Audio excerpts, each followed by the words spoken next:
Oh, nice. All good? Yeah, you're all good. Okay, we are all just getting set up. So, bear with us for a minute. Let me know how the audio is. Everybody in chat, hello! Good afternoon! NFL Draft, round 2, or day 2 starts in just under 15 minutes. It's gonna be a good time. As per usual, we had a really fun night 1 last night. Ender and I streamed day 1 last night, which was an absolute blast, by the way. Yeah, I'm live. Yes, sir. I gotta move my ring light back more this way. Hell yeah. Yeah, you might as well if you're gonna be on. Ender, how's my audio? Because I did see you poking around in chat. How's the audio? Oh no, I got you, dude. 100%. I was kind of feeling it this morning as well. We can't hear Trent. Oh, I think I forgot to unmute you. Oh no, that's me being a big stupid doofus. I forgot to unmute you. No, you're good. Yeah, I was up until 1 a.m. trying to get that video out. Oh shit. I was gonna say, the one that I uploaded last night was just like a rapid fire segment that that Ender and I did. So that was fun. Okay, now we should be able to hear everything. How does Trent sound? How do I sound? I need some reference here from chat. I need some input. And I need a thumbnail and all that jazz. you got just over or like just over 10 minutes until we go again. You're good. Or until like the draft actually starts. I don't even know what to do. Y'all sound good? Very cool. Very, very good. Yeah, I didn't even plan on streaming the draft. Just doing videos. Okay. You don't have to. I just figured like if you're gonna be on, you may as well. Yeah, I'll probably do that. At least at the very least, Trent could be a little louder. Okay. Let me go adjust that. Hopefully that's a bit better. Yeah, we're still getting all the audio set up and everything. I should have done a more proper I should have probably done a more proper audio check last night because I think Ender, you and I were a little quiet. Sorry to anyone just joining. By the way, we are still just getting set up here. It's been a little bit, but yeah, we're live for day 2. It's gonna be rounds 2 and 3, and there are still, in my opinion, some very surprising guys still on the board. I'm gonna have to go pull up something real quick. Not I'll draft. Be back. I'm gonna set up. Okay. Yeah, Trent is getting his stream set up. So here we go. So yeah, some very, very interesting prospects, by the way, that are still on the board. So these were kind of some of the more borderline, like day 1, day 2 guys. Hello, Anthony. Hello. Yeah, some of the more, like, interesting guys that did not go yesterday. Denzel Boston was a guy that I think was in some top 30, top 40s. Anthony Hill didn't go yesterday, although I think that was pretty... Like, I think the idea was that Anthony Hill was going to go day 2, probably early day 2, but Chris Brazzell doesn't go yesterday. Jacob Rodriguez, another guy we're still kind of waiting on. There were some other interesting guys as well, because I swear that CJ Allen doesn't go yesterday. He was a projected first rounder. Just absolutely wild. We are now officially under 10 minutes until the draft starts again. So the Broncos are at 62. Agent says I'm going day 2. Type shit. Type shit. But no, so we've got essentially here now. So Denver is going to be pick 62. I don't know if they trade up. I don't know if they're content. If he goes to the Jags, I'm gonna rage. Valid. I don't know. So, like, Denver, it's really going to depend on who falls where. Now, if we go look at, I know tight end has been floated around a lot, so that's the guy still available. Max Clare, Sam Roush, Eli Stowers, who is definitely more of like your F-type tight end. Justin Joly out of NC State. I know he's a guy that, like, guys I've been cool with. They've all been kind of raving over Justin Joly, so that could be a guy that maybe Denver thinks about going for. Anthony Hill and I have the same name. Did notice that. I did notice that. I also need to go get a link on this so I can share it to all my people. Actually, I feel like I cooked with this thumbnail too, by the way. I feel like I went absolutely bazonkerts with this fucking thumbnail. So, your quarterbacks left on the board too are also kind of interesting here. So Carson Beck falls to day 2. Garrett Nussmeier was expected. What was not expected though was and why can't I think of why can I not think of his name? Oh my god. Ty Simpson. Holy god.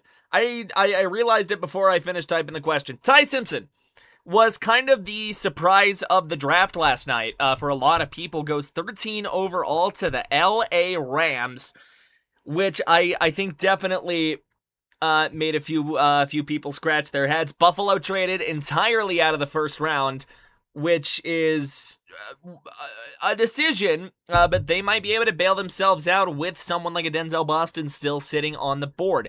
But again, these quarterbacks that are left again, Beck, Nussmeier, Taylon Green out of Arkansas, Drew Aller out of Penn State. Not a lot of guys that the NFL scouting process was super high on here. It is a rough draft to need a quarterback. Could see Carson Beck go here round 2, give or take. Long night for you, especially if round 1 took as long as it did. I don't think it's going to. I think there's a way shorter draft clock at this point. But yeah, so like a tight end, someone Denver could end up going for. I don't know if Eli Stowers is going to be there at 62 if Denver does not trade up. I think there's a lot of teams that are high on him. I think for the most part, he was kind of looked at as like the second best receiving weapon when it comes to tight ends in the draft. But then you still get guys like Sam Roush, Max Clare, Nate Brockenricker, or Borkacher. I think it's Borkacher. Justin Joly, again, another guy that kind of my Broncos guys have been kind of raving about. Just very, very interesting. Very, very interesting. Where is the link that I literally just copied? Hang on a second. I gotta go recopy my link. Share it to the Bronco people. Also, go send it to Bok Choy. There we go. Beautiful. All right, I got it out to who I needed to get it out to. But yeah, so, and really, I am going to be a little more focused on the Broncos, where they do have a draft pick now. Couple other things they could look at as well. At running back, Mike Washington Jr., who had a crazy RAS score. 94.5 on the athleticism score is bonkers. 6'1", 223. Denver could use that at running back. Adam Randall was a guy that I thought they could maybe look at as well. Emmett Johnson out of Nebraska. There was a guy out of Penn State as well that we were kind of into. Katron Allen. Jonah Coleman as well. What's up, Bok Choy? We have a pick tonight. Buck. I'm going over who I think Denver might actually pick in this here with pick 62. And then we look at linebacker as well.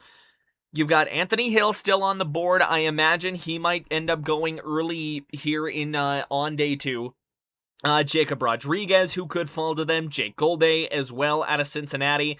Kyle Lewis out of Pittsburgh. CJ Allen is still on the board out of Georgia. He's a guy that I think a lot of people thought was going to go first round. Seems like he's maybe fallen down the board just a bit. Some other names, Josiah Trotter. Let's get the right pick. I agree. I agree. We are less than 5 minutes away from the start of the draft. And if you're new to the channel, don't forget to like and subscribe to either myself or Trent. I've got him in the description down below. Helps both of our channels out immensely. I'd like to hit 500 by the time the season starts. But it's going to be a damn good draft night. Still up around the normal time. Might be able to pop in. Heard that. We'll see how long the draft ends up going.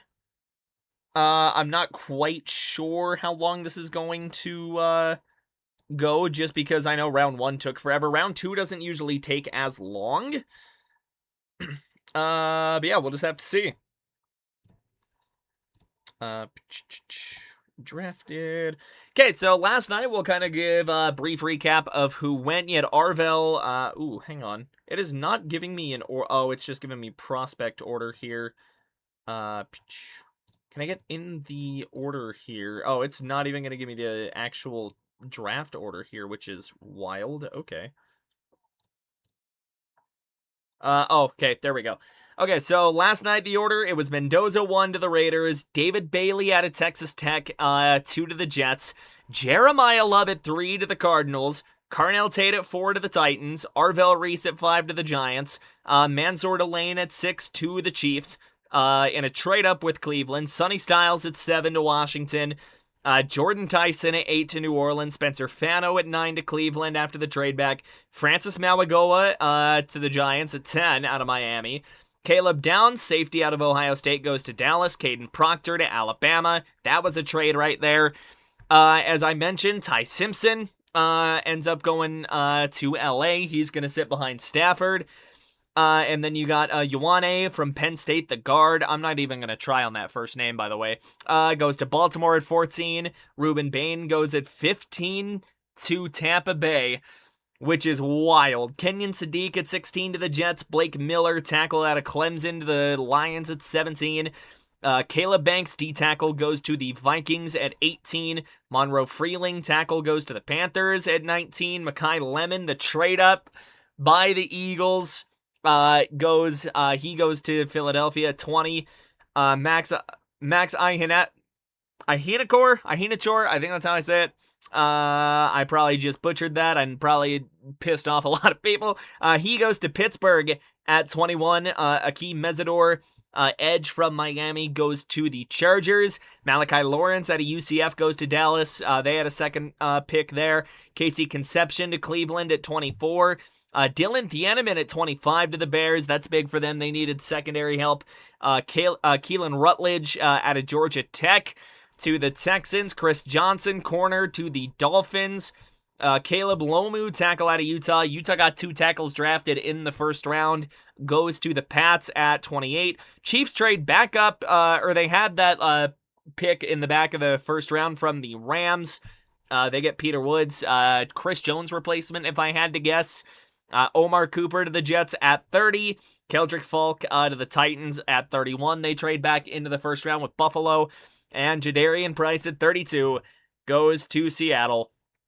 And that is your rundown of the first round. And we are just moments away from these from where we start this second round here. Trent, you getting everything up and running good over there on your end, mi amigo? You making it?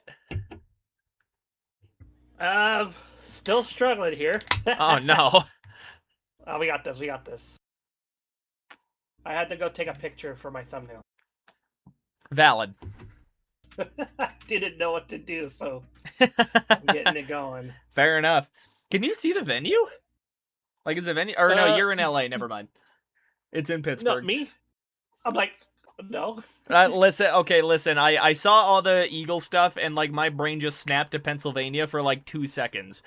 I just woke up from a nap like 20 minutes ago, if even that. No, it was good, like 15 minutes ago. I am dying over here, dog. No, you're good, man. I get you. Oy. It was a good nap though. Needed. That's always good. I have not taken a nap. I have a lot of wedding stuff to do tonight. Gotcha. I had a lot of cleaning and sterilization stuff to do because my little brother is sick. Oh no. He actually got strep. So, Is everything okay? Is everything okay? yeah, no, it got caught super early. My mom ran him down to urgent care yesterday. He got his antibiotics, and he will be non-contagious by tonight, Nice. is what we were told. So, very cool. So here we go. As we said, they're showing off some of these guys. They got a few of them in the green room there. Zion Young out of Missouri. He's a guy that could have gone first round yesterday. Does not go in the first. Zachariah Branch. I mean, there's a lot going on here. And it's gonna be really interesting to see where some of these borderline round 1, round 2 guys end up going. We'll see how many of them fall. There's a number of prospects that I expect to see off the board pretty quickly, though. Let me get back over here to the prospects. And do you get the feeling, and I'm asking everyone, that last night's first round was way better than last year's? Oh, dude, 1000%. It was so exciting. There was so much going on. I don't remember the last time a draft, excited me like that. I probably have not been, that excited by, a draft at all since 2016. I don't even remember the last time I was excited for a draft. Because that was the year that the Broncos traded up for Paxton Lynch, and 11 and 10 months old me was so excited that they traded. I thought we had our franchise guy. And then... I was like, 11-year-old you mean? Like, 2016. 11 years and 10 months. Yeah. I think the last time I was really excited for a draft was 2008 when they drafted Deshaun Jackson. That's valid. Well, I think something big this year too is just it's not quarterback heavy at all. And there's not the Shedeur Sanders thing going on, so it's... Yeah. We're just picking. This year better thanks to Mendoza, though sucks he's with the Raiders. Yeah, I'm with you, Bok Choy. Well, and he's gonna get a year to sit behind Kirk Cousins too, so that's gonna be interesting here. I think both quarterbacks who are picked are gonna benefit by sitting. By sitting. Guaranteed. Yeah. Okay, how am I going to... Okay. Dang it. I need a description too. I need a title. Offense. Defense. Luckily, it's the pre-part. No picks been going yet. Yeah. Okay, I threw a pull up on the chat, or pull up in chat. Just see what you guys think Broncos might do with that 62nd pick there. Whether or not they go offense, defense, whether they trade it up or down.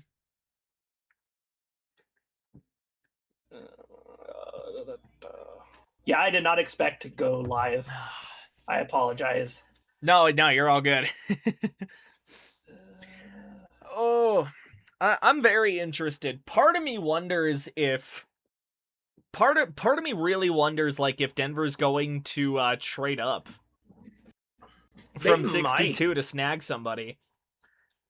Well, here we go. 49ers are on the clock. So round 2 starts with 7 minutes per team on the clock. So we could be here for a little while.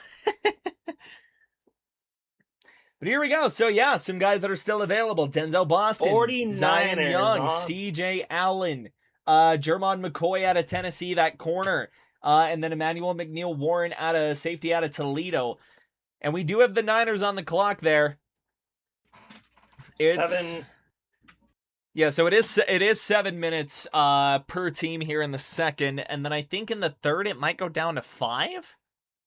Yeah, not 1,000% sure what that's gonna look like here. We'll go to draft. I actually might. Okay, so what does it say the Broncos needs are here? So Broncos needs are D-line, tight end, corner, linebacker, and O-line, according to NFL.com. And I could definitely see that. O-line definitely a little more on the back burner. Although here in the next year or two, we're almost going to be in your guys' position in Philadelphia, where we just have to find a replacement for the guy that's held down our tackle spot for the last decade. Oh, yeah. Yeah, dude.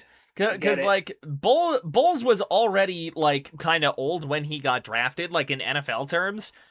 He's like 24, 25. Yeah, I want to say 20. Yeah, like Oh. yeah, 24, 25. So he's definitely kind of getting to the wrong side of 30. If anything, I mean, if they're saying D line though, that really intrigues me because now I wonder where they could go there at defensive line. And we did not see a lot of defensive linemen taken during the first round. Yeah. So like we go look at so like someone like Caden McDonald still on the board. Christian Miller still on the board out of Georgia. Dominique Orange. I should probably pull up the Draft Buzz website too, just so I can get some scouting reports on some of these guys here. And then I also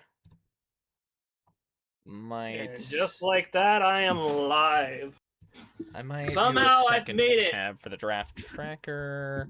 Nice. 4:46 left. Niners have still got 4 minutes on the clock. Trent, you did it. Okay, what do I got up right here? Those are my undrafted. I don't know if you've prospects. seen my These thumbnail yet. My drafted prospects. I have not quite yet. It's kind of funny. Let me. There we go. There we go. Refresh that tab. There we go. I've had my TV unplugged since football ended, by the way. I had to figure out where my remote was. Oh, valid. Nice thumbnail, too, by the way. Hell yeah, dude. Thank you. How'd you think of mine? I got a little more artsy with mine. Yeah. Did Ender help you with that? I'm going to keep it a buck. I threw it together in like 10 minutes. That thing, it's nice. All right, Niners are still sitting on this pick here. We did get a Schefter alert saying that they were sticking at 33. I mean, they can't move down that much. I don't think you can justify moving back this much. The only reason that like I can justify like the Niners and the Bills trading down like they did though is like their player got through the first round. Like the guy they wanted slipped through the cracks of the first round, and so now in the second they feel that they can just go and snag their guy. I really don't know like who San Fran would be looking at though here. Because it's saying like maybe they go O-line here. Like do they really? They need edge rushers too. Wide receivers kind of a pain for them though.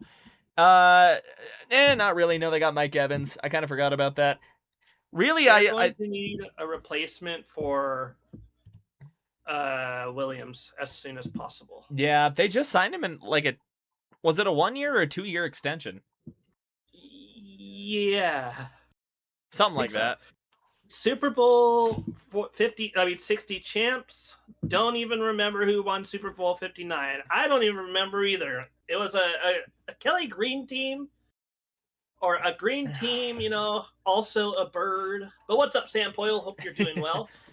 I think they were Boyd's from the Northwest. Ours was from the Northeast. Winers killed it in last year's draft. Who did they take last year? The defensive tackle, right? The Niners? Yeah. I think so. I cannot remember for the life of me for some reason. I forget everything once it happens. All right. Go back and look it up. Pick is in for the Niners. Ooh, so we will see who that is. I always forget that day 2 is like another big podium day. Or at least the second round. Like everything in the top 100, like they go super hard on. And then day 3, they're just like, all right, this kid can go up and announce the pick. This guy off the street, he can go announce the pick. Hit on many picks last year. They did. The Niners did do really well. They had I do remember like the Niners had a really, really good class of rookies come through last year. Let me look. Yeah, go look at their class last year because I'm actually like really interested to remember who they actually drafted. Niner Empire.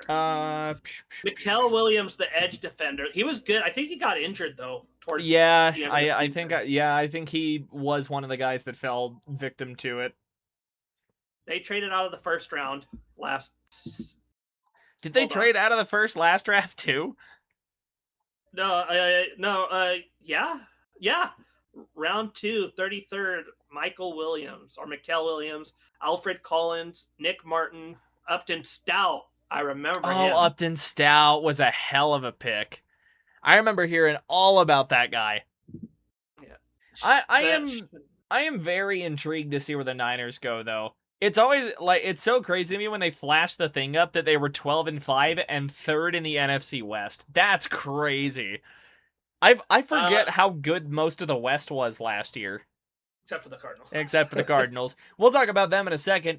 Here we go. Andy Lee up to announce the pick. Former kicker. Wasn't he the punter?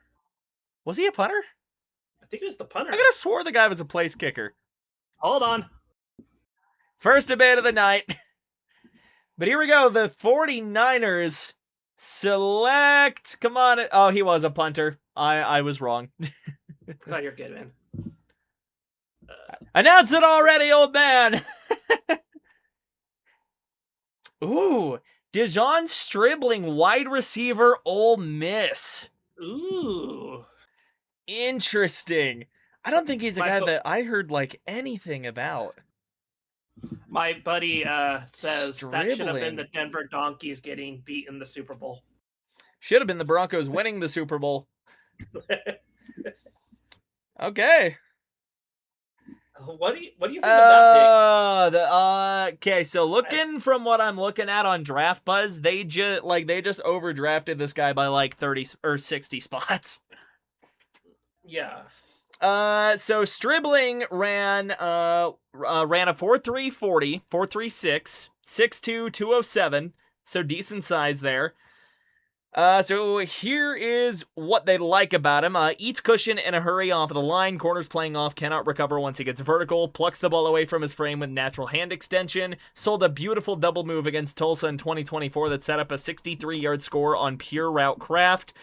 Tracks deep balls over his shoulder well and adjusts his angle without losing speed. Spins away from contact after the catch with good spatial feet for where the next defender is, or feel, not feet.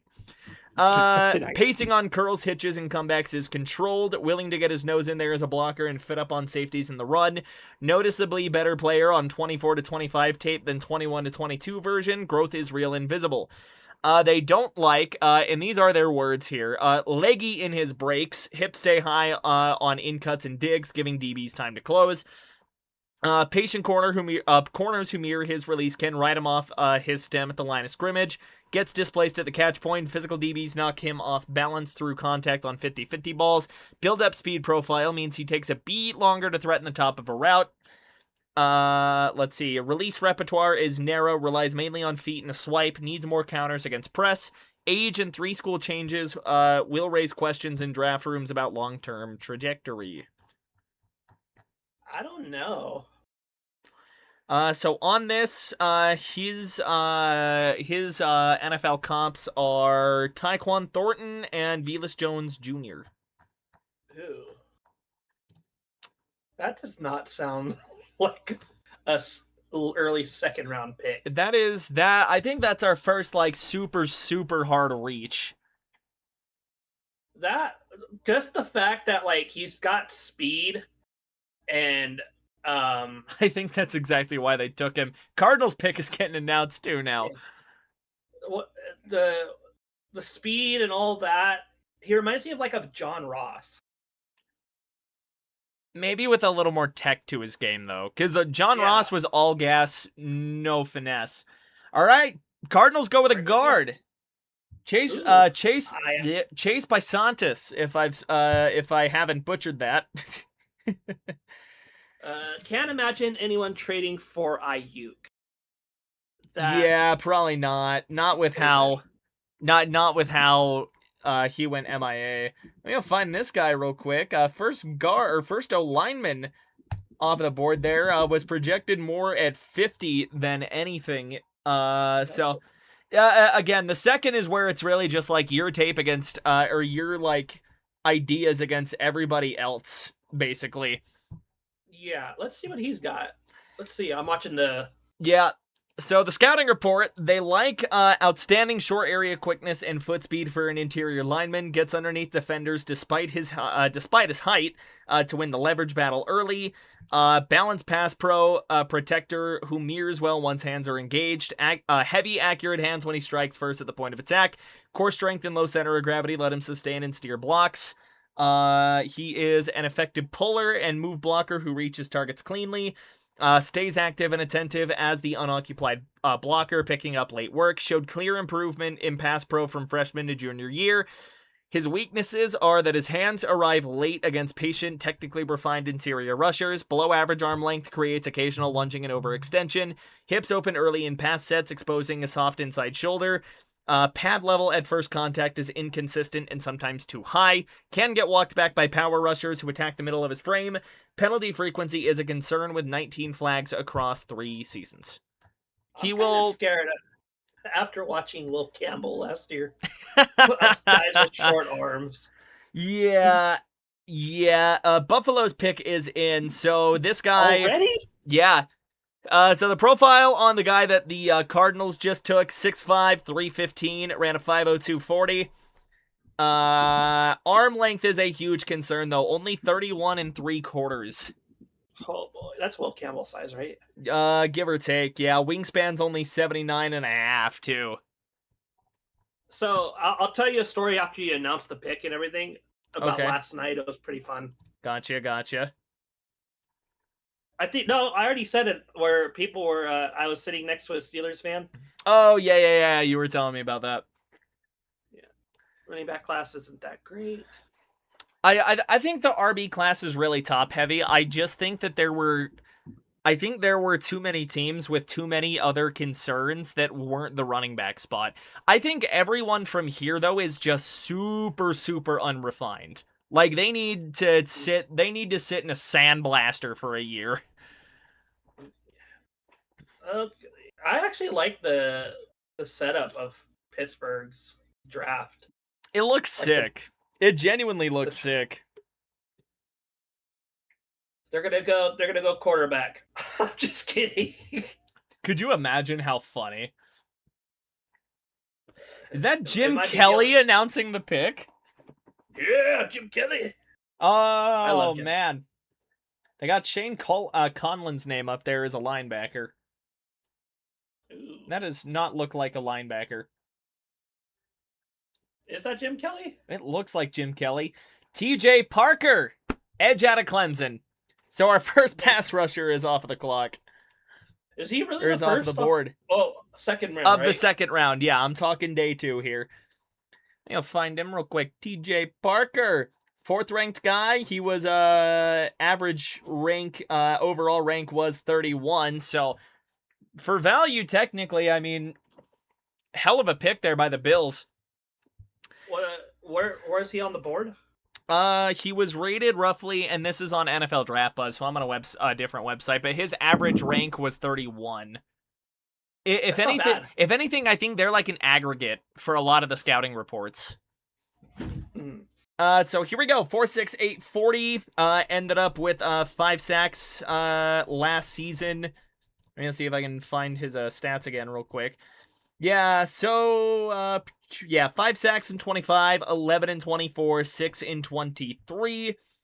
Go back to his overview here. Raiders are on the clock as we speak. So again, 4'6", 40, 6'4", 263, 33 1/8 inch arms. Here we go. Assuming the Raiders don't throw me under the bus here, let's go. His strengths: weaponizes his hands at the point of attack with violent strikes and active counters that regularly leave tackles grasping at air. Ball stripping ability is elite. 6 forced fumbles in 2024 came from precise timing and calculated violence. Long arm rush can absolutely devastate tackles when he times it right. Sets firm, immovable edges against the run by utilizing his length and upper body strength. Reads the backfield while rushing, adjusting his path to stay connected with the QB's movements rather than just chasing empty grass. Just traded. Raiders traded with Houston. Oh no. How do you feel how would someone feel as an Atlanta Falcons fan trading up in the draft and then your guy is basically done in the NFL?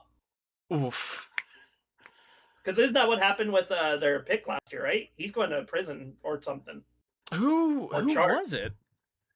I've been so out of the news loop on like everything. Houston's pick is in, by the way, but we are in a commercial break. Except for Mike Vrabel. Oh Lord, that dude, that got worse. I am trying to stay away from that. I am too. I really have no reason to. I think Perna made like a 8-minute something about it. Yeah. Dude. Jalen Walker. Oh shit. I think what was he charged for? Hold on, I can't remember. For. Hold on, dude. The Vrabel thing got so bad that fucking Moist Critical made a video about it. Who's that? You've told. Yeah. Yeah. He's been. No, it wasn't Jalen Walker. Who? Oh no, not Jalen Walker. The other guy they traded for. My bad. It was James Pierce Jr. Oh, yeah, that's a big ouchie. Do we want to get Ender in here? He was saying he wanted to hop in. Yeah, that's fine.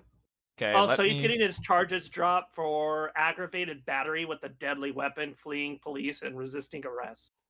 And stalking. Okay. I mean, if you don't smoke weed, it's fine. Basically, everything but the ganja. Everything but the devil's lettuce. Everything by yeah. Okay, we are gonna swap calls, or I think we can just add Ender into here, can't we? Yeah. Okay, hang on a sec. Let me more options. Oh, how do I add to call? I'm a boomer when it comes to Discord. There we go. Add friends. Great group message. And now it's ringing! A new phone call. Technical difficulties, please stand by. We are now in a new phone call, ladies and gentlemen. If you're a boomer, I'm silent generation. Oh, Lord. Ender, I did send you the call. I now need to fix the screen. Because now this just looks terrible. Oh no, it's just so stretched. Yoop. I don't know what you've done. It's so stretched. What? If you're Houston, you invest in that offensive line like it's the last thing you're gonna do. Oh, 1000%. Okay, I can get away with stretching this a smidge more. Go, because there we go. I like this. Oh, thanks. A little more I think leeway. CJ Stroud has the yips. I do think that is a very real thing that happened. We got all the boys in the call. Hell yeah. I don't know what Anthony's doing, but if he ends up wanting to jump in too, we can all. Oh, he's playing Battlefield? Yeah. Nice. Okay, I think that's probably about as good as my layout's going to get there. Here we go. Everybody in here. And here is Houston's pick. We did not get through the last pick hardly at all, but it was TJ Parker. Who are we going to get here? Houston could go running back here. Running back? They're going to get another running back? Oh, yeah, they got David Montgomery, huh? Oh, no, they go D-line here. Caden McDonald's off of the board. I'm a little behind, so you're going to be telling me as it goes on. Oh, my bad. Giants picks and Raiders are on the clock. Okay. Let me go find him real quick. He was listed as a defensive tackle, actually, or defensive lineman there. Caden McDonald finally comes off in round 2. Goodness, I know this guy was waiting in the green room for a little bit. Does he already have a defensive tackle? It never hurts to have too many defensive linemen. No, it doesn't. It doesn't, but you want to go all in on offensive line. Yeah. Once the Broncos pick, I will probably back out of the call for just a sec so I can get a short recorded for it. Yeah. We do not have to worry about that for a while. I can't. I wish I had someone to do shorts for me. I don't even know how to do them. My fellow football fans. All right, so Caden McDonald profile on him. He is 6'2", 326, an absolute brick wall of a human being. 32.25-inch arms for the guy. 5'15", 40. What do they like about him? Human-sized roadblock. You heard it here first. Centers try and move him and end up going backwards instead. Watch the Texas game and count how many times their guards get thrown around like tackling dummies, ragdolls people at the point of attack. I wonder what ragdolls we're talking here. Are we talking Unity ragdolls? We talking Source Filmmaker ragdolls? His anchor is ridiculous. Power runs die at the line because he plants those tree trunks in the ground and refuses to budge no matter what they throw at him. Gets tremendous pop at his hands on contact. Way more athletic than the stopwatch says. He can slant, stunt, and even hit blockers with a little shimmy to keep them honest through the game.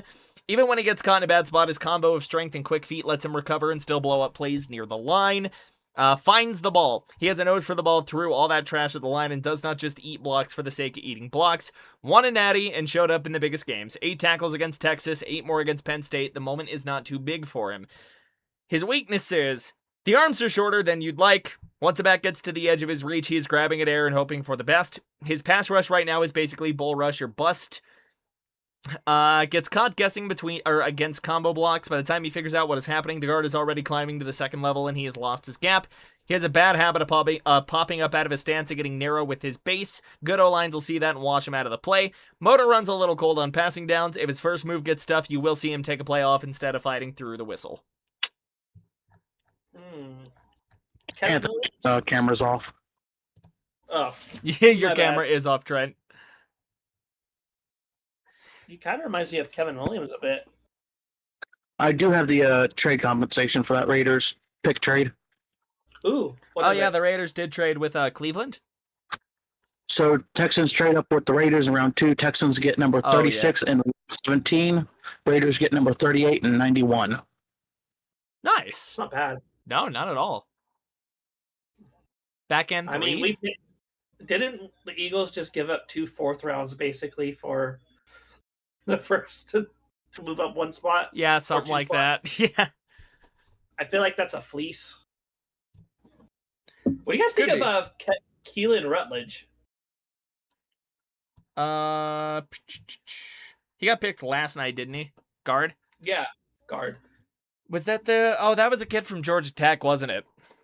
Mm-hmm. Ooh, thank you, Bok Joy, by the way. My man. So, I would have to go dig his profile back up. I thought he was a little bit of a reach. And this might agree with me here. Again, let me go find him real quick. Kalen Rutledge, I could have just looked at guards. Guards only. That's all we're here for is guards. Yeah, his average position was 64.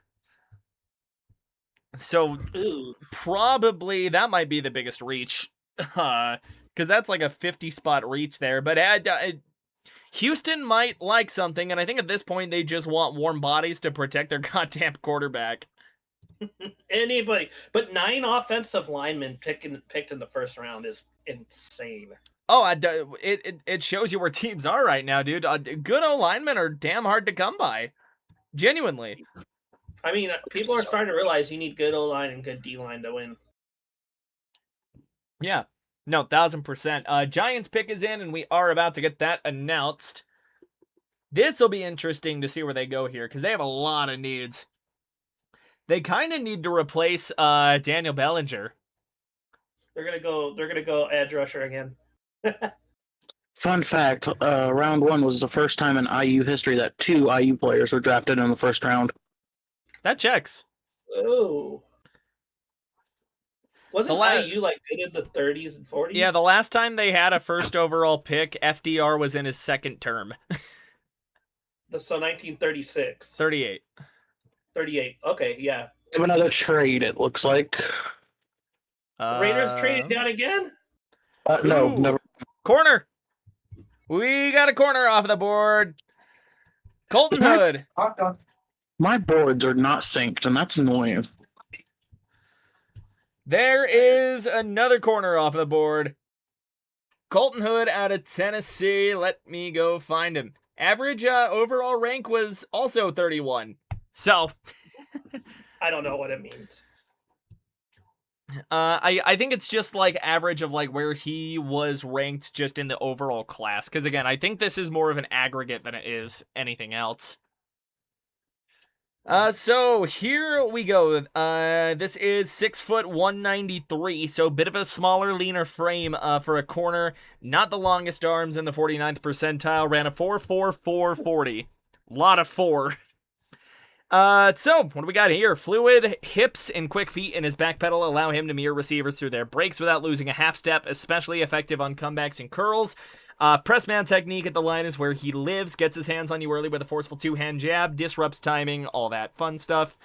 Let's see. Ball production speaks for itself. 3 career picks, 14 PBUs, and 2 forced fumbles across just 29 games.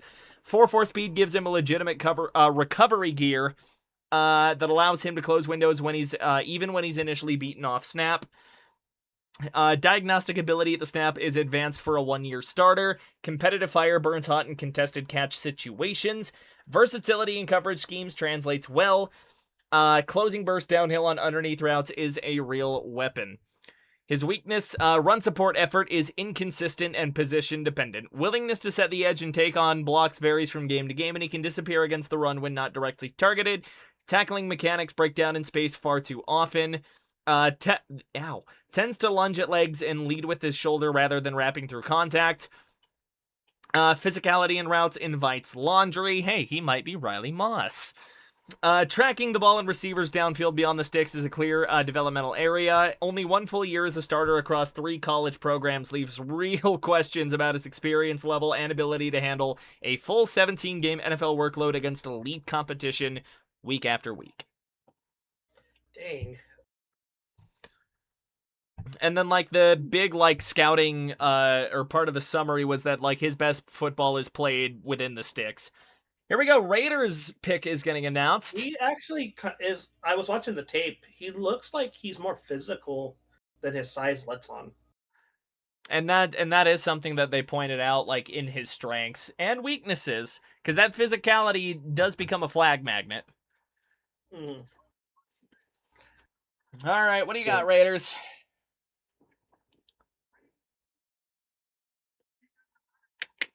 Ooh, Traden Stukes. So another DB goes off of the board. Safety. Nice. If They need a lot of.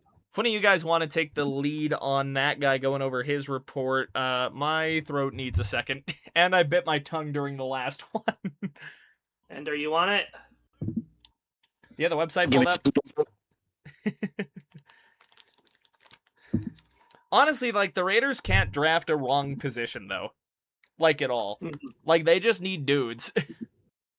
No, they have a lot of holes. Like, people think, like, oh yeah, they got Mendoza, they got Nakobe Dean and all that. They got a lot of good players, but they still have so many holes.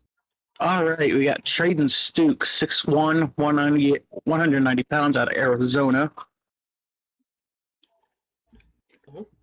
His strengths, he's terrific size for a nickel. He's 6'2", 195 pounds, giving him a physical advantage over most slot receivers.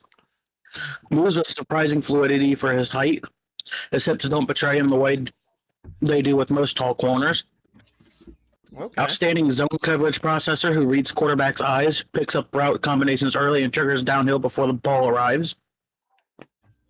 Delivers a forceful two-handed jam at the line that knocks receivers off their stems and disrupts their timing and passing game from the first snap. Okay. Very cool.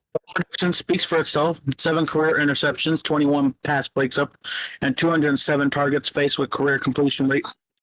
With a career completion rate against him well under the national average. Oh, hell yeah. Okay. So Raiders got a damn good one. Builds up screens with frightening recognition speed. Oof. He sees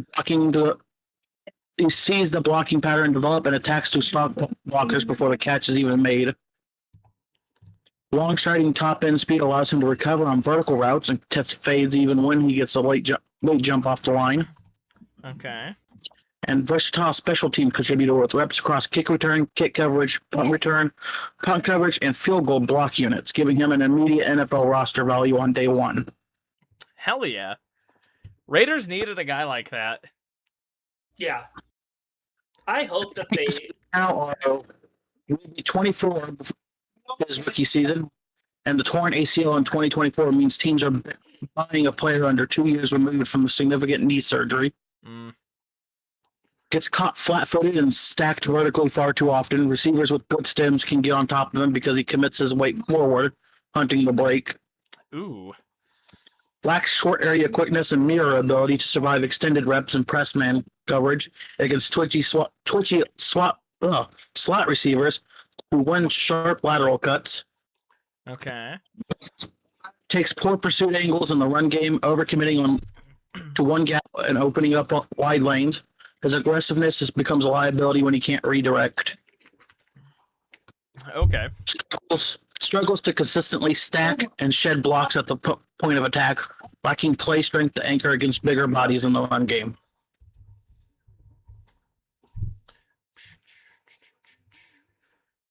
Editing So my description. Positives. He still very much seems like a guy that the Raiders needed though. Like, am I really getting showed a fucking AI generated ad, bro? Come on. That seems like something the NFL would have. Yep, fucking stupid. What AI generated ad? Oh, fuck if I know. I didn't pay a fucking attention to it. It just kind of looked like AI, and I said, fuck that shit. On the TV or on the... On TV. Oh, no, I got a solar realtor. Nice. I skipped the ad for relaxing scenery, and I'm now watching grass blow. Watching kids play soccer. Nice.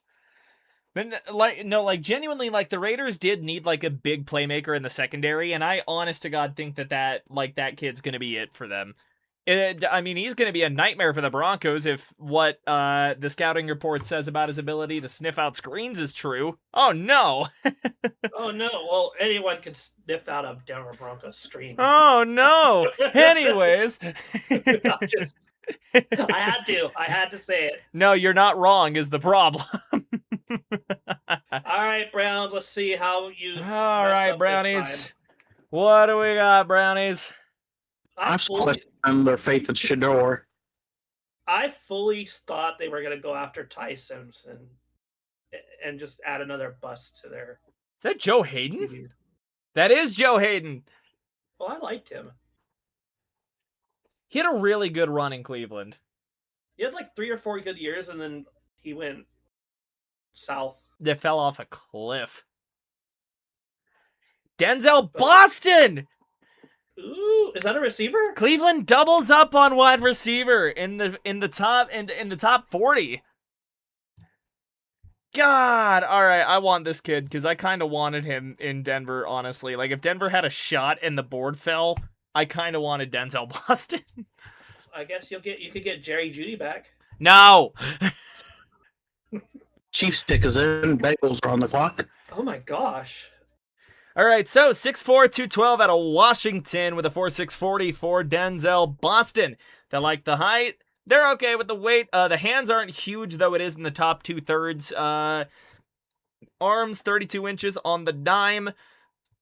They don't love his 40 time at the 4.6, and they don't love his shuttle time either. His vert's kind of mid as fuck, basically. Do you move him to tight end?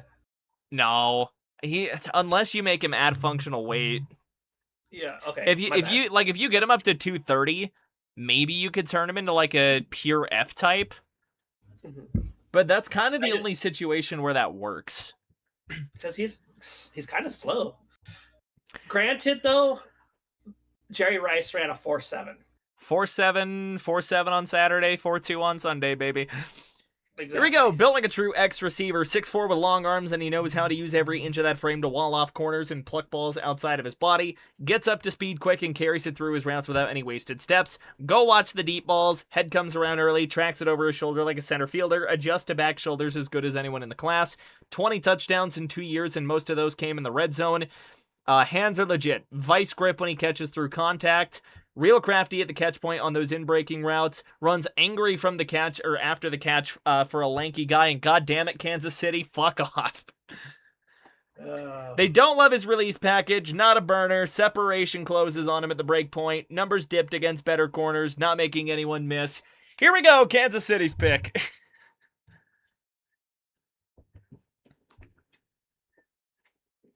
that Eric Fisher? No. How can the Chiefs make us hate them more? Bill Moss. Oh. And they go with an edge, Mason Thomas. Mason Thomas comes off the board, edge out of Oklahoma, so he'll round out the top 40 here in the NFL draft. All right, let's go find this guy now. Where is he? Mason Thomas. There he is. R. Mason Thomas. That R at the start of his name is so random. R. Mason Thomas. It's just like the letter R and then Mason Thomas. Interesting. So here we go. 6'2", 241, 4.67, 40-yard dash. I mean, the physicals, I mean, this website likes nothing about him. Like, he is probably going to be a very, very undersized edge rusher. Kansas City has to just be taking him for the ceiling at this point. But what did they like? Saints are on the clock. Very cool. So what do they like? Explosive first step off the snap, convert speed to power with violent technique, remarkable bend and ankle flex allow him to flatten around the arc, natural pad level keeps him low without thinking about it, relentless pursuit from the backside, which is huge for an edge rusher. Fourth quarter animal, 6 of his 9 sacks in 2024 came protecting leads, which tells you something about the competitive wiring. Carved a shallow path inside slower tackles in 24, showing the ability to collapse pocket with different angles.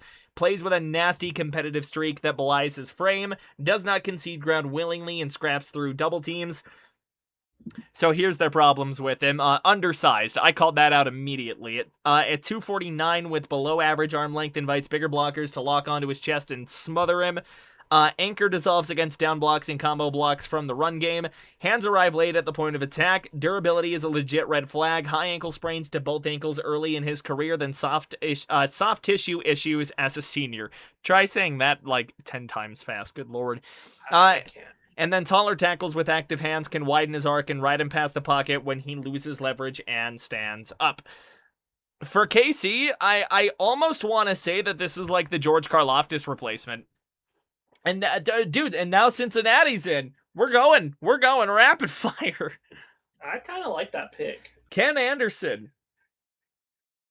What do we got? Another edge rusher, Cassius Howell out of A&M. We are going on an edge rushing spree right now. So Cincy, with Cassius Howell, back-to-back edge rushers off the board. Saints picks in. Dolphins are on the clock. Yeah, everything after day one just gets so rapid fire. If you liked O-line yesterday, you'll love the D-line today. You will enjoy the D-line enjoyers are eating right now, bro. All right, so he's another guy that's kind of undersized, and he has this has been a weird theme of the class.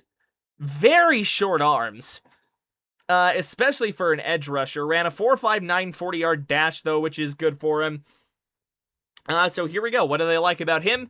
First step off is borderline violent. And we got to go quick here if all these picks are already in. Natural ankle flex. Inside spin counter has become a true weapon for him. Intelligent rush spacing keeps him outside the tackle strike zone. Long hop on vertical rushes creates stacking opportunities. Quick trigger into the B gap when he reads slow developing plays. Backside pursuit and change of direction are well above average. Gets his hand up at the line when the rush stalls, batting down passes. Weaknesses, the 30 1/4 inch arms at the combine are historically short for the position. I called it. Limited reach compounds every hand fighting issue. At 253 pounds with a compact frame and a short wingspan, he gets knocked around at the point of attack by power schemes. Turns his shoulders perpendicular to the line when setting the edge, giving blockers the angle to wash him down inside on perimeter runs. Pass rush currently lacks tempo changes and setup work, drops his eyes and ducks his helmet into first contact against the run, losing sight of the ball carrier, getting sealed off far too easily at this level. Although you do have to think that he's like, they're going to try and turn him into the Trey Hendrickson replacement. And the Saints are going Christian Miller, defensive tackle. Another D lineman. It is defensive lineman day. Everyone saw all the O linemen get picked, and they're like, ooh, we got to do something about that. Ender has something against their arms for some reason. It does. Ender, I'm gonna let you take Christian Miller here. I need a sec. Anthony, you want to get him? Yeah, sure. I'm gonna try not to blow out the rest of my voice. He Yes, sir. Say, I'm gonna try and hang on to mine. Where is he, Miller? Christian Miller. Where the heck are you? It's Chris and then Ten. It's a Ten. Sorry if I interrupt anyone when I say someone's on the clock. My brain always like It's not even showing me. Is he a D tackle? They do consider him a D tackle. Yeah. Okay, if I find him, I'll go on him. I'm my sorry. God, where is he on the board? There he is. Oh, because Jizz. his name is spelled weird. Yeah, that's what I was saying. It's a Ten. Okay. You got him? Hold on. All right, that's cool. I'll do it quick. Yeah, rapid fire. We're going Kristen quick. Miller. 6'4", 321 pounds, 1.5 sacks, 23 tackles, position rank 14, has hand size of 10, or hands, whatever, hands, not hand size.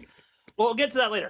We are in a commercial. We are in a commercial. Okay, we cool. do have a second Run to breathe. defense is his bread and butter. He posted one of the highest run stop grades in the entire class, and consistently swallows up interior gaps like a black hole, gets off the ball with a quick first step that catches guards flat-footed, allowing him to disrupt timing in the backfield before plays can develop. Heavy, violent hands deliver real shock on contact. When he lands his punch clean, offensive linemen visibly jolt backwards and lose their positioning. Plays with excellent leverage and rarely gets stood up at the point of attack. His pad level stays consistently low and he generates knockback power through his hips. Versatility to line up anywhere from nose tackle to 5 technique gives coordinators multiple looks. He has experience at every spot along the interior and can handle the responsibilities of each. Balance and body control stand out for a man of his size. He stays on his feet through contact and can redirect without losing his base, even when taking on double teams active pursuit. Player who works down the line to squeeze running lanes. His effort level stays high whether the play is coming at him or away from him. Natural strength allows him to stack blockers, peek into the backfield, and shed when he locates the ball carrier. His two-gap potential is genuine and translatable. Weaknesses. Pass rush production never matched his physical tools. Yeah, just 4 sacks over 4 seasons, despite regularly winning his initial contact, suggests he struggles to finish at the quarterback. Tackling inconsistency showed up in 2025 with a missed tackle rate that spiked dramatically. That kind of regression raises durability and focus questions for evaluators.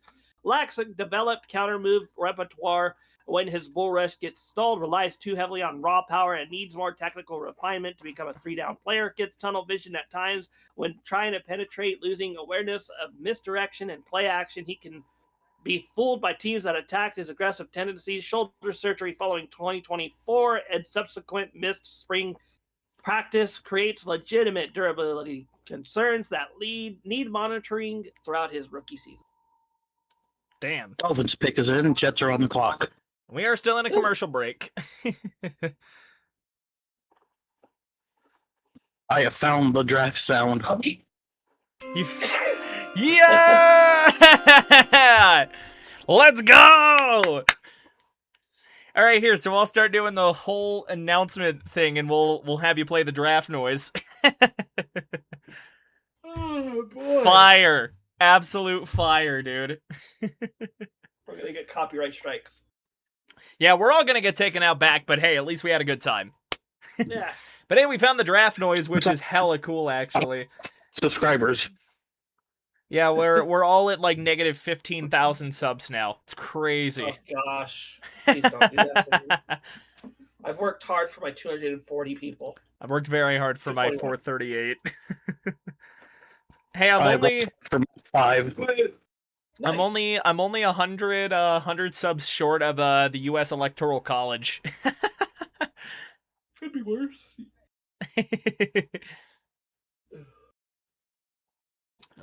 Where's my Gatorade? The last little bit of my The Gatorade. Dolphins are going to pick a offensive lineman, defensive lineman, receiver. Dolphins could pick anything, and I don't think it's going to help any. They need all the help they can get. Jermod McCoy did not. Oh, that's not who they picked. Yeah, no, they were just profiling the guy. We have a trade. The Lions are The now on the Lions traded up. Okay. Traded with the Jets? Okay. The gosh darn Jets. All right, Ender, be ready with the jingle. Here we go. Dolphins are up at the podium. Okay, here we go. Who do we got, Miami? All right, with the 43rd pick in the draft, the Dolphins select Jacob Rodriguez out of Texas Tech. First real, I feel like that's a huge domino. That's a guy that I know the Broncos had on. That's a steal in the second round, it feels like. What a I hope pick. Jacksonville gets Anthony Hill Jr. That almost makes me wonder if that's why the Lions got to trade up then, if the Jets lost the guy they had their eye on. I have the trade compensation for you. Very cool. Yeah. The Lions trade up with the Jets in round 2 to get number 44. The Jets got number 50 and 128. Okay. Not bad.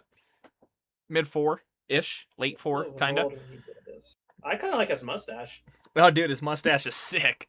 So, all right, so here we go. 6'1", 231 for him. Arm length of 30 7/8.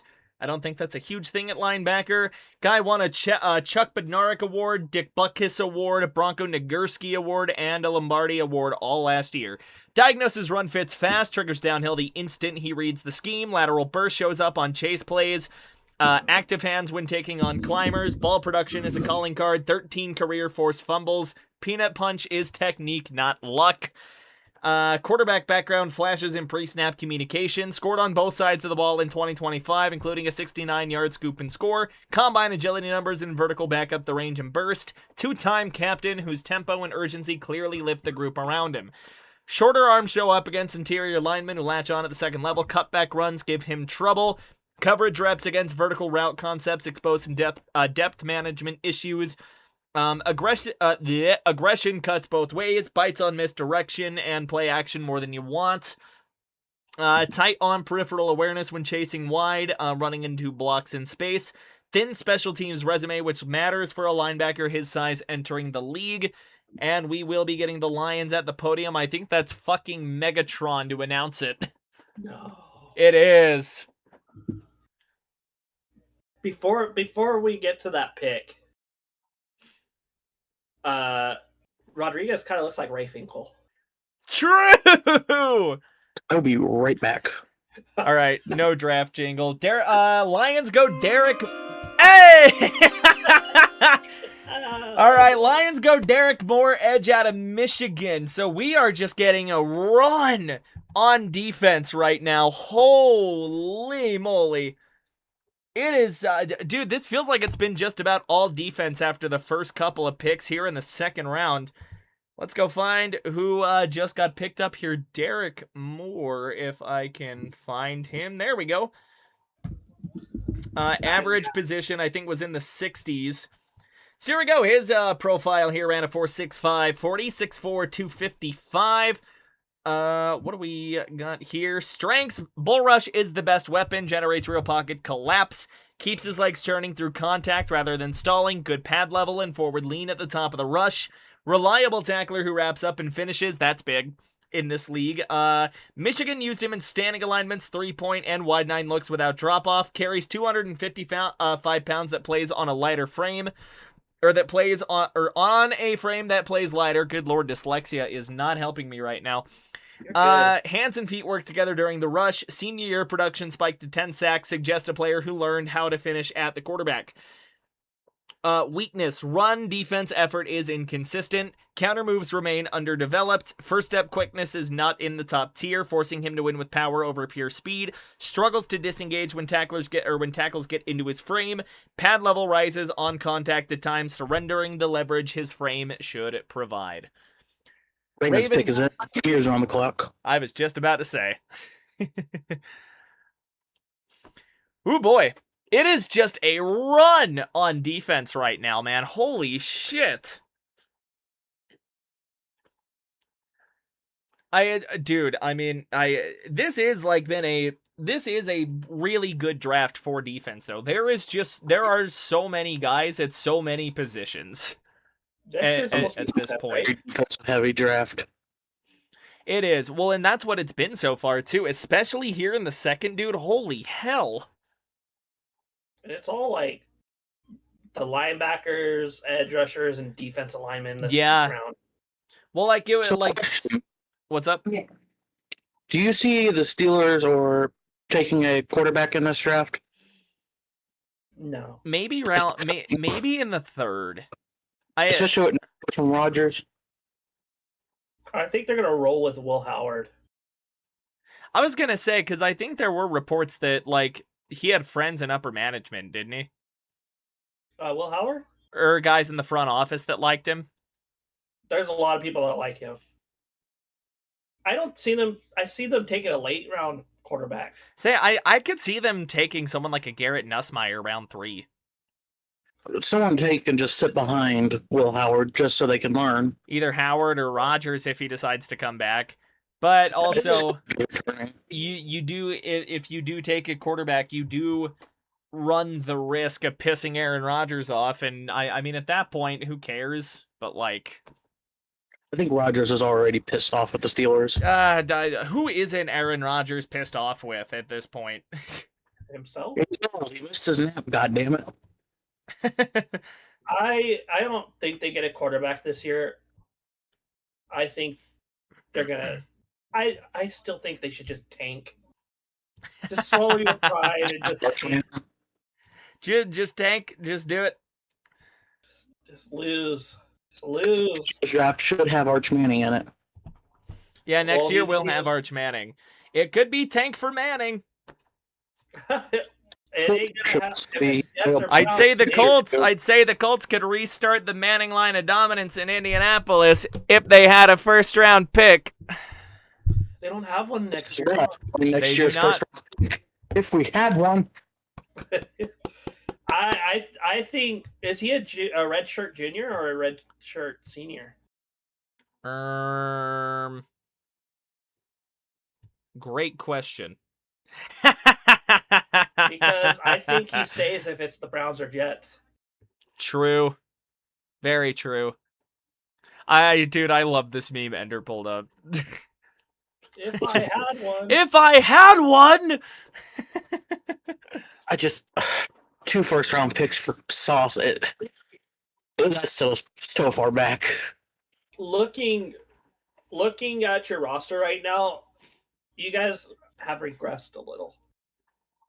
True. Oh yeah, And we had a trade. Less than a minute ago, the 49ers have traded with the Cowboys in round 5. The Okay. 49ers get number 152. The Cowboys get linebacker D. Winters. Oh! what? D. Winters for a 5? D. Winters has went for a 5th-round pick. D. Winters for a 5? That's crazy.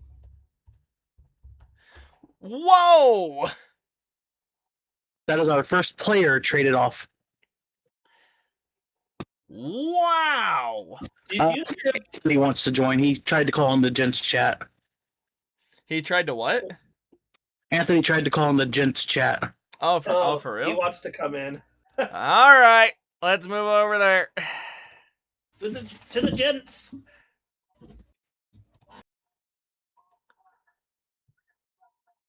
If Discord will work with me, that'd be sick. Come on, Anthony, get your butt in. Let me pull Awesome. OBS back up, make sure we're all in the frame again. All right, here we go. I will. We be got everybody off here. Camera, but I will be on because my setup is not that great, so I gotta have my thing. So I won't be on the thing though. I'll Heard be that. on, but They're announcing the Ravens pick now. Who do we got, Baltimore?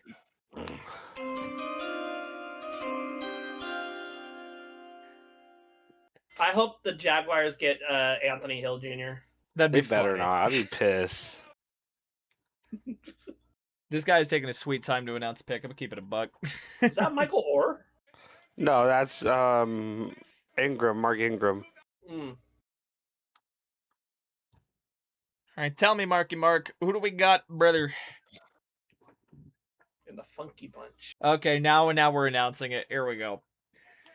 45th pick in the draft. Ravens go Zion Young, edge out of Missouri. It is just a run on run on run of defensive linemen right now. Goodness gracious. I don't even need to leave the edge tab on this right now. That's how many guys are just going. Wasn't Zion Young one of the... Yeah, he was one of the higher touted guys in the class. I think his average rank is 39.2 according to Draft Buzz. So here we go. 6'6", 262, 33-inch arms, ran a 4.75 40. What do we got? Built like a prototype modern edge rusher with a rear length at 6'5" and arms that create problems before blockers can even get their hands inside. Run defense is the calling card. The Ravens have needed help on run defense for years, it feels like, might I add. Yeah. Plays with a nasty streak that O-linemen absolutely hate. Active technical hands in pass rush situations. Well, I'm gonna start cutting these a little bit just so we can actually do some talking. First step. The first three of first three of each. First step off the snap lacks the explosive burst. Counter move repertoire needs real development. Pad level gets really inconsistent. And as somebody that had an inconsistent pad level when I played D-line in high school, that'll get you fucked up. Hey, Anthony, you both played D-line. Yes, I think Zion Young's going to be a good pickup for the Baltimore Ravens, especially going with the coach. True, yeah, because he's Jesse gonna, Minter. he'll be under Jesse Minter now. With the Colts on the, I just need to say one thing. Ballard, please don't fuck this up. Well, that's the Colts. They will. Here we go. Goddamn defense. I am Trent, and that's Anthony.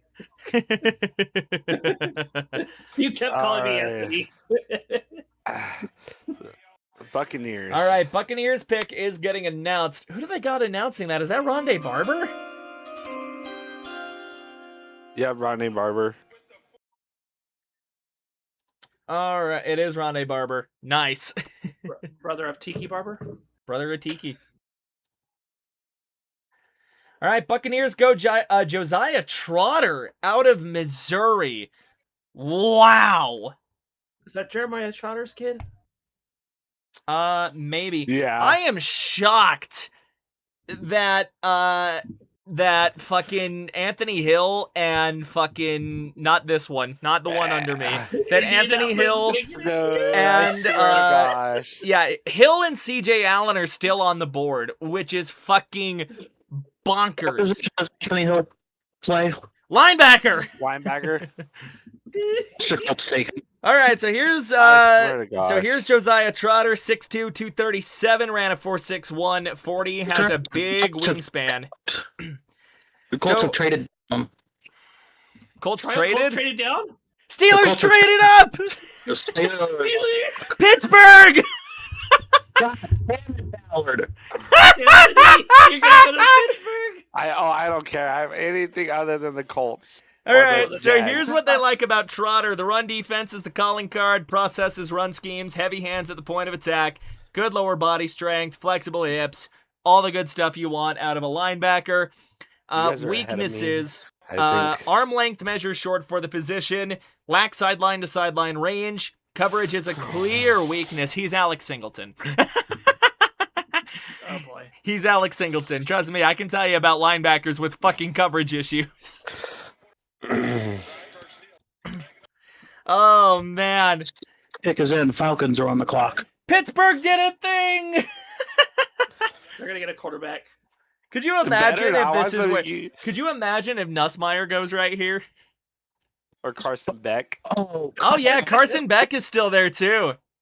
That would That'd be such funny a as stupid fuck. pick. That'd be a Steeler pick if I ever saw one. Dude, it'd be rinse and repeat of fucking Kenny Kitten Mittens. I have Oh, the compensation for that trade. Hey, he's a Super Bowl champion. What's The the... Steelers, Go ahead. Steelers trade with the Colts in round 2. Steelers get number 47 and 249. Colts get number 53, 135, and 237. That's not bad. You net another 4 out of it. let's see what Oh, they're gonna get a receiver right now. Could be. can get Kyle Lemon. They're gonna get Chris Bell. Are they announcing it? Yeah, because Boston's off of the board now. Anthony, what do you want on the Titans? Where are their picks? They traded their second rounder for to trade up yesterday. Oh, tight beat. I forgot about that. All right, Steelers go. It was a receiver, Jeremy Bernard out of Alabama. Jeremy Bernard out of Alabama. That's a swing with Chris Bell still on the board. Wow. Alabama. Sweet home Alabama. Last game. You cut out for that entire sentence. Yeah, I guarantee I peaked my mic right there.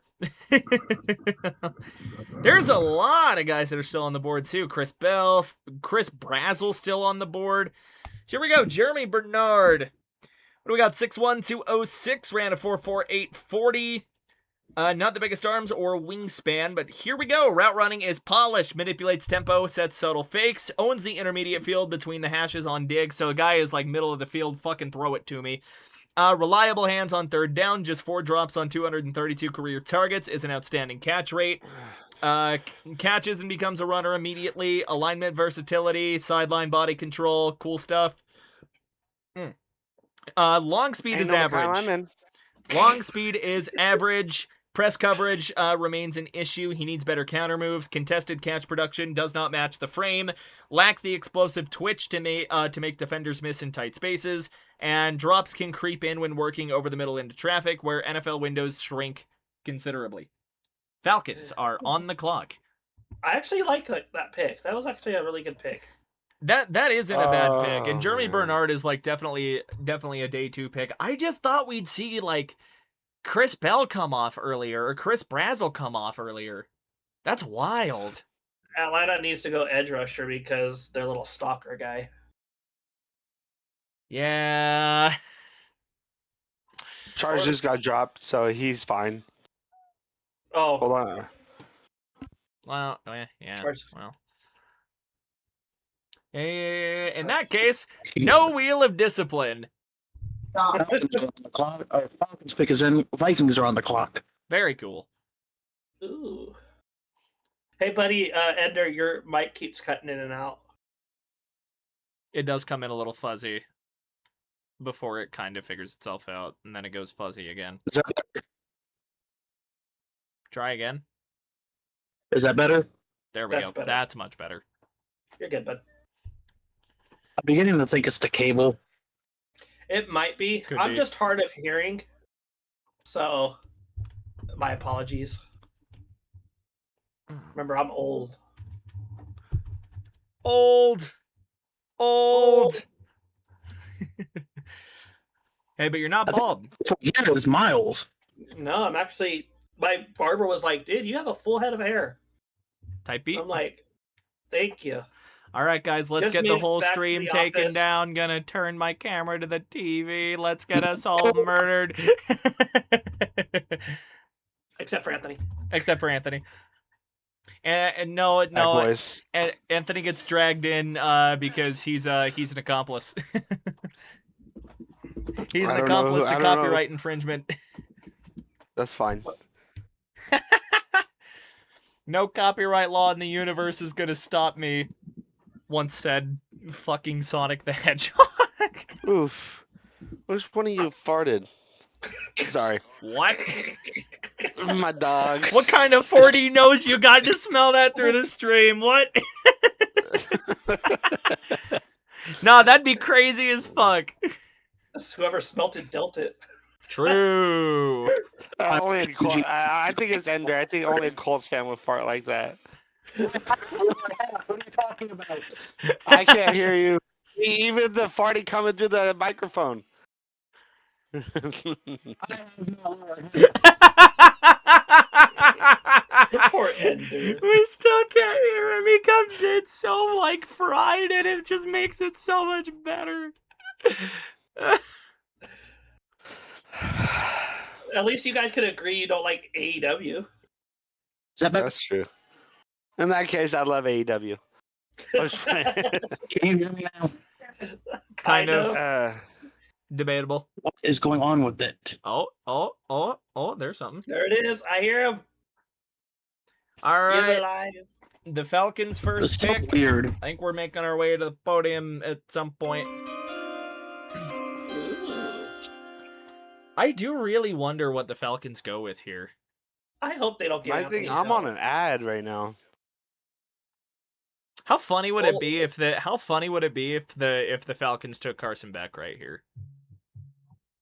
Another lefty. You never know. Hey, you can get one to learn from one. What do you even get as a? It's not microphone any better now. Yeah, Kind of. better than it Better. was. Better than it Better. was. You're just gonna I have don't know what's wrong with it. to. You're good, man. Falcons are gonna go corner. Yeah, Yeah, I could they see need that. a quarterback so maybe, bad. Or maybe safety.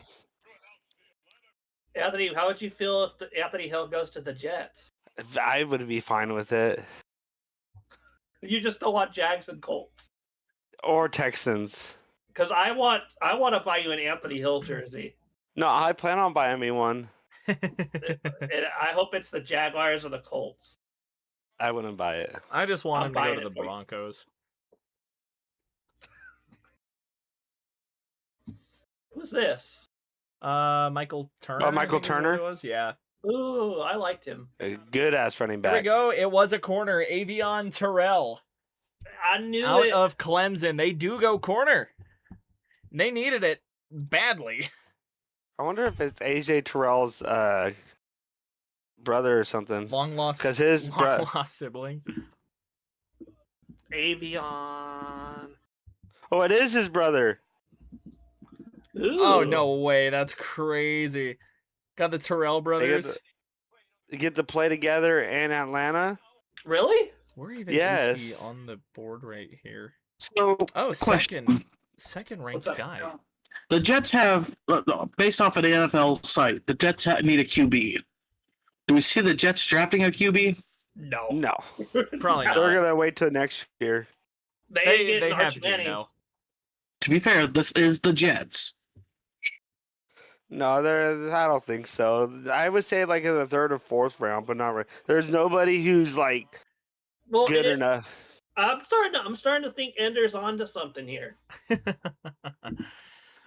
All right. Damn guys, I never hear Schefter or Kuiper making fart jokes. True. Well, yeah, True. because they're paid by ESPN. We're off the cuff. Well, fuck a guy named ESPN. All right, Oh, go ahead. We will stop making fart jokes when we make millions of dollars. Fuck no, we won't. Sorry. That's a fucking lie. Let's have a trade. Fart trucks are funny, or fart jokes are funny. If we make money, we're gonna go from farting ourselves to shitting ourselves. One of the Basically, So traded up with the Might- Panthers are might- now on the clock. we might piss ourselves a little too while we're at it. two. Mm-hmm. All right, real quick on Terrell. Noodles. Real quick on Terrell, 5'11", 186, so very slot corner. Ran a 4.39 40 My though, mic- so a lot of speed for him, a lot of strengths on him. Good lord, zone eyes are great. Peanut Tillman comparisons are lazy but accurate. They say. Test, hello. Hello. Vikings traded to 49. Panthers are on the clock now. Well, Panthers are in. Jets are on the clock. Oh no, it's the Jets. Yeah, Vikings pick The is Vikings. yeah, there's the trade. There we go. Okay, Panthers, there we go. Vikings traded up for the Panthers. Real quick, back to this guy. Fluid hips, ball tracking is receiver quality, nasty competitor, yada, yada, yada. At 180 pounds, bigger receivers are going to body him on contested catches. That is physics. Quick releases across his face give him trouble in soft press. Gets grabby when he feels himself losing in trail position. Tackling needs work. Short zone recognition can be inconsistent. Nice. That is AJ Terrell's brother. The Terrell. What position does AJ play? Also, Corner. corner. Oh, they're gonna suck together. AJ That's one, too. Terrell's like a. AJ Terrell's a know. damn good CB. I just wanted to say it to make it. Is this any better? Do what? Is this any better?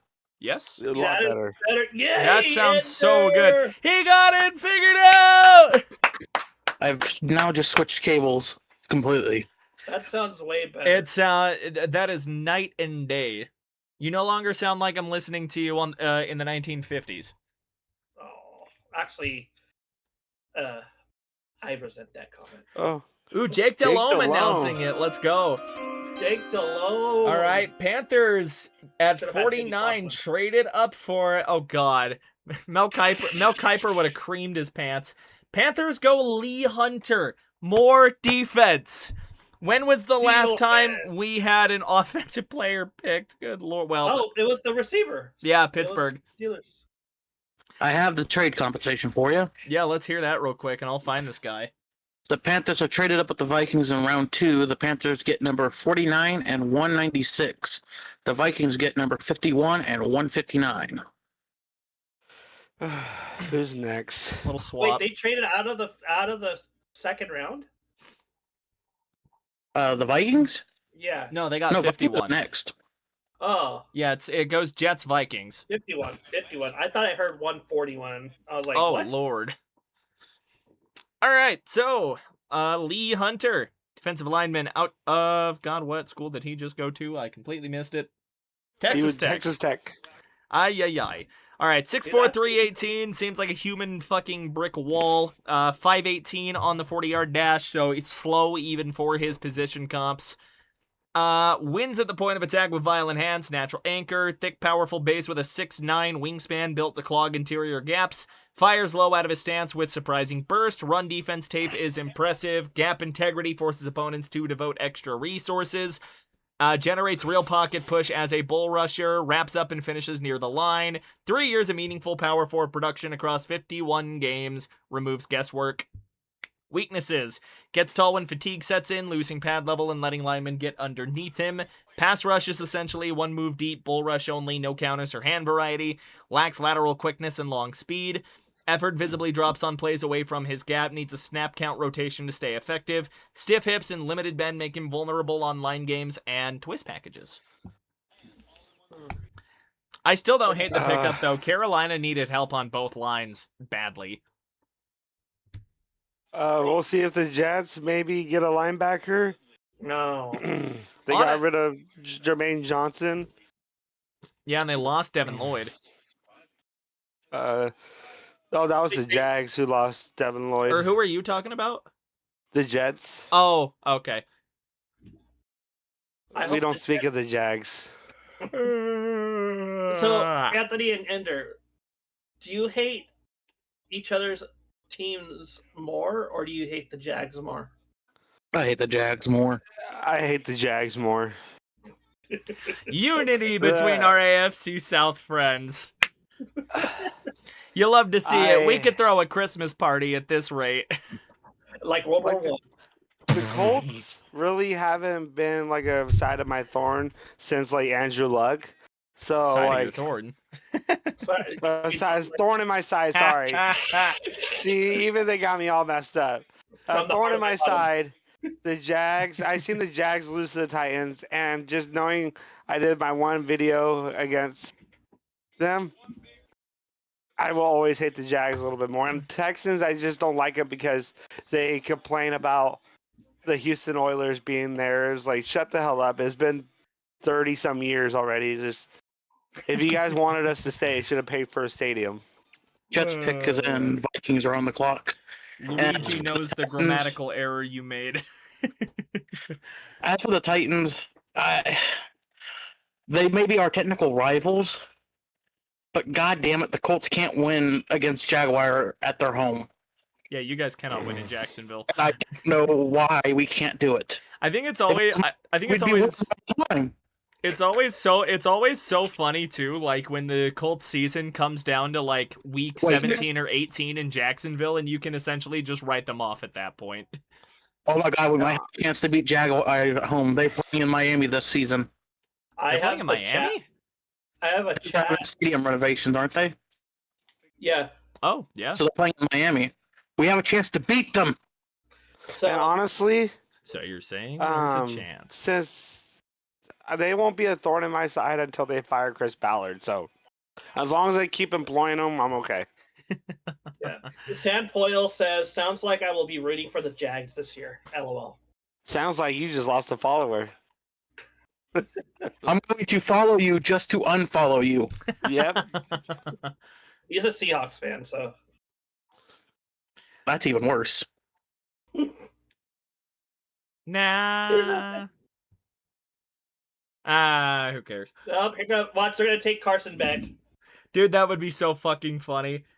They I are thought at the the Browns were podium. gonna take- Curtis Martin. Curtis Martin. Curtis Martin. Ooh, I love Curtis Martin.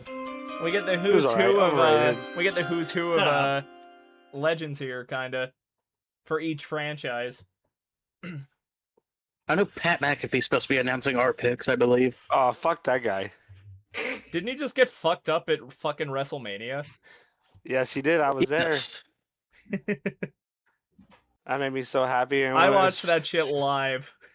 My mom is my only follower. LOL. Nerd. I was just joking. D'Angelo Pons, they go corner out of Indiana. But still ain't gonna get a pick. Do the Hoosiers, Ender, come on! Who's yours? To the Jets. Okay. To the Jets. His career's over. They loaded up this Alrighty. year. To lose, you get no picks. I mean, no, the Dolphins will get fourth place. They'll get D'Angelo third. Pons. I Yeah, don't no, know. the Jets were so sick of fucking not getting any picks last year that they're like, okay, we're just redrafting every corner position. Fuck it. So here we To give go. you how good D'Angelo Pons Hurry, is. I'll let you take it. This is your guy. You take him. This is your guy. Let me get him pulled up real quick, and we'll have. Kind of short. Yeah, like 5'9", 180. 5'8". That screams slot corner immediately. Give me a second. The site's being slow. Brother's gonna be Kenny Moore, but better. Kenny Moore plus. Minnesota, they're gonna take a quarterback. They just got Minnesota, no, Kyler they're not. Murray. Yeah. D'Angelo Pons, 5'9", 182 out of Indiana. Very cool.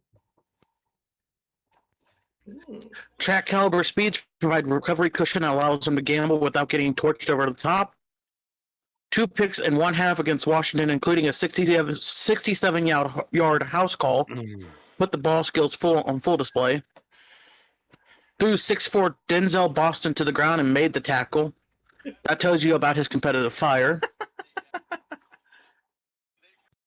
The 43.5-inch vertical confirms the explosive lower half you see on tape and his plant and drive brakes. His weaknesses at 5'8", would you quit? At 5'8", 182 pounds, with shorter arms, bigger NFL receivers will bully him at the catch point. Gambling instincts cut both way, massive and the misses against pro caliber route timing. But bruh, that's it. Bo Nix is going to the Colts. Almost 0 slot reps, which is where his corner and his size likely. What is going on?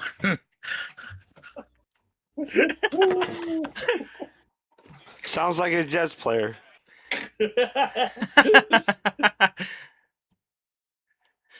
I think at this point we've just decided to distract you. The Vikings pick is also coming in. Oh no, we distracted him too long. Vikings pick is in. Packers are on the clock. Vikings take Carson Beck. Jake Golday out of Cincy. Anthony Hill and CJ Allen have fallen into the 50s. To give you how good D'Angelo Pons is, they renamed a pond in Bloomington to his name. Oh, For a- damn. I hope the Oh, Eagles boy. boy. Jake what they just Golday. select him? Jake Come on. Golday out of Cincinnati, baby. Here we go. 6'4", 239, ran a 4.62 40-yard dash, had a 39-inch vertical leap, ran a 1.60 or 10-yard split. Yep, okay. Anyways, rare size speed combo at 6'4", 239 with a 39-inch vert. Okay, so they just First pick is in. Colts are on the clock. covers ground sideline to sideline, gets hands on blockers early, consistent wrap-up tackler with a 10.5% missed tackle rate across 5 college seasons at 2 programs. UCF game showed his full toolkit, forced fumble, recovery, sack and a half. Defensive end background provides a rush toolkit. Drops into zone with fluid hips and carries routes deeper than most 240-pound linebackers can manage. Zone awareness lags behind the physical tools. Half-step slow diagnosing run action despite the speed. Pulling guards on gap schemes. Displays. Only one full season of traditional off-ball linebacker work at a competitive level. Come on, Pass rush Green production Bay. is thin for someone with 585 career edge snaps. Lacks counters when his bull rush stalls. I'm hoping the Eagles You gotta not One! lose. select Anthony Hill Jr., please, or somebody other than the Colts or the Jags. You might as well be in different leagues, not conferences. Different leagues. Colts are coming up! Wait, the Packers picked? Why is Pat McAfee up? Um, The Packers are in. Colts are still on the Well, clock. he inserted it himself into another thing he doesn't belong in. Please, come on. no, you're Look right, at Buckchoy. Anthony Enders Green. was losing it. Nobody comes to this show for the actual draft analysis. They come for the shenanigans at this point. We got people shitting themselves. We got freaking people yelling Alabama. We're out here We got a making guy with fart mic jokes. issues. I'm hitting Alabama. Gangnam Style. I'm out here hitting Gangnam Style. Alabama. Alabama. One. Come on, Indiana, pick him. Pick Anthony I, Hill. Green Bay. Please, Pick. Colts, I need this. Is Green Bay in the Packers yet? Please, Colts, I need What are you this. guys Anthony picking? Hill is kind of homeless. Has the Packers even made their decision yet? No, we're still in commercials. But where do you pick? They don't have a second. They traded it to get back into the first Who yesterday. is the Colts The picking? Broncos? I mean the Packers. No, the Titans traded their second to get back into the 1st round. No, I'm talking about the Broncos. Oh, we Where pick are at you 62. Oh my god. Number 62. There you are. Just to fuck with Anthony, I want the Colts to draft Anthony Hill Jr. And that would be the end of me in this chat because every time I talk to Andrew, oh, I know you a time. You a Colt. Say hi to Daniel Jones for me. Get a signature. Come to Indy. Are you Oh, really Lord. hoping it's not the Colts? I hope they select somebody else. I hope. Holding is waiting on bated breath. I know the ads are really delaying like the big dun dun dun. It's like Oh God, Ender, I need it's you. like Jerry Springer. Oh my Well, God, you'll find the results You might as well be in different after leagues, this. not conferences. After Different these leagues. commercials.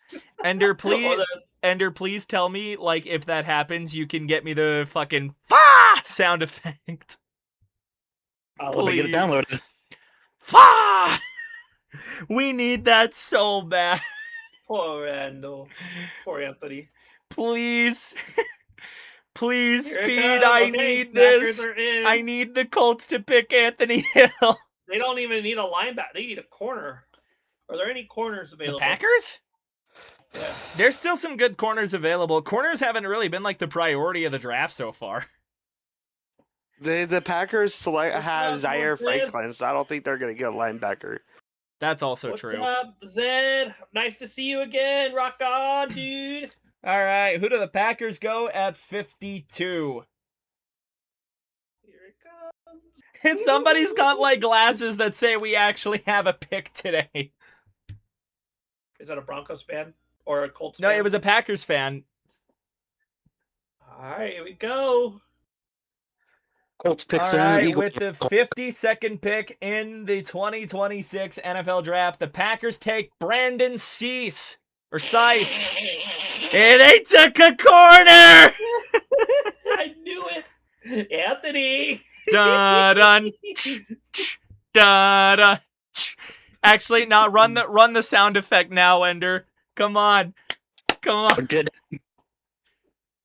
Hold on. Gotta run it now. I'm Anthony's still gonna pulling leave. up the guy they Hello? brought. We can hear you. Yeah. I think the Colts third or pick is fourth in. best running back of the draft still available, and second Yeah, or the third Colts best pick tight is end. in here. Where is Brandon Cease Yeah, in I this think class? the second best tight end is in.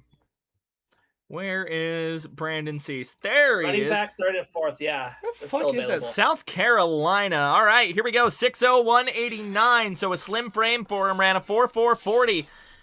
Alrighty, strengths, elite lateral explosion, arm length far exceeds typical thresholds for outside corners, loose hips and smooth footwork, natural athleticism, physical jamming ability at the line in press coverage, that's big for an outside corner, quick processor against the run game who attacks sweeps and tosses, that's also big for an outside corner, comfortable playing man coverage, techniques from hard press to soft press to catch and trail, blazing speed in the 40-yard dash translates to the field, weaknesses, zone instincts are raw and underdeveloped, overreacts to route fakes and double moves, grabby tendencies surface when he feels threatened, tackling consistency is problematic with too many diving attempts that result in absolute whiffs, injury history raises durability concerns, and it's time to find out if Anthony's worst fears come true.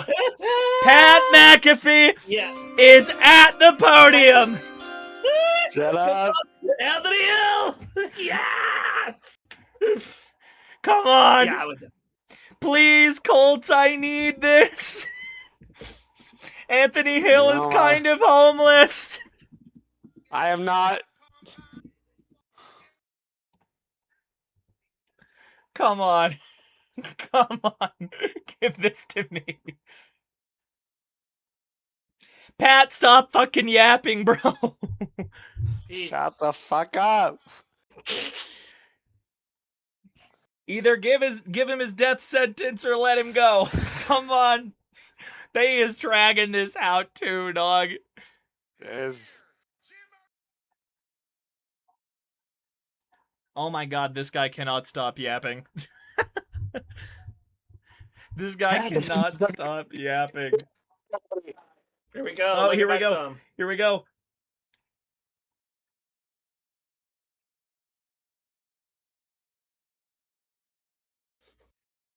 C.J. Allen comes off of the board. Anthony just dodged a giant kick in the nuts. I have no idea how C.J. Allen fell this fucking far. Yeah. So he's literally next. Here you go, guys. Come on. Wow. The Philadelphia Eagles are getting a safety. We need one. All right, so C.J. Allen, the Indianapolis Colts. Actually, you know what, Ender, you take this. This is your guy. First off, how do you feel about the pick?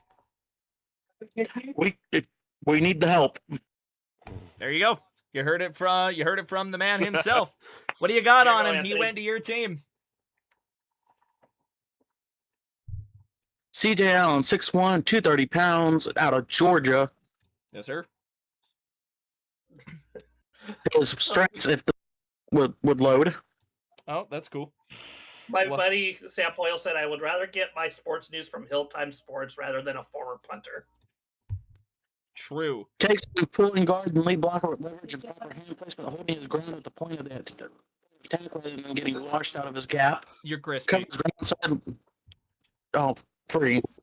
Someone else take a fix my mic. I don't know what's more reliable, Daniel Jones's Achilles or Ender's voice, his mic. Hey, watch it.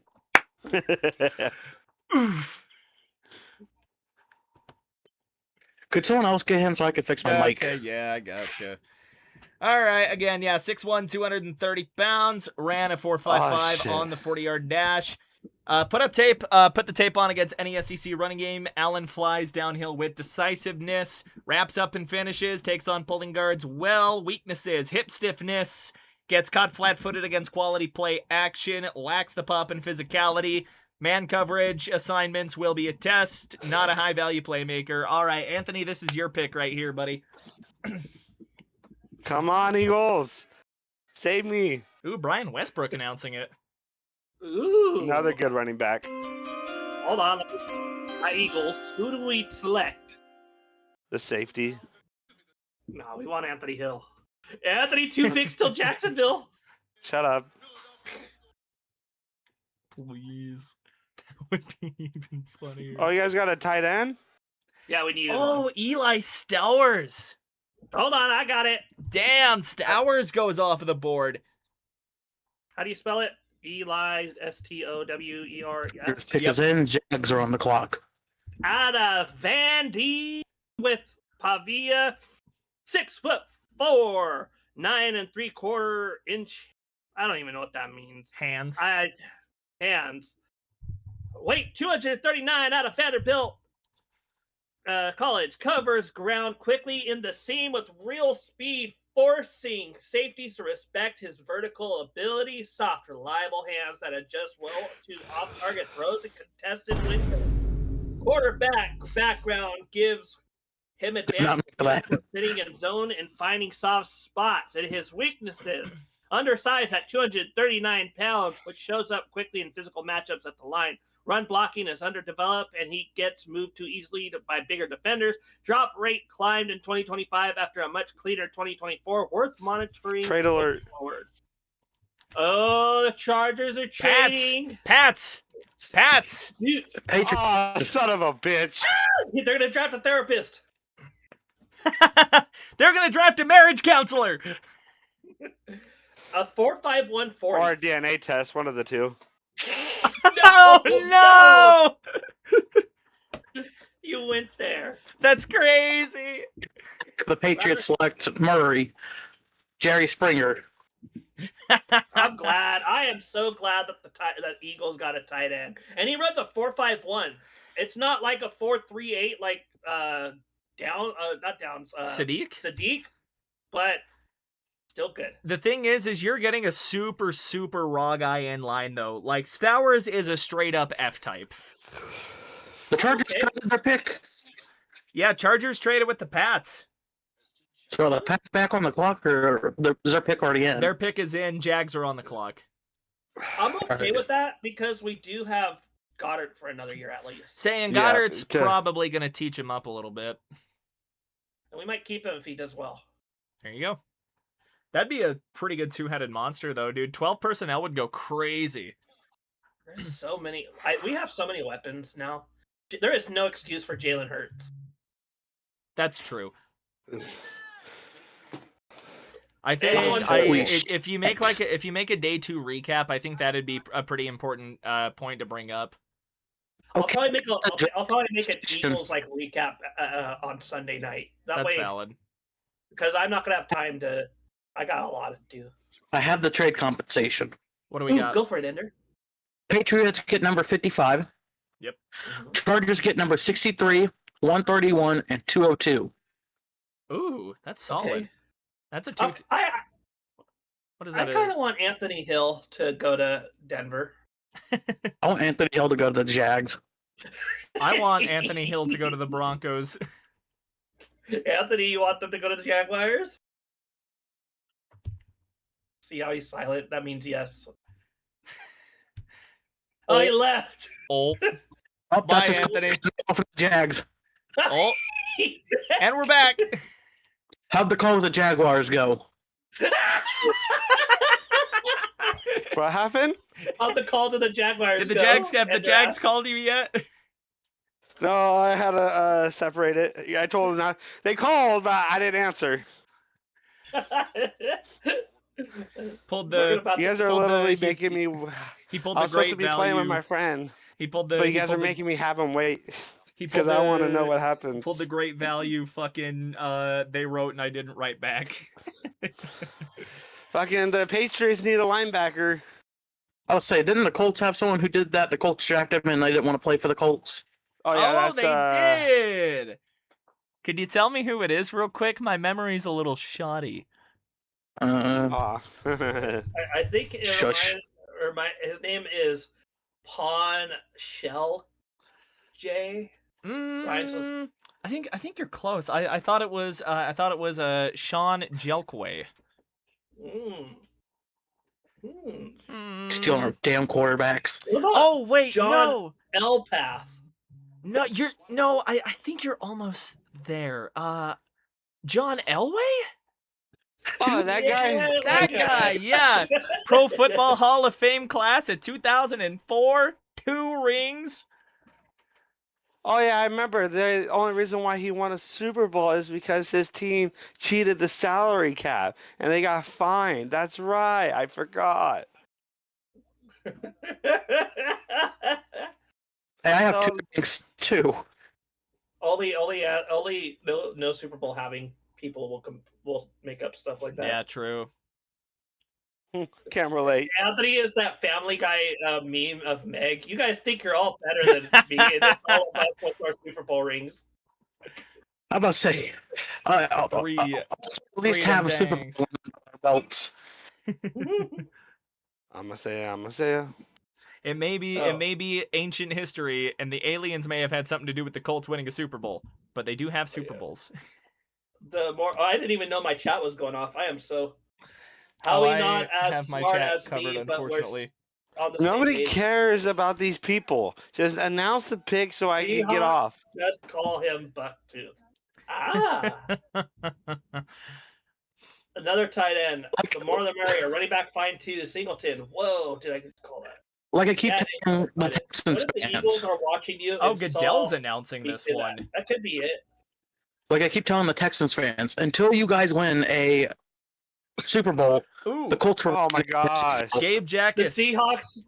Seahawks just call Elway Bucktooth. Strahan has better teeth than Elway. Jags are still on the clock. Someone is not a And Bears are on the I can clock. tell. All right, so Gabe Jackus goes to the Pats. They trade up for the guy. Let me find him on here. Out of Illinois. Gabe Jackus. Or Jack. No, it's probably tell ya. Jackus. It's Diana Jackus. Rossini would do a lot of Jackus in New England, I tell you. Is my mic still good? Oh, god damn. All right, Jackus, 6'4", 260, ran a 4.8 40-yard dash. His strengths: outstanding pass rush production with 27 sacks across 4 seasons as a starter. Wrestling background, shows up in hand fighting. Excellent speed to power conversion, carries 260 on a big frame with very little wasted weight.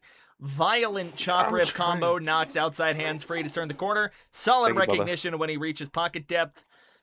Weaknesses: below average speed for the position. Run defense remains inconsistent. Plays too tall against down blocks. Missed tackle rate spiked as a senior. Rush plan lacks variety and becomes predictable when the bull rush gets neutralized. Coverage usage dropped sharply each year, signaling coaches did not trust him in space. Oh, the Eagles got Jonathan Grenard! What? Oh, 2 For the first rounds. Vikings? Yeah, What? 2026 third round, 2027 third round. For Jonathan Grenard? Oh, yes! God Is he damn! from the Vikings? Yes! Oh. And a $100 million extension. God damn! I need to clip that for a short.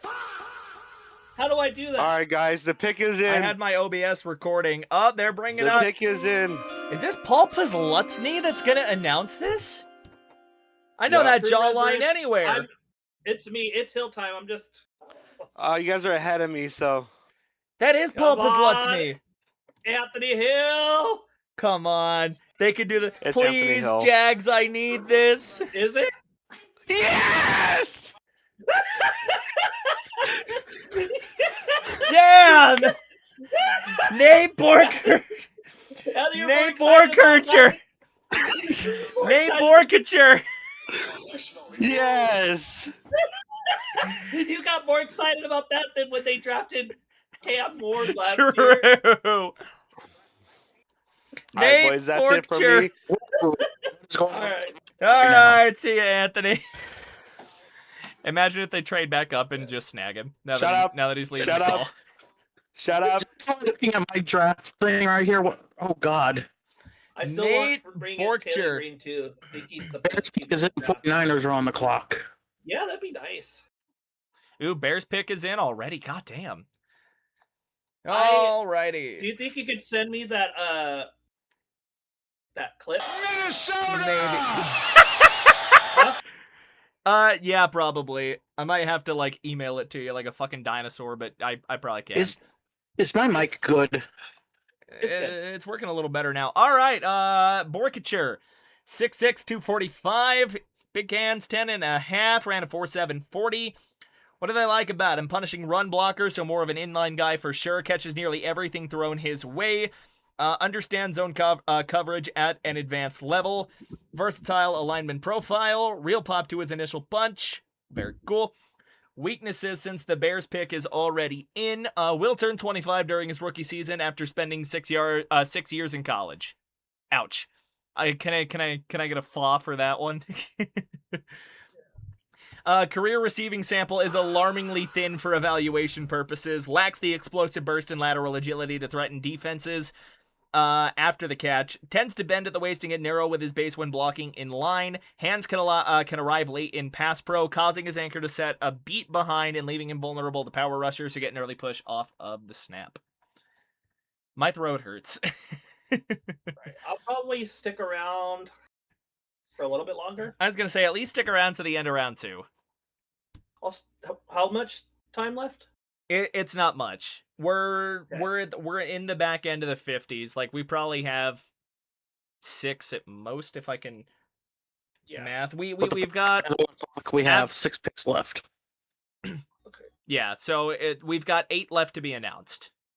Okay, I'll stick around until the Broncos pick. I'll take that. How long are you gonna stick, Ender? I can try to stick it out for the rest of it. Third round should go way faster than this. The freaking Anthony was hyped for the Jaguars. Brother was tripping. Nah, no problem, dude. Emperor Lord Zed. I love that name, Lord Zed. The Power Rangers. Go Power Ranger. Fire. The Bears. And there's just popping off with the soundboard over here. He's probably sleeping right now. He's like, I could breathe a sigh of relief. I'm pretty sure round 3 is coming up. I'm pretty sure that, like, as soon as he saw that the Jags did not take Anthony Hill, I think brother needed to go change his pants. We still pick 77. We can still take him 77. That is true. That is true. I think the Broncos take him. If he falls to 62, I think the Broncos are basically like, I think their arm is twisted into taking him.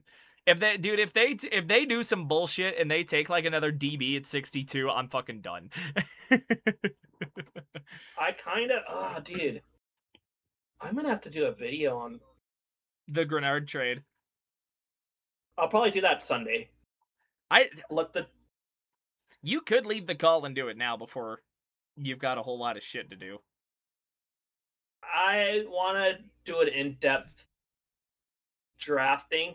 I gotcha. You're thinking Power Rangers and your friends. My brother called you a dork, not my friends. I am a dork though. He calls me a dork all the time in a nostalgia act. Dude, I was referencing fucking Snapcube Sonic dubs earlier.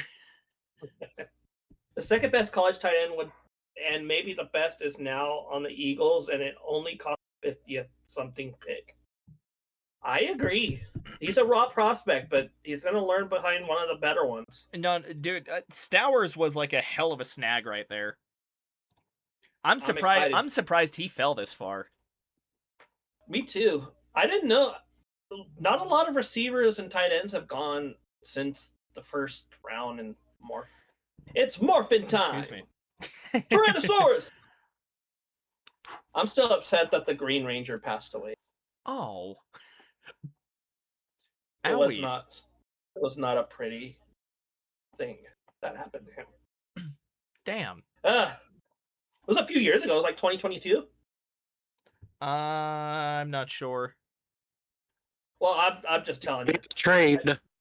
A Titans fan calls us dorks. 49ers have traded their pick to the Browns. Oh, San Fran traded with Cleveland. Okay. Anthony to the Browns. Oh my god, how funny would that be? I will get you the trade comp in a second. Heard that. Same here. Rest in peace, Jason David Frank. I liked him. He was my favorite Ranger. Dude, the Houston Texans can still take him. Oh no. Okay, so I have two trades going up here. The Okay. Vikings have traded up with the Eagles in round 3. Okay. Vikings get number 98 in the 2027 third round pick. Okay. Eagles get number 244 and linebacker Jonathan Grenard. Oh, I'm so Hell excited. yeah. But he has Unrealized White Dragon movie maybe coming out. Ooh, I would like that. Browns have traded up with the 49ers in round 2. The Browns will get number 58 and 152. 49ers will get number 70 and 107. Okay. And the Bears should be announcing their pick. They are currently, it is Logan Jones, center out of Iowa. They took a They center. need offensive line help. That they did. I think that's our first true center off of the board. Browns pick is in. Texans are on the I clock. genuinely think that's our first center off of the board there, and it's not even the guy that was like considered the best one either. Jake Slaughter is still on the board. But anyways, here we go. Player profile, 6'3", 299, ran a 4.9 40 at center, which for being a center, you do need a guy that can get off of the line very quickly. So what do we got? Pass pro is his calling card, sits in his base and lets rushers come to him rather than lunging, picks up late A-gap blitzers as well as any center. Over the final 2 seasons, almost nobody got home clean through his gap. Combine backed up the tape. Quick enough to reach second-level landmarks and finish on linebackers. 50 career starts in 3 years as a team captain. And then brings real toughness and a physical edge despite his size limitations. Run blocking is functional but inconsistent. Undersized frame with short arms limits his ability to sustain blocks in tight quarters. Stout-nosed tackles with active hands can walk him back and control the rep. Struggles to hold ground on double teams when asked to be the anchor side. Age is a factor. He will turn 25 during his rookie season. Center-only value narrows his versatility and limits roster flexibility. Recovery range from gap to gap is restricted by his lack of length. Huh. So the Bears get some O-line help. To be That's fair, big. this has been a very older draft. A lot of people in here are a lot older than usual. Well, we're like yeah. at the very back end of like COVID eligibility, guys. Ooh, we are, aren't we? Yeah. That's why there's still like 6th and 7th year seniors still in the college ranks. Yeah, Joe Hayden back at the podium. that's true too. And Ayuk coming back. Who Yeah. does Cleveland select? Emmanuel McNeil Warren, DB out of Toledo. Browns Nice. are going pretty heavy too. They're getting some guys for sure. If one of you guys want to take this one, I might go grab a drink right quick. Hopefully my mic holds out. I'll pull them up. What's his name? I'm gonna just set those there. I got it. But what's his name? All right. Emmanuel McNeil Warren. We're not going out right now. That'll be McNeil - Warren. Yeah, are you I'm doing it? Do you want to get it? McNeil. The dog has taken over the stream.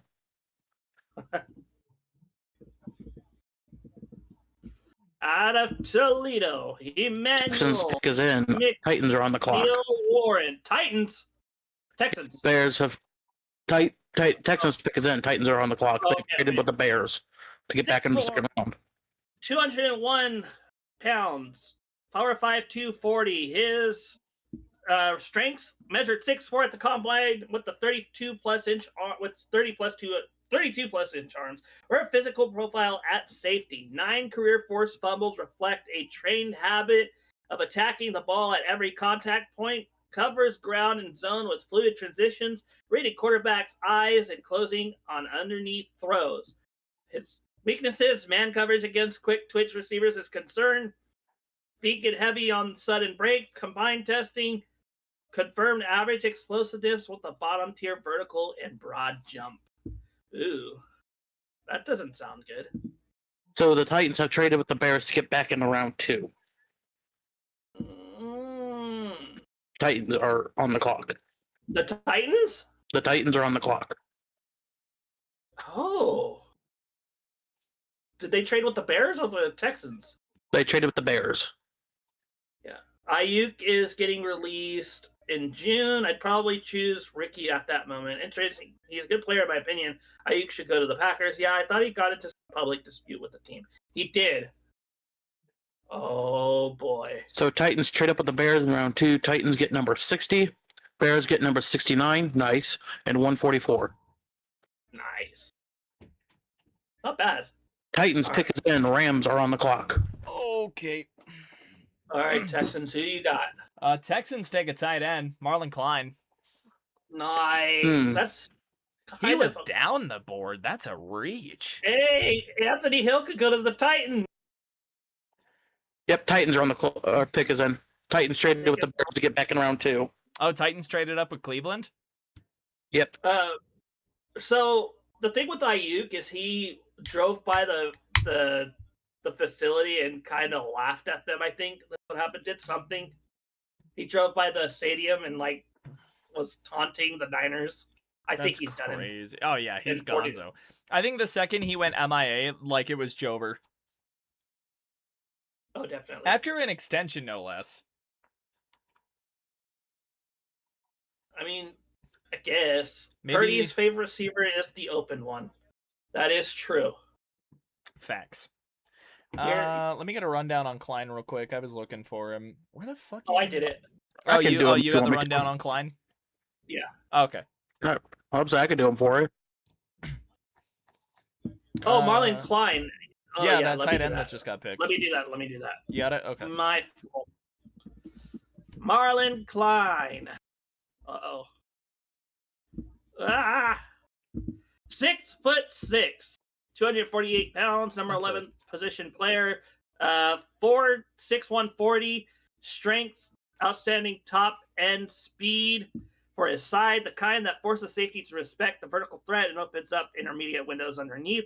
Long strider who eats up ground once he gets rolling, particularly dangerous on crossers and seam routes where he can build into speed.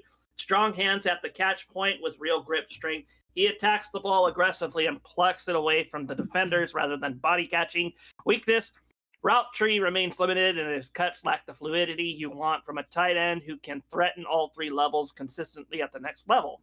Blocking technique is a real concern despite the willingness. Hand placement is erratic, and he gets stacked and shed by bigger edge defenders too often on film. Production at Michigan was never overwhelming, with just 38 career receptions across 4 years, leaving a thin resume of work to project from confidently. Yeah, he only has So one he's career used- touchdown.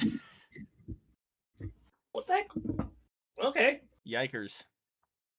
True. I never believed in having too many mouths to feed. Load up my QB with great pass catchers. Load it up. It's like the Niners and Eagles understand this now. So I have rumors that I would like to say. Ooh. Yes. So there was a rumor that the Titans are taking Anthony Hill Jr. Dude, that's why I joined on it. I had to jump on, boys. You know this. I got to show them love to my favorite channel. So we're in commercials while we wait for them to announce it. So that's gonna Me be too, me too. that's gonna be crazy. Could you imagine, Dude, if they draft Anthony Hill Jr., dude, I think Anthony might fucking jizz. because they need a linebacker real bad. I think Anthony might blow a hole in his pants. I will fucking come instantly. No, there's kids watching me. I mean, I said come over. I said come over. Oh no. The I sound do have my You're students washed. that followed me. It's over. No. you know what? At least Hender had banger sound effects to Oh boy. Dude, so kiss him. Oh shit. What? Oh, you're Another game. Oh yeah, you're playing. You manifested this in Madden. Hello. Okay, the Yeah, soundboard please. is actually so good. As long as I can keep Nitro, I can Dude. use it. 5 more seconds in the ad. Come on, Anthony Hill Jr. Come on, because No, I want him to go to the Jaguars. Denver's in 2 picks too. Yeah. They need a linebacker too.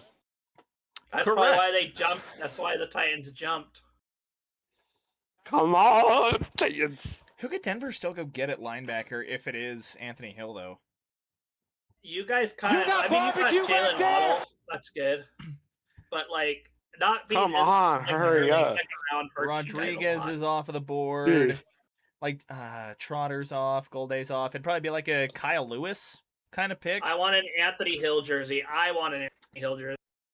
Here we go. Here's the announcement, folks. Let's go. 'Cause Jeff Anthony- Simmons. It is Anthony Hill Jr. The Titans drafted Anthony Hill Jr. Hey, to you the got a Titans. phone call to go answer, my boy. Let's go. I'm going to the Titans. Let's go. You know what? I'm mad that Denver didn't get him, but that's you know what? I'll let it slide. That's That's funny. awesome. That's fire. I am sad the Broncos didn't get him, but I will let that That slide. is crazy. Slid all the way to 60, and Tennessee pounced, man. 6'2", 238, 4'5", 40. Here's the player you're getting, Anthony, all right? Exceptional sideline-to-sideline range, runs downhill with violence and bad intentions, quick trigger processor who reads keys at the snap. Ball production is off of the charts with 8 career forced fumbles. Natural pass rush ability that most off-ball linebackers do not have. Clutch performer who delivered in, whatever the fuck that says. Coverage responsibilities at Texas were extensive. Long arms create an impressive tackle radius and allow him to keep block. See you guys later. Whatever. See ya. Heard that. See you, buddy.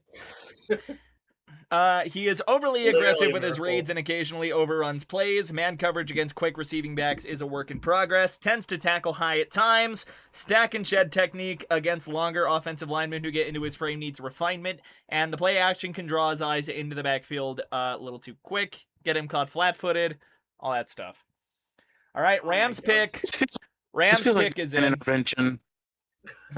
Feels like a what? This feels like divine intervention. All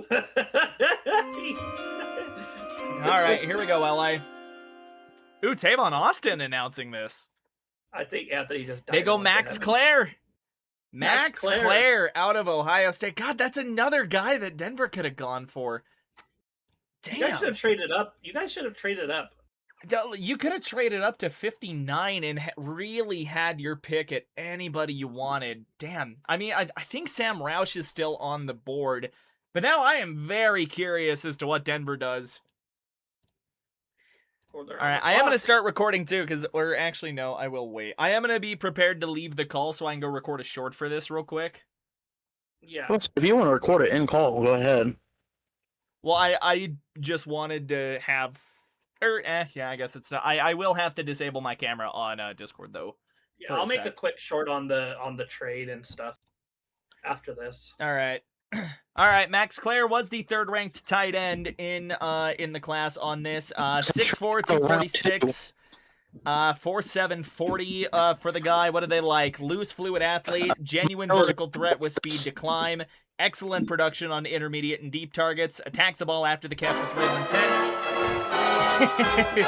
Reads zone well and has a feel for setting into soft spots. Versatile alignment piece. Showed legit growth as a run blocker at Ohio State. And the Broncos traded the fucking pick. God damn it.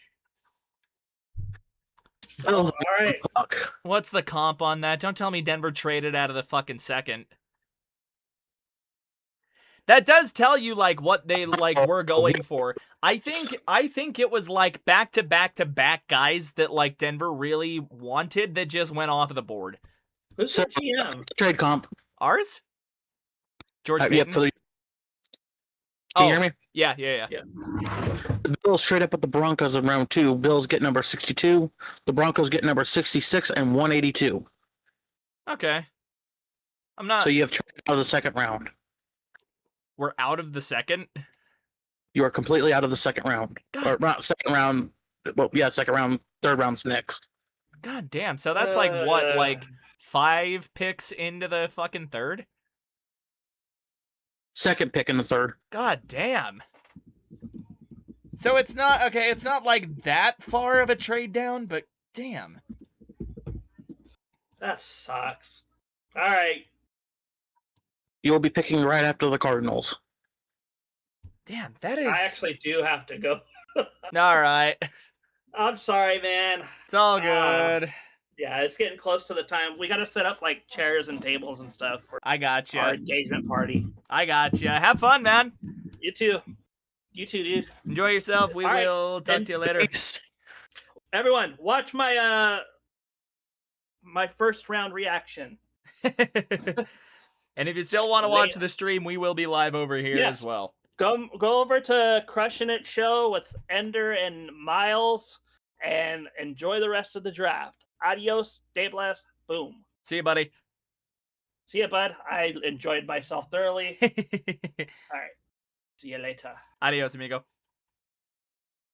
Bills pick us in. Chargers are on the clock. Now I need to resize this for the umpteenth time here. Boink. That is unfortunate that the Broncos have traded out of the second round. What was that second pick they got? Like 186? Let me pull back up. 182. 182. So what is that? Like a back end 6 or like an early I think 6? that might be Late 5, in early 6? Or late 182. 6? Let me quickly search it up. Damn, man. It is the first pick of the 6th round. Okay.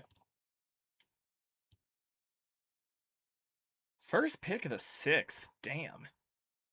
It is more draft capital, but that is kind of what. Honestly, like, if I really had to guess what happened, like, just seeing, like, Hill go and Claire go, like, if I really had to guess, like, those were probably Denver's 2 guys right there, just with how the board was shaping out. And as soon as they got jumped for both of them back to back, I think it was over.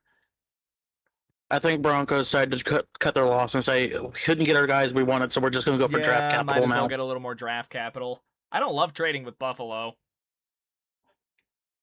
I don't either. I would have fielded a call to an NFC team, but I don't love trading with Buffalo. Especially not an in-conference team. I like it more than an in-division team, but not by much. Yeah. Okay, so we'll see what Buffalo does, I guess, with Denver's pick. Denver has delayed their picking until the very, very early 3rd round. So we've got, 3 picks left here in the second. So we're, like 5? Chargers on the clock. We have the Seahawks left to pick. So we're, like 2 or 3 away from Denver now? Seahawks. Yeah, 3. Seahawks, Cards, Broncos. Okay. I'm really curious about who they end up wanting to take now. That's because I given the entire situation, I guess I don't fully disagree with trading down just because you lost out on probably the 2 guys that you were really, really going to shoot for in Claire and Anthony Hill. I think that they were willing to stand pat and take fucking Max Claire if he stayed. But with the Rams going to get him, I don't think they felt like it. All right, Bills go corner. Davison Igbinosun. Or Igbinosun? Igbinosun. That's what I'm going to go with. Igbinosun. It is a name. Igbinosun. Let me go find him. He is a pure corner out of Ohio State. Ohio State's been having a pretty good draft. Yeah, Ohio State produces a lot of NFL caliber players. Hell yeah, they do. Damn. Oh, I need to get my OBS off so I can actually see my chat. Bye, TJ. Hey, no complaining about picks. My Hawks don't have Jack. Hey, I'm sorry, bro. Hey, you guys are about to be on the clock. You guys have already had more picks than Denver did with round 1 anyways. So you had more picks than I have. This is where Ender would have put his first round pick. If we had one. Luigi knows what you did with that first round pick. Oh, get one next year. All right, so new guy that just got picked once again. That is Davison Igbinosun out of Ohio State for Buffalo, trading up to 62 with Denver. What do they get with him? Length and physicality at the line, carries vertical routes down the sideline and squeezes the back shoulder. Attacks the catch point with active hands and forces receivers to finish through contact. Triggers downhill fast on screens and quick game. Willing force defender who fills his gap and sets the edge against outside zone. Penn State end zone interception in 24 flashed improved ball location and tracking. Penalty count fell from 12 in 2024 to 4 in 25, showing the coaching is sticking. Durability is a real selling point. 53 straight starts across 2 SEC and Big Ten programs. Chargers pick is in. Seahawks on the clock. Hell yeah. His hips are tight when he has to flip and run with shiftier receivers. Still defaults to grabbing late in the rep. Wore oven mitts in practice to curb it. Plays upright through his transition. Loses ground coming out of the back pedal. Struggles to find the ball with his back to the QB on true vertical shots. Frame is long and lean, narrow through the hips and thin in the lower body. Strikes low as a tackler and has trouble wrapping up when the angle is off. And he opens his hips up too early in off man and tips which way he is turning. And that's a big no-no for receivers. Here we go. Let's see what the Chargers decide to do here at pick 63, second to last pick of our second round. This will be interesting because they went edge in the first round, which I didn't feel they needed too terribly bad immediately. They need a defensive line. They did need defensive line, but it felt like they maybe needed it more in the middle than anything. They need either defensive line or offensive lines. Yeah, they desperately still need they just need good backup tackles. That's literally it. They just need good backup tackles. All right, I think an O lineman is not a good pick. Is that Antonio Gates? Holy jawline on this dude. Bro looking like fucking Agent 007 in the suit and sunglasses. That's crazy. Bro hitting a dance on, bro hitting the emotes on stage? That is a hell of a name. Alrighty. Who do we got? Jake Slaughter. So they do go offensive line. All right. Not Seahawks surprised. pick is in. Cardinals are on the clock for round 3. Hell yeah. All right, we got some centers coming off the board. Finally, Jake Slaughter. Straight up center. Let's pull up his report here. Slaughter out of Florida, 6'5", 303. 10-inch hands, 32 and 3/8-inch arms. Ran a 5'10", 40-yard dash. What do they like about him? Pass pro anchor is outstanding with serious core strength. Processes the game quickly, identifying stunts pre-snap and adjusting protection. Generates real push in the run game when he catches defenders clean. Pulls cleaner than expected for a 305-pound center, staying balanced through moving targets. Plays with consistent knee bend and low pad level, understanding leverage throughout the rep. Started every game over 2 full seasons and never missed time against physical SEC fronts. 2-time captain as well, so that's big for him.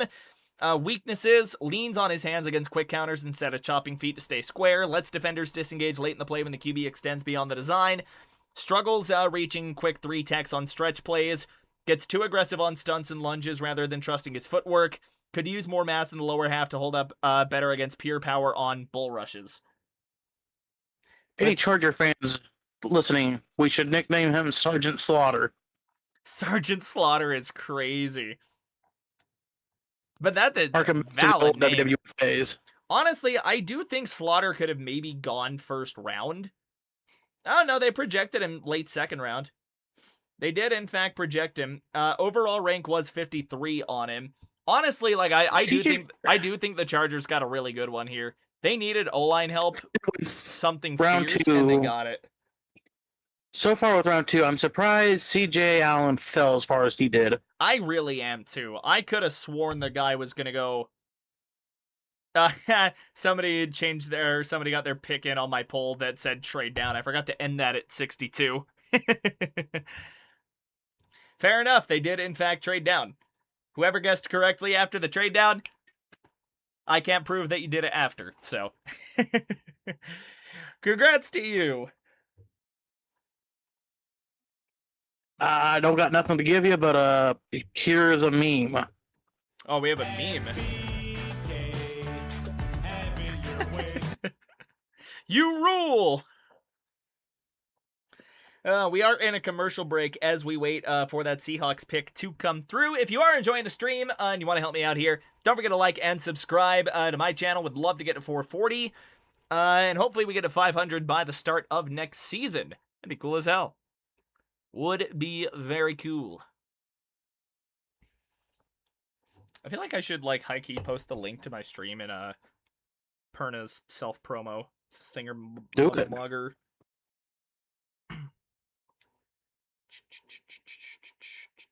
Part of me really, really wonders, does Denver trade back again? Yeah, I wouldn't see why they would. I don't either, but like you never know.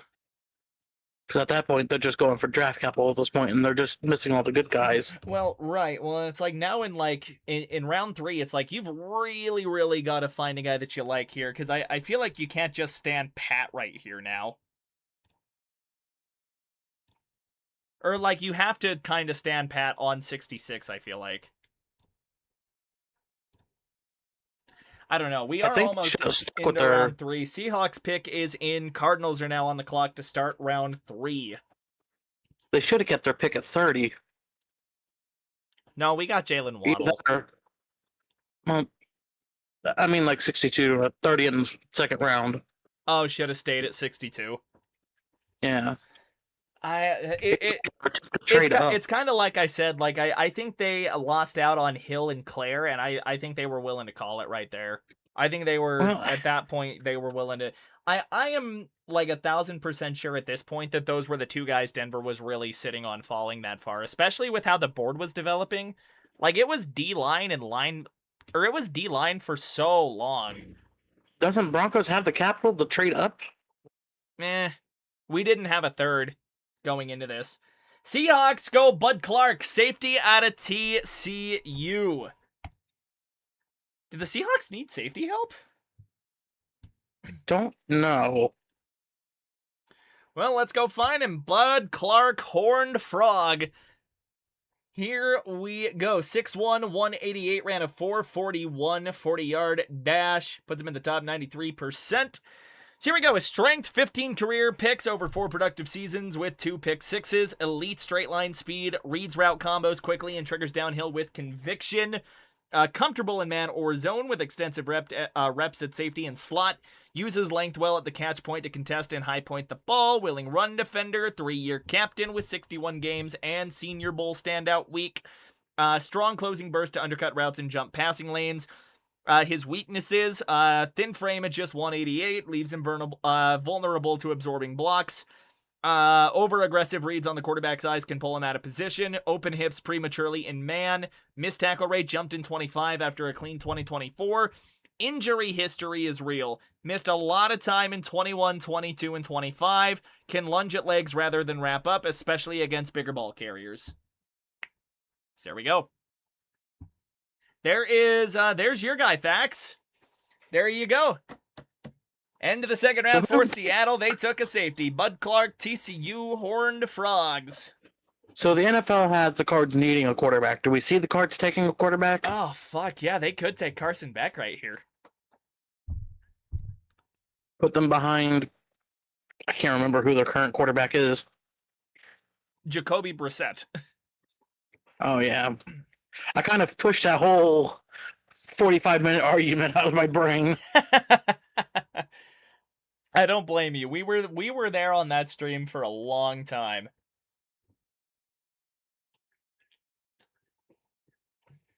But I can see them picking a quarterback and putting him behind Brissett for a bit. Oh, yeah. Because, like, worst case scenario, you didn't you didn't invest super high draft capital into him. Hypothetically. The quarterback. I could see them doing it in, like, the 7th.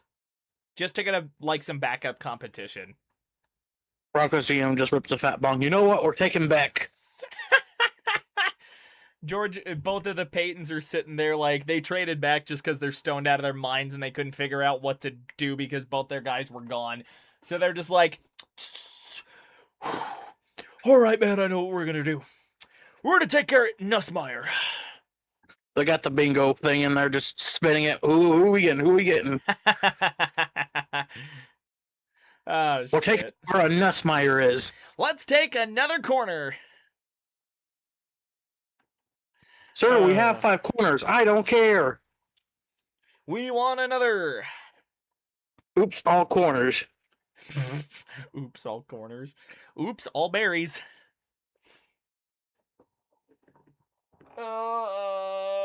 The Broncos 2026 season is just going to consist of a team filled with nothing but corners. Oh, we're just going to run fucking dime all season long. Jahdae Barron will transition to safety or some shit. I'm surprised they still have the Raiders as set up as a needs QB. I just don't think they really update the graphics like through the draft. I think they just leave like what Say the it. preconceived needs were. The Raiders take another quarterback. I'm going to start questioning the Raiders. How funny would that be, actually? Like, watch them just double up and take Nussmeier. Oh, they could fuck with people and take Beck too. It wouldn't be like the first time that happened. Washington did it in 2012. They took RG3 and Kirko. It's like, you know what? They were both in the national championship game. Let's just yoink. Broncos are on the clock. Hell yeah, which means the Cards pick is in. Once the Broncos pick is in, I actually got to start recording here so I can have that for an upload. And hopefully my mic hasn't been garbage through the fucking stream. No, your mic is good. It just sounded so quiet on the recording from last night. Like, I went and kind of watched it back, and I was like, it's a little quiet. Yeah, I don't know why. I just think for some reason, like, I still cannot figure out the audio mixing, apparently. OBS's audio mixing is weird. Yeah, it kind of is. All right, yep, Cards pick is in. I'm interested to see where they go here, top of the third. Yeah. I think it would be really, really funny if they took Carson Beck, but I could also completely see them not. They need a quarterback. I'm sorry, but I don't think Brissett has long left. They need But, they Jesus. Need, they need linemen too, though. Yeah. Like, they took a luxury pick at 3. They won 3 games last year. Here we go. Holy shit, they took Carson Beck. The Cards took Carson Beck. So his pick is in. Raiders are on the clock. Crazy work. Pick's in for Denver. All right, Yes. Pick is in for Denver. We are going to talk about the Cardinals draft pick real quick, and I will cut this out in post-production. Carson Beck comes off the board for the... I guess I can just kill the recording now, right there. All right, 233, 6'5", ran a 4.84 40-yard dash. Here's what they like about him. Pocket technician who stands confident behind pressure. Ball placement artist.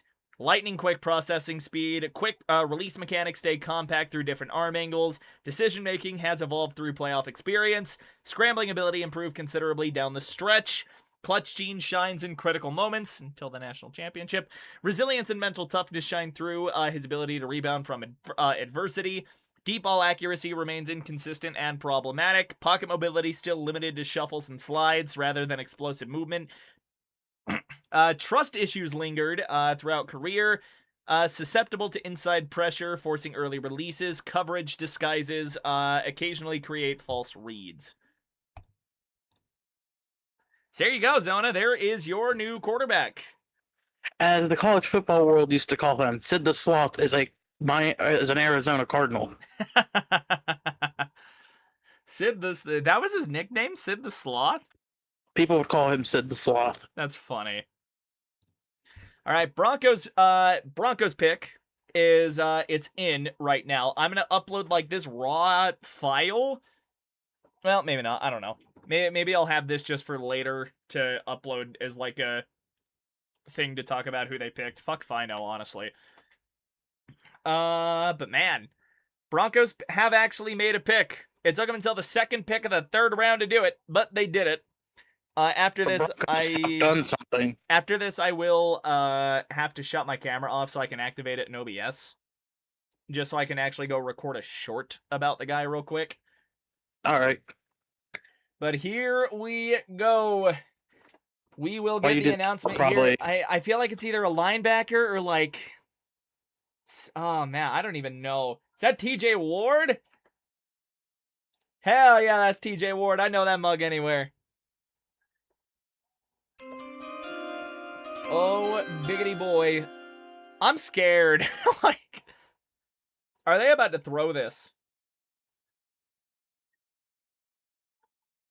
All right, here we go.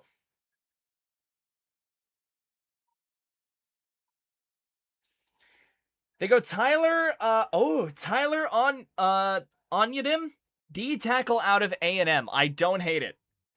The Raiders pick is in. Eagles are on the I clock. don't hate that. Okay. Okay, we will get this on live. I will shut off my camera now real quick just so I can flip to a different scene here. Do I have just a face cam scene? Probably not. That's a problem. I can make one, I guess, real quick. Or you know what? I can just use this for a short. Let me... where is my webcam? That's valid. I gotta move this slightly, just so I'm a little better in frame. This is such a scuffed setup. Okay, yep, I am gonna record this. I think you are muted on the other side too, so no one unfortunately can't hear you. But I am going to record this real quick and try and edit it very, very quickly. Tyler Onyedim? I think is how you pronounce that. Tyler Onyedim. I need to sort by defensive tackles. Tyler Onyedim. A little bit down the board. Unless I missed him. Tyler Onyedim. No, he is definitely a bit down the board.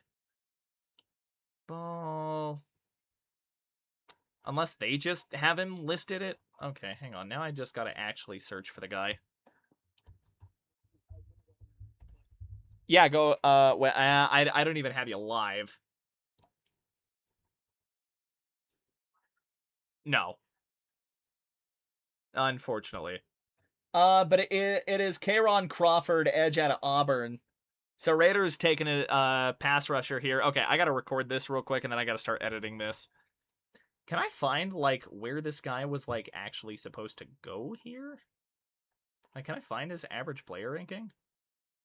Did he even have one? He appeared at the Shrine Bowl. Not a bad year, though. What college did he even go to? Why can't I figure that out now? I can go pull him up real quick. Oh, T-A-N-M. Okay.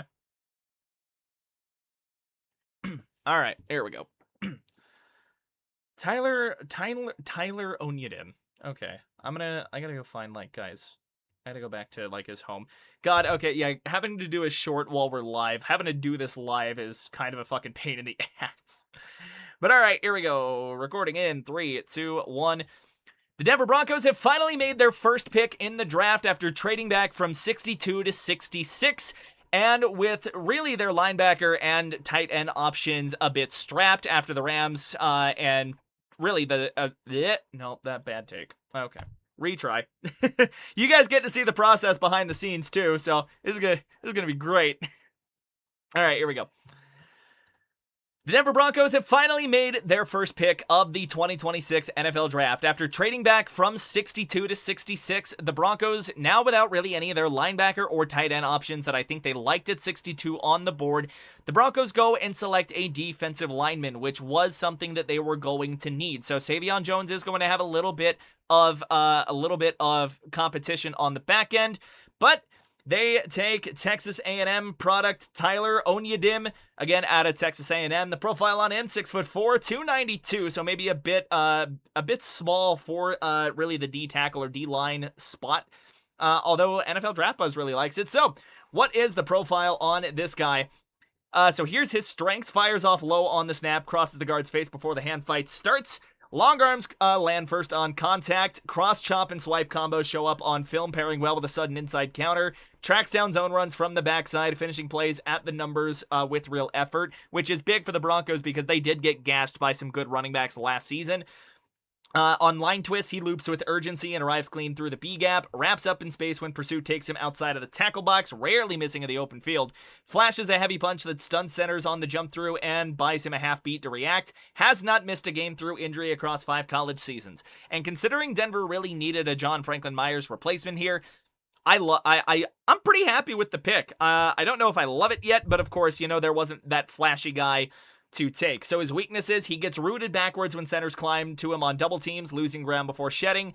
Pad level rises coming out of his stance and exposes his chest against down blocks. Goes to the long arm on nearly every pass rush rep, and guards sit on it by the second quarter. Struggles to redirect once a tackle gets hands inside, showing tight hips through contact. Flashes disruption early, then disappears for stretches when blockers adjust. So it sounds like, to me personally, the Broncos got a little bit of a raw prospect. A guy that they're going to develop, probably a la Savion Jones, the way they kind of brought him along this season. Really, the guy, I don't think he got hardly any snaps at all, Jones anyways. So Broncos get another bolster to the defensive line room. Let me know what you think, Broncos country, and we are live currently with the draft if you want to check that out. So yeah, see you there. There is the take. I can come back here now. Let me deactivate my camera real quick on here. Deactivate. There we go. Come back here so my camera doesn't fucking explode. Beautiful. Okay, I will let you take the draft commentary for a second while I edit this down. All right.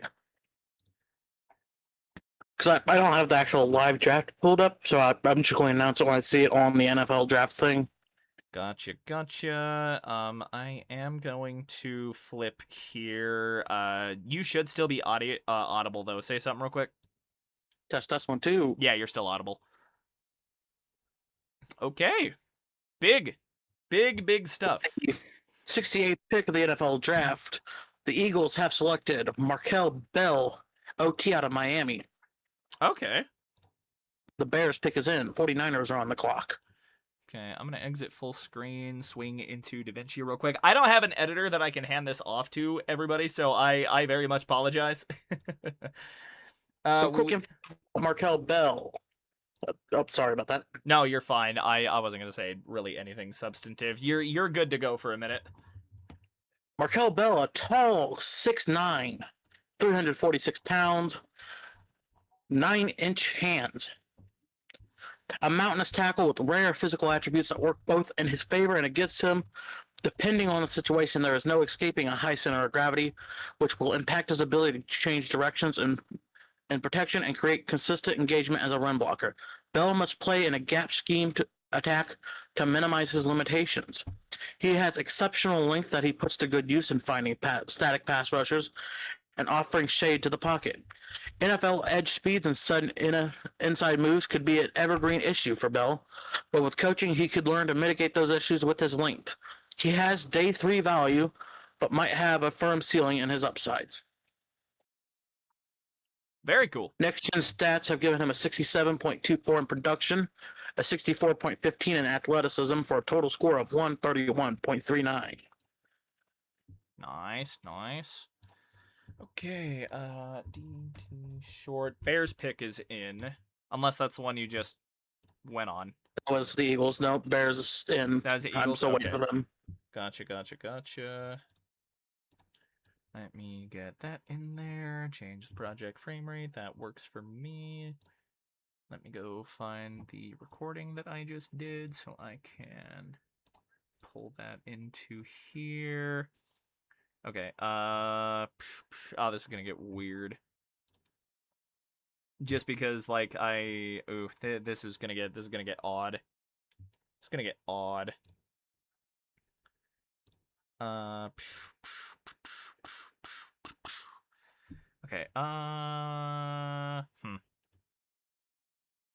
you know what, I can stomach it. This isn't gonna take overly long. File. With the 16th pick of the NFL draft, the Chicago Bears select Sam Roche. Sam Roush goes? Stanford. Damn. In the draft landscape full of pass-clutching tight ends, Roche stands out as one of the few plug-and-play Y tight ends and a line-blocking tight end available. Excuse me. He can make cutoff blocks in the zone and combo blocks in the gap schemes. He holds his own in pass protection too. As a receiver, he is not stiff but lacks exclusiveness underneath. He needs to apply more of his tough passing style to win combat catches and expand his role beyond run blocker zone beater. While his catch production may draw questions, his size, toughness, and pro-ready blocking profile could push him into day 2 consideration. Solid. He is 6'6", 267, out of Stanford. Just trying to make sure I get a crop that works here. That is probably going to have to do. I just got to The see how I see. 49ers pick is in. Commanders are on the clock. Commanders are on the clock. I am trying my damned hardest to like get this edited together in a very short amount of time here. We are just going to automatically kill that channel, or the audio channel, and then I am going to have to make this so fucking small. But people are going to be seeing it on phones, so it's not the end of the world.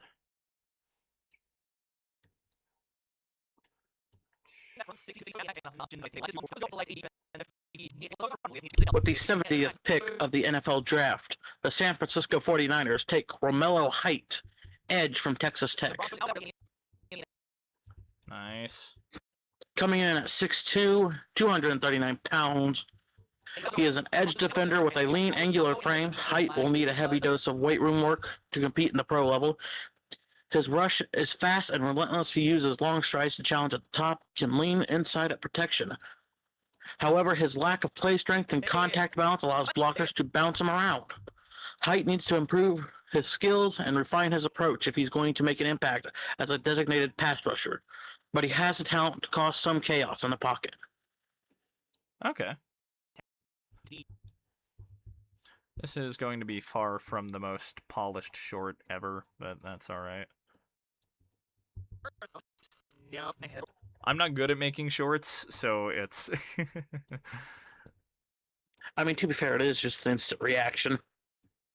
Yeah, I'm trying to put like a highlight tape under my face, just so there's like something for people to kind of chew on right there.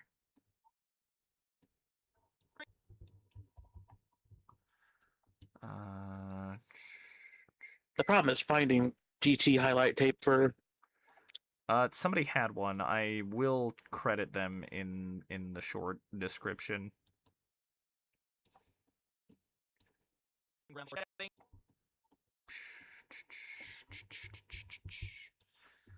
Thank God for YouTube to MP3 downloads. Or MP4. Well, both of them. Oh, I took actually way too much tape off of here. How long is this going to be? 2 minutes. Jeez Louise. Okay. I'm out here doing a fucking yap fest. It's like, how much can I really afford to... I can't really afford to cut anything else out. That's okay. Yipes. Okay. We might just have to roll with that then. Heard that.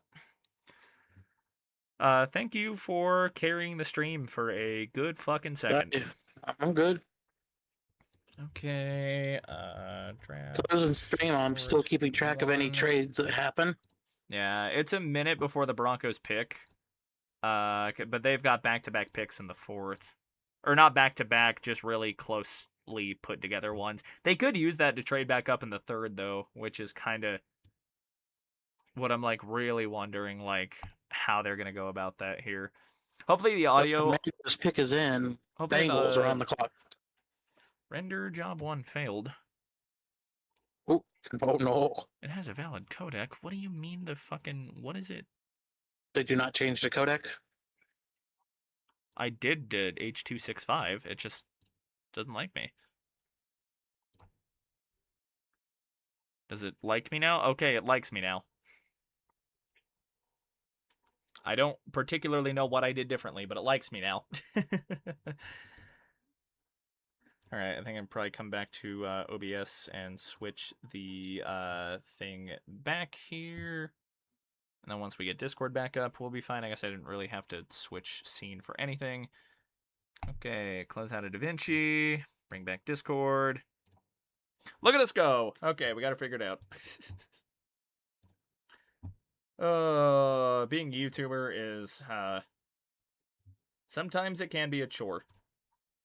Making shorts is not... The plan, just if I'm going to do like any shorts or videos, I'll just do it after the draft.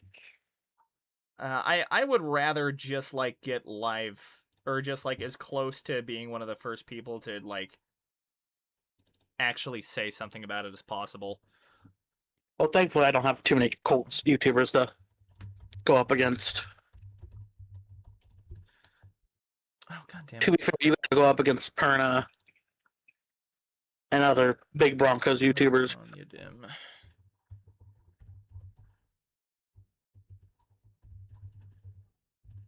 At 66. Broncos news. NFL draft 26. That will do.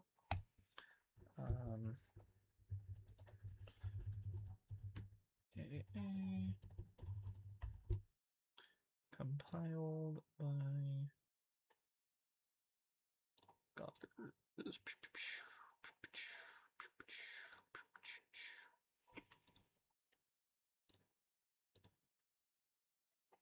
Oh, I guess I could just copy that. There we go.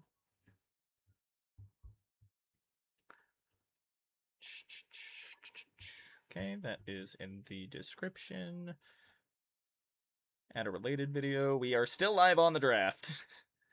Initial check. Yep, XYZ. Public. Publish. Okay.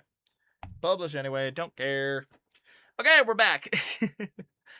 Judging by the time it's taken Commanders to take it and announce their picks, I'm assuming they're at commercial. I think they were. They got Mark Rippon up at the thingamabogger now.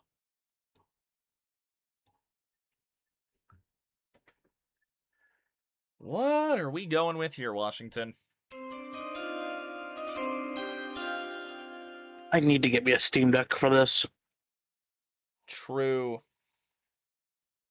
They're so fucking expensive. Stream decks are fucking crazy expensive. Alright, well, Mark is aura farming at the podium for a second. Mark Rippon's announcing the pick, and Brother is just aura farming for right now.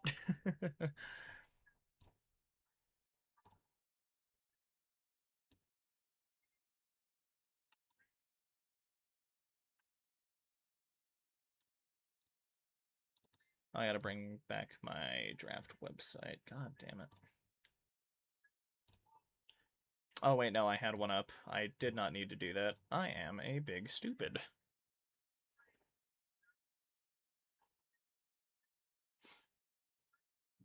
Brother is still aura farming. Brother Come on, is... you're ranking the Washington Commanders. You don't got much to look forward to. He is still aura farming.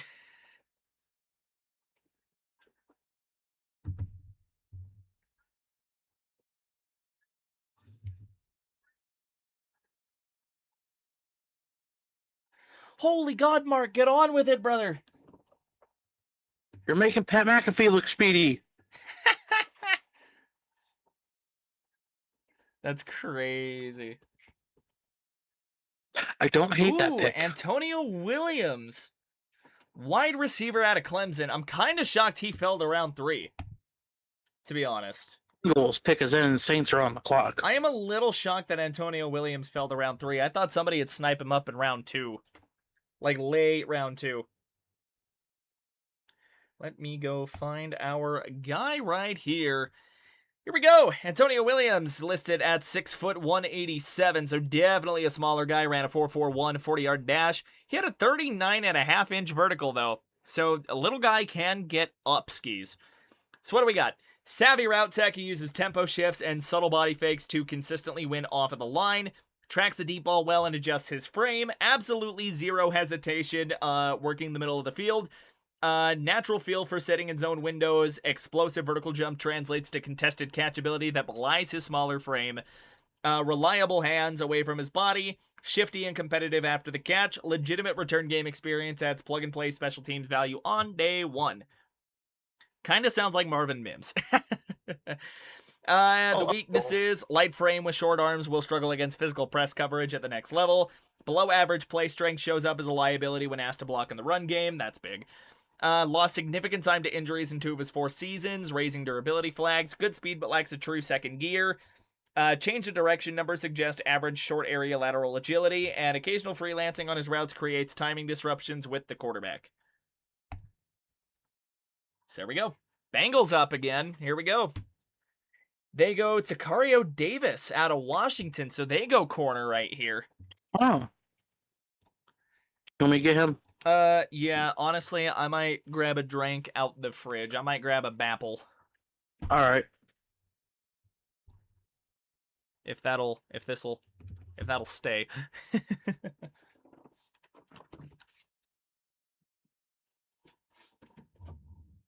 Sicario Davis out of Washington.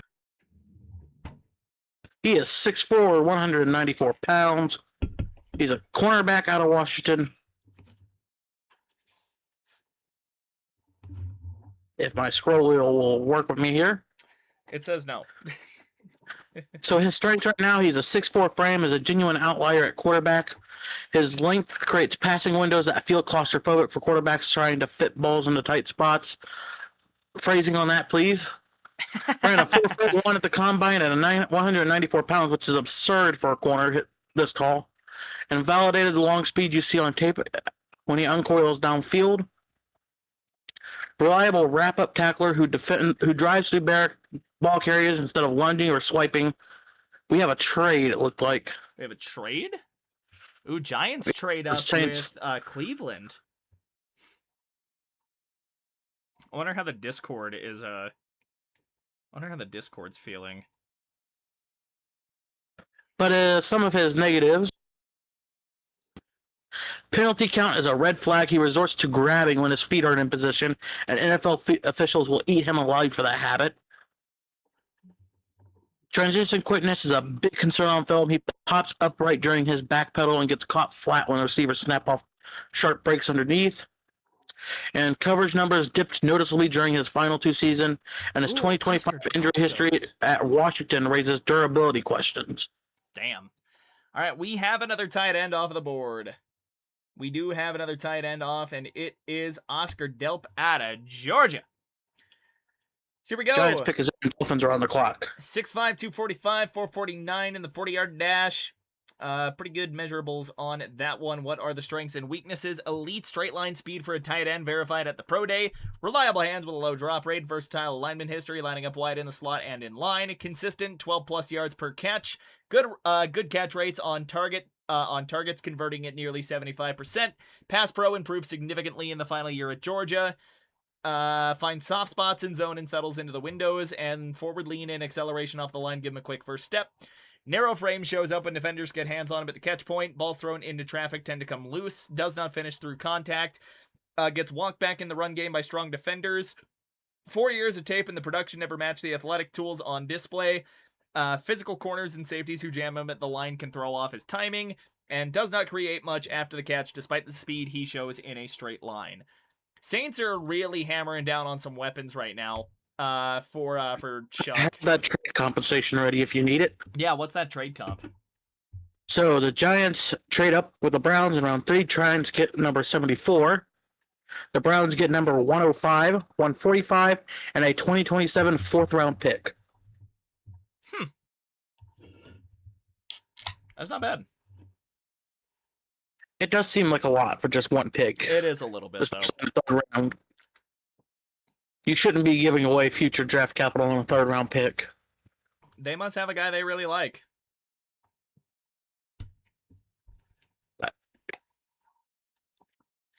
All right, let's see what the Giants go. Malachi Fields out of Notre Dame. Wide receiver.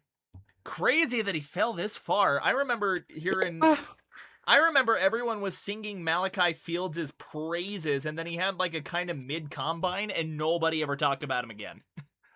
Yeah, I didn't expect him to fall this far. Hey, it's a Jackson Dart target, though, and he needs weapons. 6'4", 218 pounds, ran a 4.6, 140 at the combine, which, of course, is probably what really docked him there. The shuttle and the 10-yard didn't do him any help either. But who do they comp him to, I wonder? Keon Coleman, Cedric Tillman, and Justin Ross. So here we go. Built like a power forward at 6'4", 218 with a wingspan and body control to turn every jump ball into a mismatch. Contested catchability borders on absurd. Reliable hands that work outside his frame with real grip strength. Plucks the ball cleanly in traffic. Excellent feel for zone coverage. Deep and intermediate receiving grades are among the better marks in the class. Tougher after the catch than his time speed suggests. Willing and capable run blocker, he uses his size and long arms to lock onto defenders, carries himself with a captain's mentality. Gets off the line slow against press, time speed is average, and it plays that way on tape. Route tree will have a ceiling at the next level, rounds off his breaks too often and lacks the foot quickness to create consistent separation. Production on short and underneath routes is noticeably less dynamic, does not have the burst or lateral agility to be dangerous in the screen game, and struggles to uncover when the pocket breaks down. So there we go. Malachi Fields finally comes off of the board there. I think a lot of people were ready for him to come off of the board faster. Dolphins pick is in, by the way. Steelers are now on the clock as we go to a commercial break here in the third round of the NFL draft. Broncos took I still can't remember the guy's last name like right off the top of my head here, which is kind of unfortunate. Broncos take David Onyedim at 66. So the Broncos go defensive line after Anthony Hill and I believe it was Max Clare fall off of the board, both in back-to-back spots in front of them. Little unfortunate for the Broncos there, but they do end up with a D lineman at the top of the third. Malachi Fields, his combine, I think, is what did him in for the dropping down. 100%. He was projected as like the best receiver in the class until the combine. Like genuinely, like everyone had first round grades on him until the combine ran the 4.6 and his stock tanked. This might be because I'm an IU fan. Maybe it would help if Notre Dame actually played people. Potentially. I don't know. Hoping my short does decent. It's only at 2 views and it's been up for fucking a second. To be fair, everyone's probably still watching the draft. Which is also fair. I tell you what though, this Bapple hitting hard right now. Yummers, bro. All right, so as it stands, because the Steelers are on the clock. So as it stands now, Denver does not have another pick today. They will have they do have 2 4th-round picks pretty much right at the top of the 4th, I believe, tomorrow. Or pretty close to the top. Yeah, damn close to the top of the 4. It's 108 and 111 that they have. And I guess I could go see like what Denver has now. 2026 draft, just to give everybody an update on what they have. The setup I got going right now, you'd swear I'm in a war room. Man, I really wish Broncos Wire wasn't such a poorly optimized website. All right, so they did trade down to 66, and then they take Texas A&M D tackle Tyler Onyedim. Will it not show what they have following? No, it will not. I just want to know what picks they have left. So here we go. Yeah, Tyler Onyedim. I wonder what ESPN said about it. 2 4th-round picks to open the works Saturday. Both are among top 11 picks in the round. Should have a chance to help for inside linebacker. Lotta. Tight end. So they've still got 108, 117, 170. They got, what was it, 186 from Buffalo or something like that? 182. 182. So that'll be, I think, round 5 or early round 6, I think we determined. First of the round 6. They've got 170, they've got the 182, and then it's round 7, 246, 256, and 257. So there we go. I sent my layout I have in the Discord channel. Oh, just to give you an idea of what I'm dealing with since I only have one monitor. Oh, geez. All right, here we go. Dolphins pick is being selected. I will check that in just a second here. Caleb Douglas, wide receiver, Texas Tech. That's a guy that I heard was starting to creep up draft boards. Steelers pick is in 5 years are on the clock. Guy out at A&M. Let me go. Go make it him? Yeah, if you want to find him real quick, I would not be opposed. Let me get him up here real quick. Holy God, yeah, that's a layout. Caleb Douglas out of Texas Tech, 6'4", 206. Here, if you do want to take it, I am going to run to pee, and I might let my dog out real quick. All right. Hopefully the Broncos don't do anything crazy, or I will be a little sad. So, with Caleb Scout, the scouting reports give him the strength of he uses every inch of his 79-inch wingspan to snag throws away from coverage. He eats cushions with long strides and confirmed the build-up at speed at the combine. He plucks the ball away from his body and tucks it quickly through traffic. Some of his negatives is he lets too many catchable balls hit the turf as a senior after clean junior tape. Defenders jar the ball loose at the catch point despite his frame advantage, and physical corners at the line push him off his landmark and delay route entry.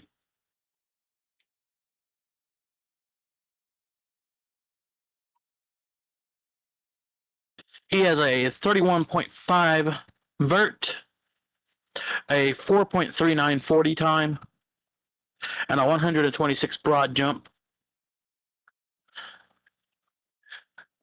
So, knowing the Dolphins needing everything they can, he might be good for them. He's an outside X receiver, so.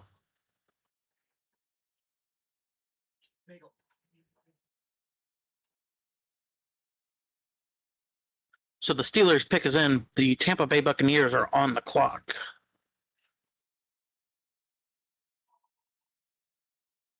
And for those just tuning in, this is the Crushing It channel. My name is Ender. I'm with Hoosier Sports Talk. Again, this is the NFL draft. We're doing it live. Just to give you an idea of what's going on here in round 3. Oh! With the 76th pick, the Steelers take Drew Aller, quarterback out of Penn State. So I was right. The Steelers are going to take a quarterback this draft.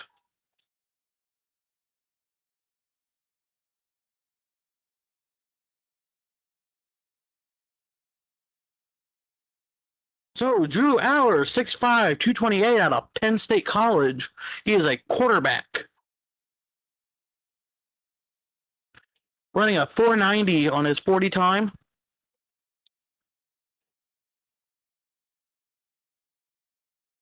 The Packers pick is in. The Colts are on the clock, by the way.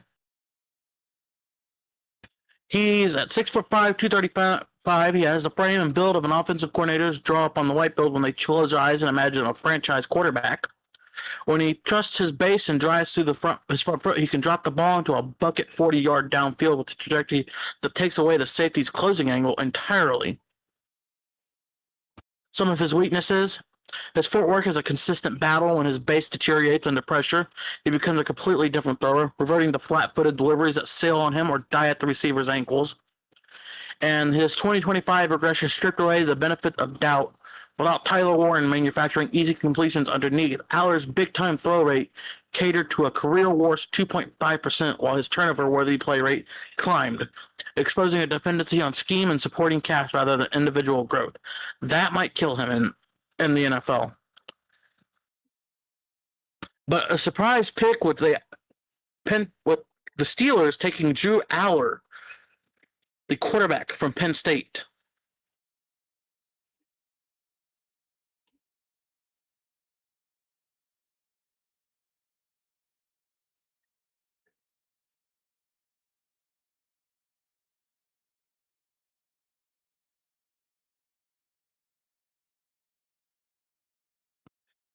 I don't know if I like that pick. I feel like there was probably more quarterbacks that could have gone before him.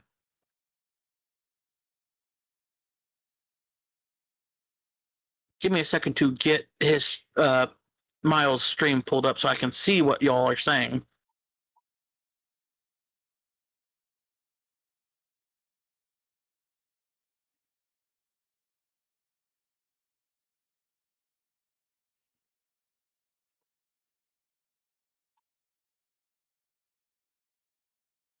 No, YouTube. I want.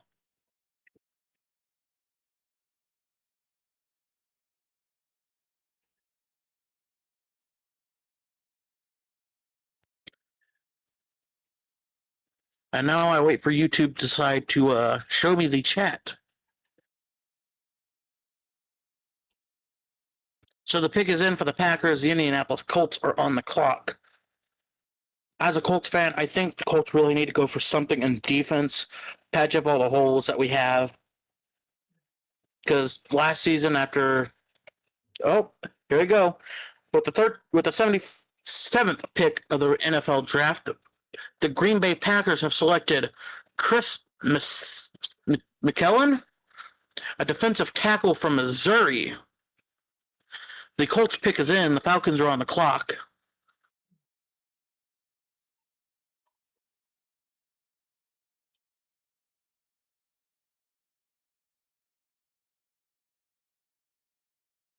Give me a second here, guys. I'm new to this. I'm trying my best.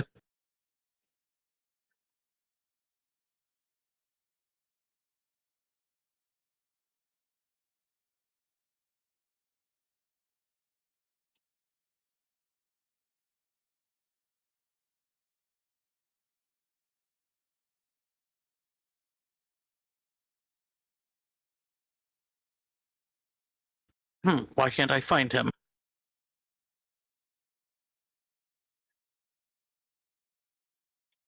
So, Chris McKellen, 6'4", 313 pounds, out of Missouri, having a vert of 200, not 200, Jesus, a vert of 29.5, a broad jump of 108.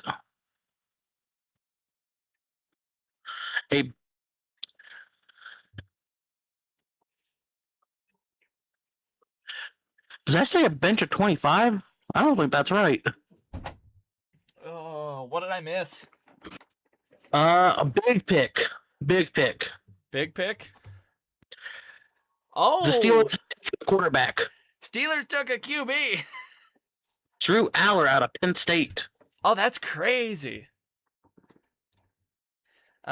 Thank you for carrying the stream, by the way. Oh, I'm fine with it. Why I'm bad at it. Oh, YouTube was mad that the bitrate was lower because, like, literally nothing was happening on screen. There wasn't... YouTube wasn't seeing nearly enough movement. I'm so confused on the measurables for this site. Does that say a bench of 25? What? Is that 25 pounds? How do they do the bench on the bench is the bench is 225 at the combine.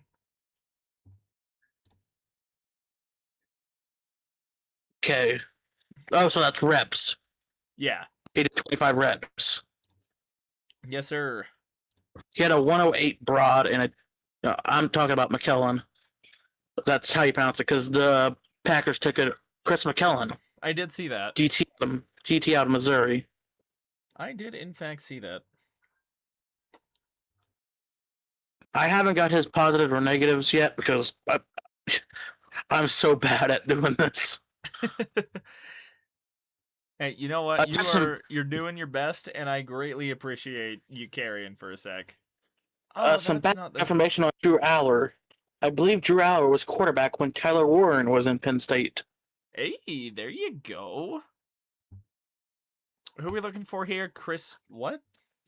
Chris McClellan? Was he a pure defensive tackle? I think so. Chris McClellan, you said? Yes, I'll be right back. I need to get a drink. Yeah, you're all good, buddy.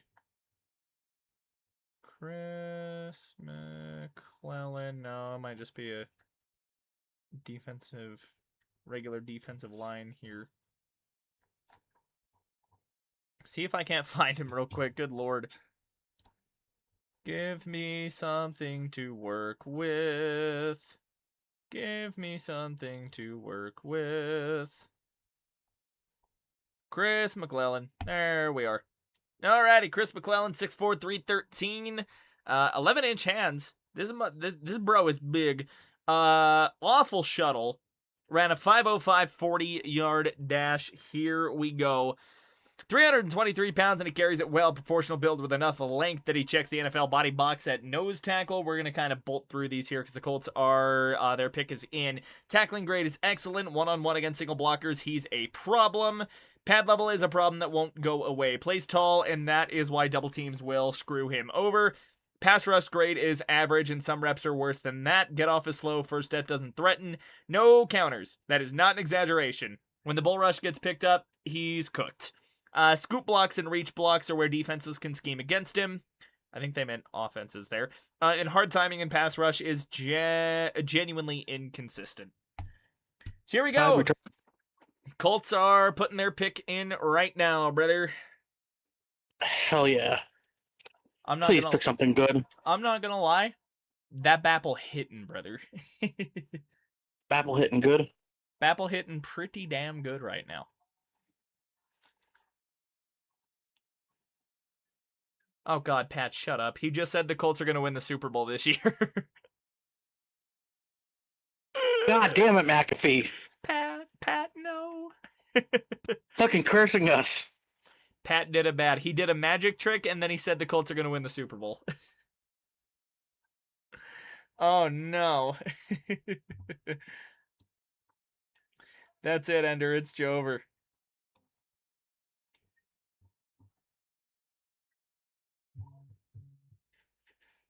AJ Halsey, safety. Oh. I'll let you take him. It's your pick. It's your pick. I might grab one more bush out of the fridge while you're at it.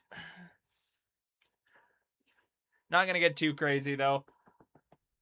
Hell, 2 is probably going to be my cutoff tonight, just so I can actually get to sleep at a decent time. I'm fucking wiped. So with the 78th pick of the NFL draft, the Colts have selected AJ Halsey, a 6 foot, 215-pound safety from LSU. With a 4.52 on his 40 time and a 1.62 on a 10-yard.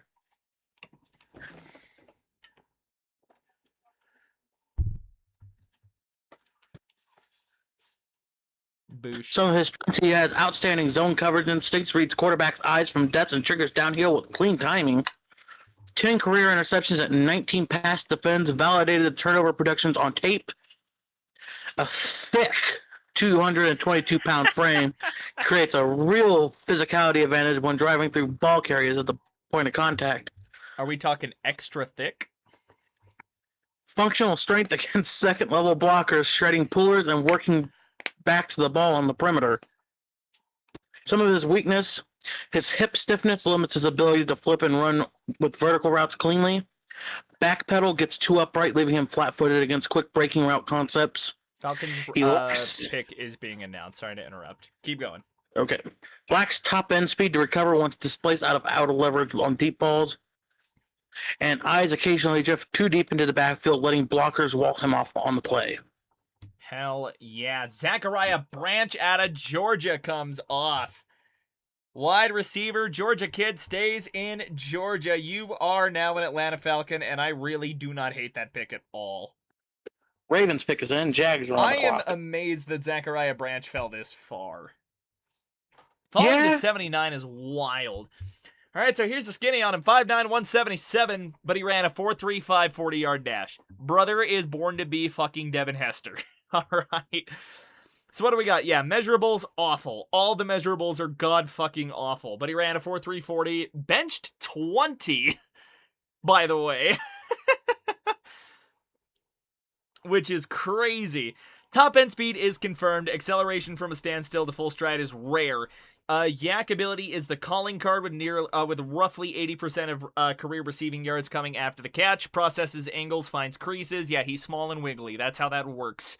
Tougher than the frame suggests. Runs through arm tackles and keeps the legs moving. Attacks leverage on route stems with savvy. Snapping off breaks without losing much speed at the top.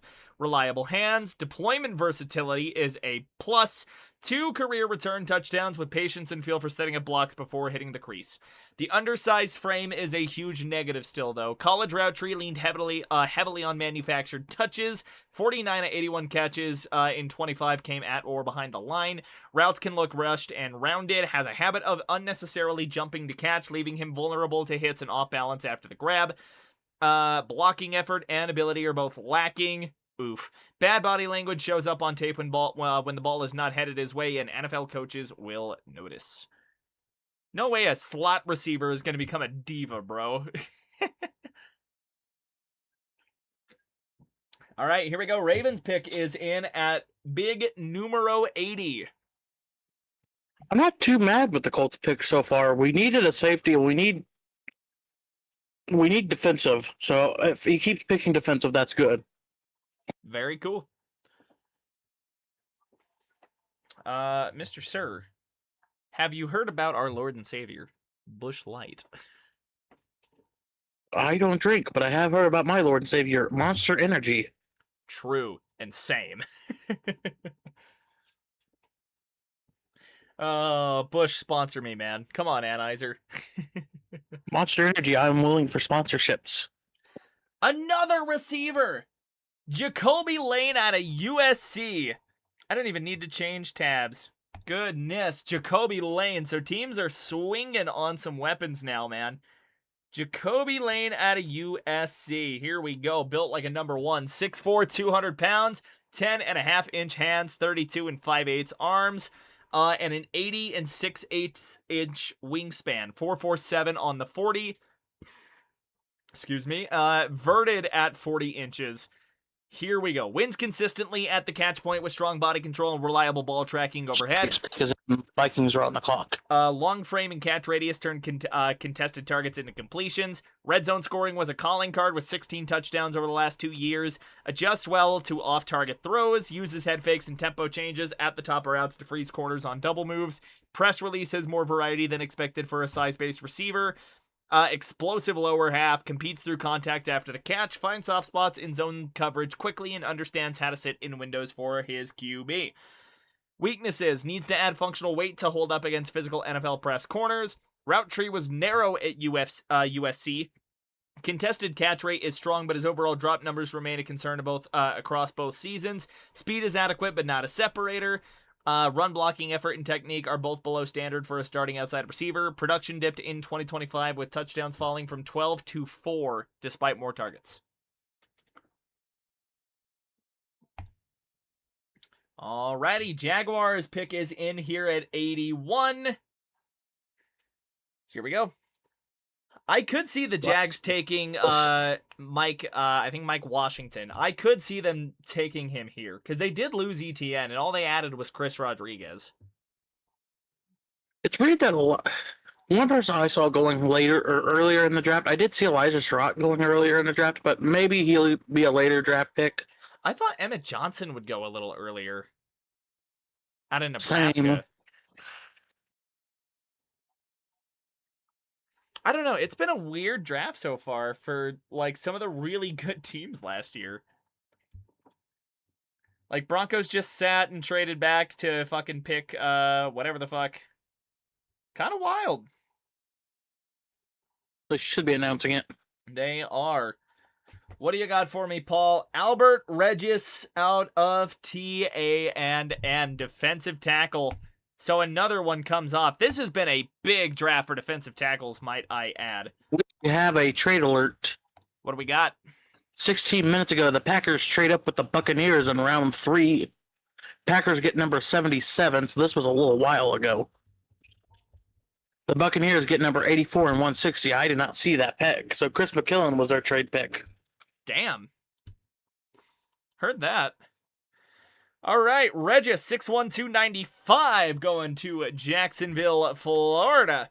The 37th ranked defensive lineman. So maybe projected to go undrafted here, but once you get to late round 3, like you're swinging on what you see or how a guy fits. Strengths, anchor strength at the point of attack is among the best in the class. Shows outstanding pursuit speed for a 317-pound nose tackle with enough lateral mobility to chase ball carriers. Gap integrity is exceptional. Motor runs consistently hot through every snap. Pass disruption ability from the interior is genuinely impressive for a nose tackle. Plays with controlled violence at the snap. Football intelligence is evident as in his pre-snap reads and ability to diagnose plays quickly. Versatility to play multiple spots along the defensive line gives D coordinators options. Weaknesses: pass rush production is limited by a narrow arsenal of moves and inconsistent hand placement. Height limitation at 6'1" puts him at a distinct disadvantage against taller linemen who can get their hands on him first. Get-off quickness is adequate but not explosive. Hand technique remains inconsistent, often lunging rather than placing hands with precision. And limited pass rush plan and moveset means he's largely a one-dimensional run defender. I'm pretty sure the Jags saw RJ Harvey fucking break off a huge run against them last year that got Denver back into that game, and they're like, nope, never again. Yeah, no, we're not doing that again. We're going to draft all of them. We are not letting RJ Harvey do that to us again. Hell, hey, good for the Jags. So again, if you did miss it, Broncos took Tyler, I can't remember his last name still. Oi, wow, I said Tyler. David Onyedim. Jesus Christ. Onyedim. I can't remember names for some reason. It is Tyler Onyedim. Is it Tyler? It is Tyler. Why did I type David on here? Ew, we're losing him, chat. No, genuinely. And I made this before I had any babble.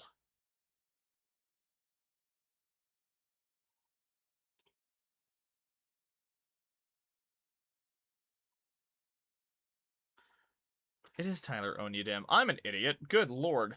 What are we doing? What are we doing? God, I hope you said Tyler Onyedim in the short. I'm pretty sure I did. But now I kind of want to check. Good lord. Time to double check myself. I do.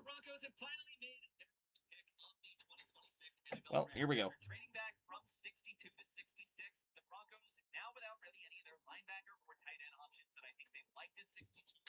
We are in a commercial break, by the way, so we are not missing anything.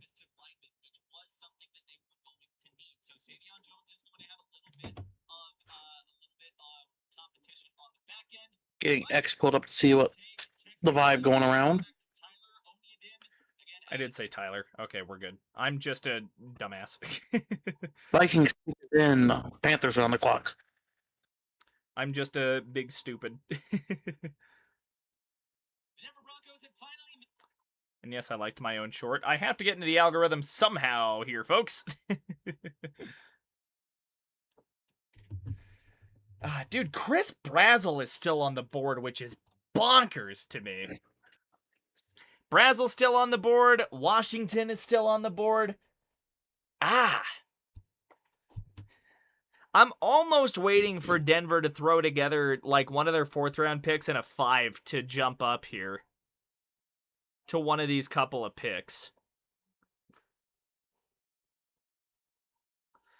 All right, Vikings pick is in. Who do we got, Minnesota?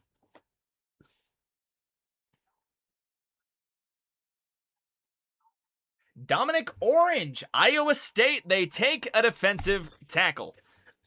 Get him for you? Yeah, you want to get this one? Sure thing. Heard. So we got Dominic Orange from Iowa State, a 6'2", 322-pound defensive tackle. Oh, what? His measurables, he has a 5.30 in the 40-yard run, arm span of 33, and his hands are 10 1/4 inch. Some of his strengths: he has a good first step quickness for his size, wins the initial timing of battle at the snap, a strong anchor against double teams, holds his ground in the A-gaps and forces the combo to stay on him. And long arms and big hands allow him to control blockers and create separation at the point of the attack. He also made the 2025 Fieldman's Freak List. I don't know how, I don't like the name of that list. He wrote Orange had a solid 2024 season, making 24 tackles, including 4.5 for a loss. 3.5 of those for TFLs came in the last 5 games of the season. The 6'4", 325-pound Orange, who spent much of his offseason refining his diet, has benched 450 pounds, squatted 650, and cleaned 365. He also has a vertical jump of 34 inches. Damn. His weaknesses is his tackling consistency is a real concern. Missed tackle rate climbs sharply as a senior. Struggles to disengage from blocks once locked on. Shed quickness needs significant work. Overshoots the backfield on penetration. Needs to learn to break down in the hole. And slow testing numbers raise questions about range and pursuit ability at the next level. Ooh, I was just talking about this guy. Panthers go Chris Brazzell. I'll let you get him. Ooh boy, yep, I was just saying how surprised I was that this guy fell this damn far for being First pick is in, for being Steelers the on the clock. average for being like the average ranked at 56.3 and he falls to the like low 80s. Goodness gracious. All right, what do we got?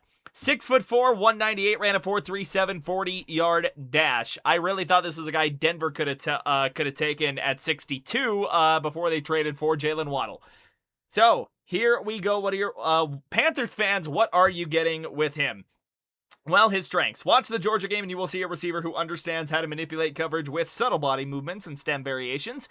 Tracks the deep ball with rare patience and concentration. 6'4" frame creates a massive catch radius the corner simply cannot contest. Surprisingly fluid hip movement for a receiver his size.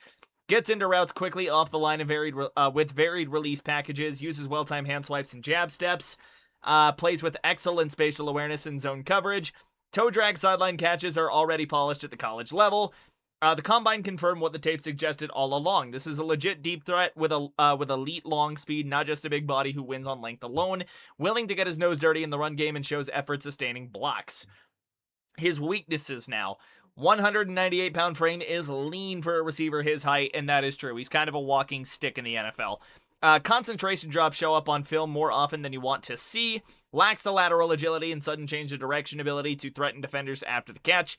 Can get handsy and grabby at the stem when press corners match his physicality. Did not see much tight man coverage this season, and the question remains whether he can consistently separate against NFL corners who will challenge him at the line every snap.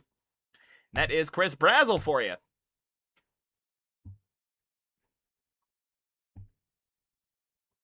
So there we go. Carolina sounds like they got a good one. I was surprised. I was genuinely shocked that he fell that far. Goodness. I really, really thought that he'd get taken like mid-second. It's been a wild draft so far, man. Yeah, I'm surprised Cardinals went with a quarterback. I knew they were going to go for someone put behind Brissett, but... Yeah, that was kind of wild. I also called it on the Steelers drafting a quarterback to put in there. That is true. Especially not getting an answer from Rodgers.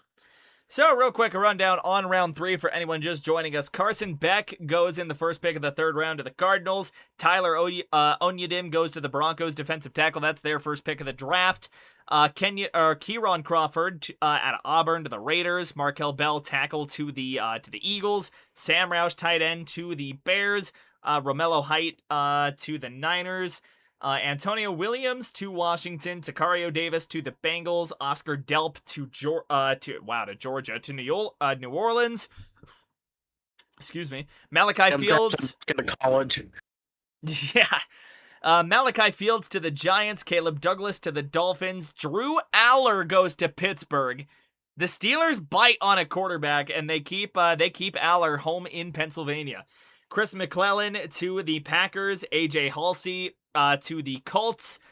Zachariah Branch to the Falcons. Jacoby Lane to the Ravens. Albert Regis to the Jags. Dominic Orange to the Vikings. And then Chris Brazel to the Panthers. And we have still got roughly we got a little over half of the round left, folks. We are in a commercial break right now. I believe the Bucks, their pick is in. Steelers are on the clock.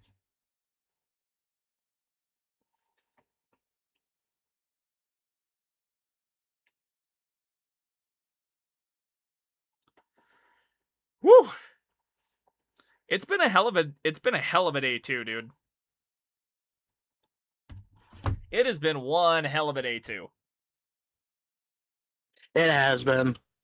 Like, holy God.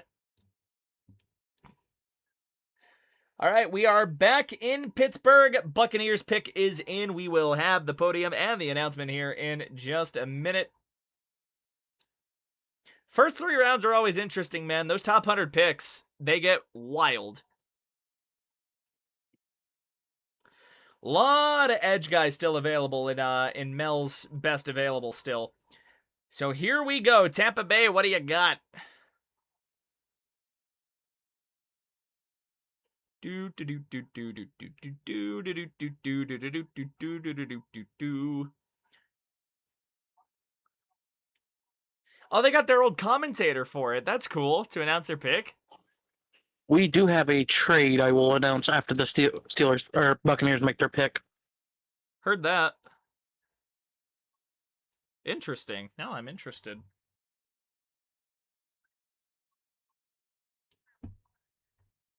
They should be announcing it now.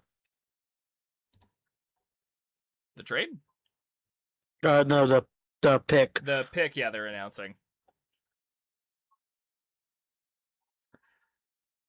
Another wide receiver, Ted Hurst out of Georgia State for Tampa Bay.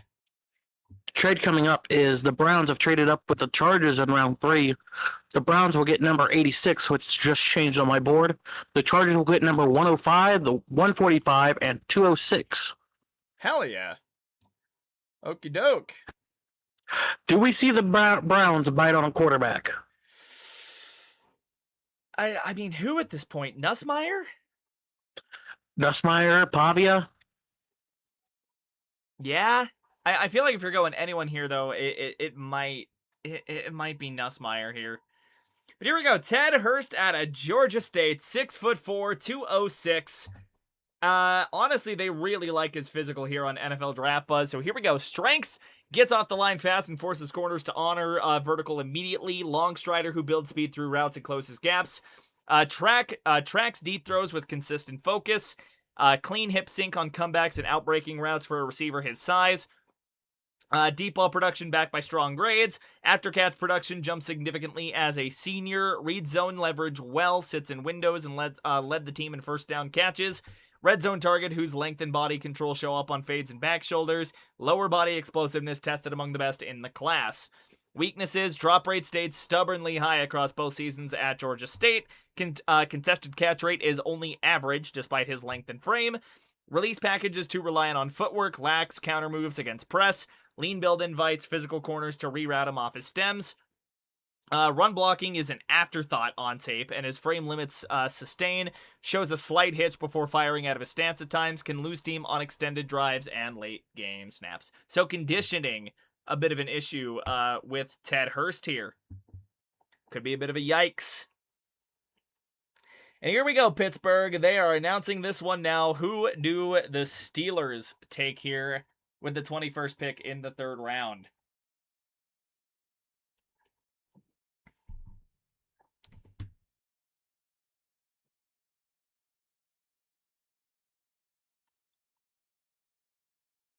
All right, Cam Hayward yapping a little bit. Little bit of yapping. Dalen Everett, corner out of Georgia. You want to get this one? Yep, let me get pulled up. The Browns of pick is in. Dolphins are on the clock. Yes, sir.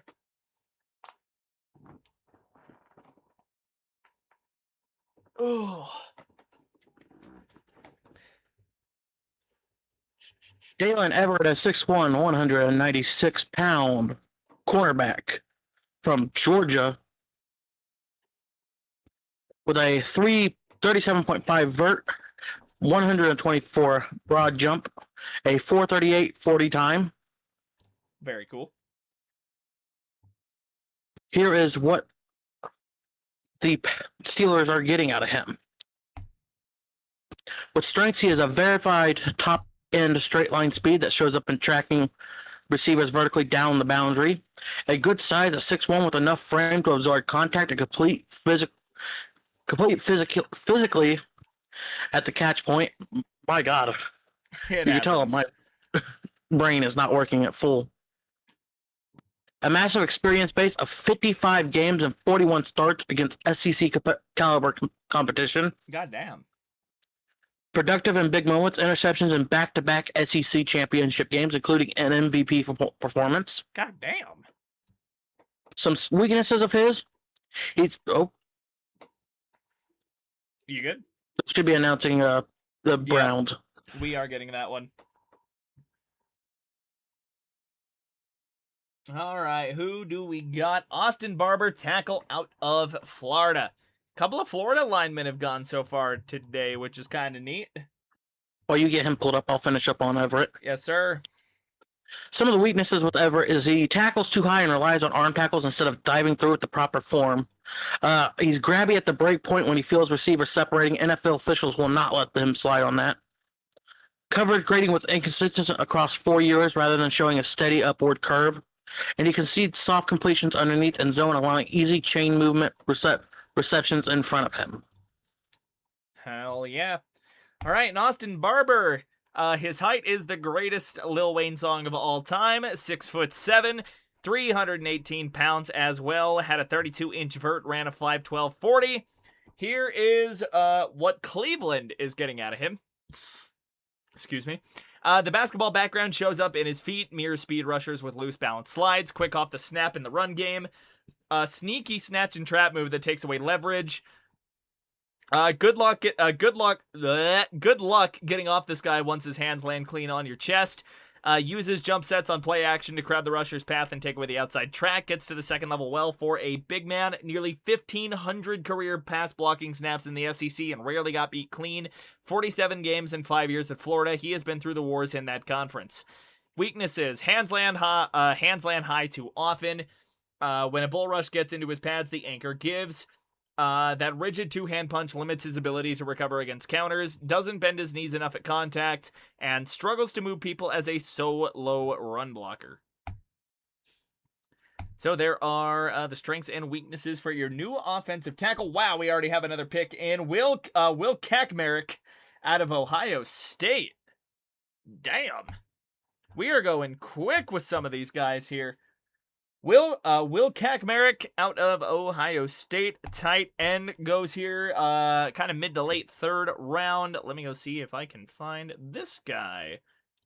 We are now in second page territory. I think, anyways. Genuinely, why can't I find him? Tracker hasn't even updated yet with that pick. Are we in? We are in third page territory. He was Jaguars. average, pick is in. Bears on the clock. Average overall rank at 235. Jesus. That's a reach. At 87. That is a deep reach. Here we go. 6'6", 261. Had a 4.7, 440-yard dash. Mr. Kaczmarek. Did I accidentally skip past all of the... Oh, they don't even give him a strength and weakness thing on here. Oh, jeez. Oh, no. All right, so here we go. His quarterback rating when targeted is 137.8. He had an 83% grade on the hands, 78 on the short receiving and intermediate, 82% as a deep threat, 71 as a blocking threat. Oh, wow. Yeah, there's no strengths or weaknesses on this guy at all. Which means nobody prospected him. No one expected him to get drafted. Yeah, probably. That's a huge reach on the guy. Can I get some stats on him here? So, I think the Jags drafted him to be a blocking tight end, and that's it.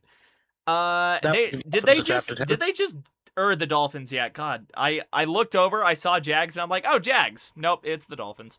So the Dolphins get a blocking tight end here. 15 catches for 168 yards last year, 8 for 86 in 24. 22 for 243 and 2 touchdowns in 2023. And then 20 catches, 264, no touchdowns in 22. Will Kaczmarek, you are a Miami Dolphin. That's a hell of a reach. That is a big reach in round 3. Hoy, that might be one of the biggest reaches we've seen all draft. That might be the biggest reach. The Jags have got to, oh my God, why? I get my Florida teams confused, apparently. The Dolphins have got to see something in the guy. Yeah. Part of me wonders if they're just fucking drafting him to play fullback. Probably. Like, he's got fullback receiving upside, basically.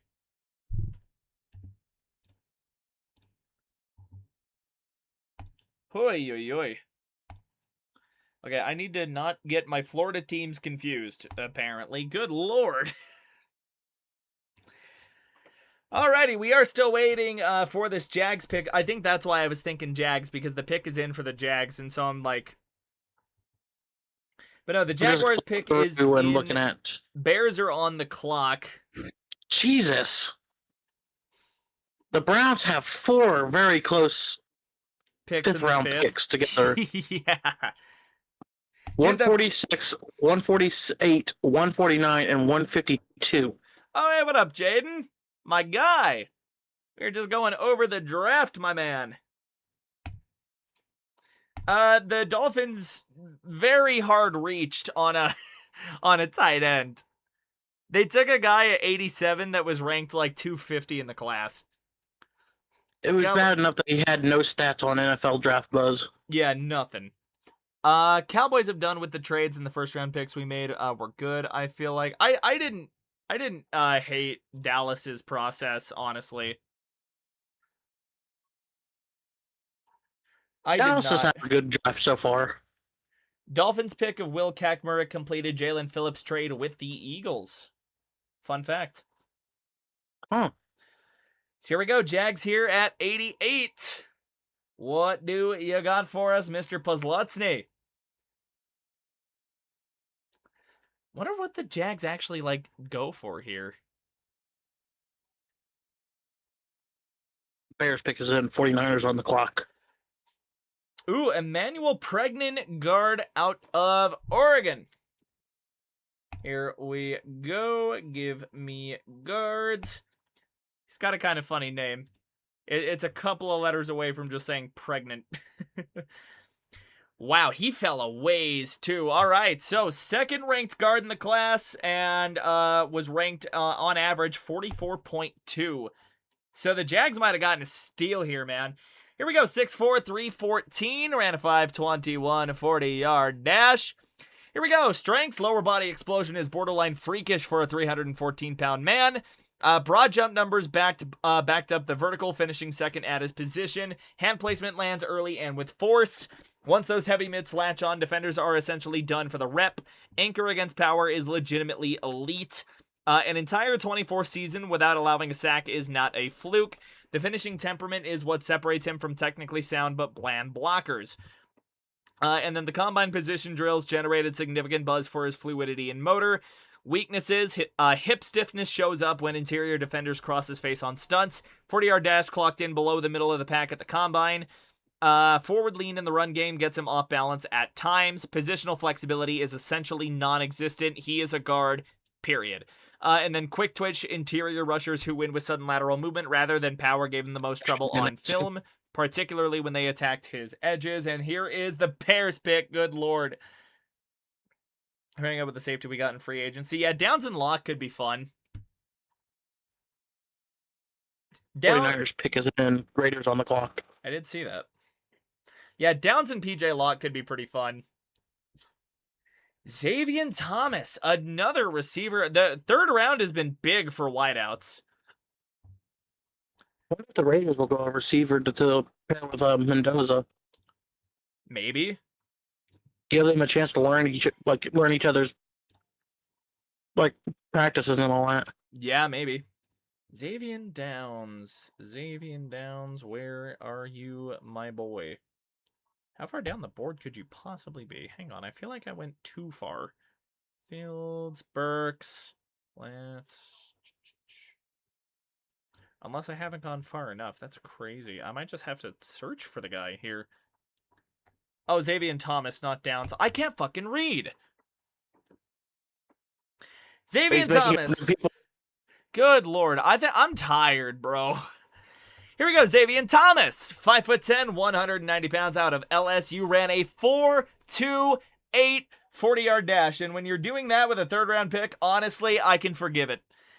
So here we go again. The height and the weight, not loved here. But again, the 40-yard dash is ridiculous. What do we got? Elite straight line speed that shows up on film. Dynamic after the catch with the wiggle and burst to turn a 5-yard hitch into a 30-yard gain. Proven return specialist. That's probably what the Bears are going to use him as. Reliable hands in the intermediate range. Versatility is legitimate and not just a gimmick. Competitive toughness on deep contested throws showed real improvement in his senior year. Route tempo is developing nicely, and the ball security on the returns is outstanding. Weaknesses: undersized, contested catch production. Yeah, that's inconsistent. Route tree's an issue. Blocking effort, production never reached a dominant level. And a running back is gone for the first time since the first round. I'll let you Sure. take this guy. This is your man right here. Kalen Black, my brother. Take it away. Let me get his stats pulled up.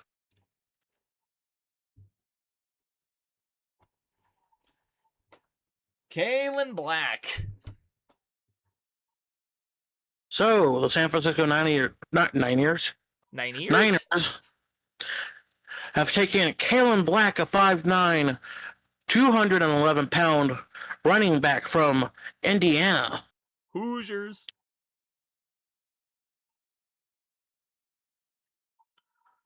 Oh. He has a 4.45 40 run, a 125 broad, got 27 on the bench, Damn. a 1.53 10-yard run.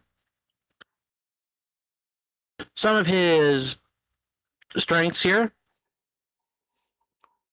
if the site could work with me here. Tell me about him. He runs with a low pad level that makes him incredibly difficult to knock off balance. He consistently wins with the leverage game against linebackers and safeties in the hole. Hell yeah. Compact build allows him to squeeze through tight creases along the offensive line, getting skinny between bodies where bigger backs would get swallowed up. Okay. Reliable ball security through his career, only 5 fumbles across nearly 500 career carries and a clean sheet on lost fumbles through his breakout 2025 season. Okay. Ball security. Strong lateral agility and quick feet makes him redirect and jump cut to exploit backside lanes where his primary gap gets walled off by the defense. Showed real competitive toughness in marquee games, delivering his best performances against top-tier competition like Ohio State, Alabama, and Oregon during the CFP run. Okay. Some of his weaknesses, though, he does lack top-end long playing speeds to pull away from defensive backs. Receiving profile is alarmingly thin for the modern NFL, with just 7 targets and 5 catches during his biggest season. Really? His route tree barely exists beyond dump-offs. Okay. Undersized frame at 5'10", 210-pound raises durability concerns.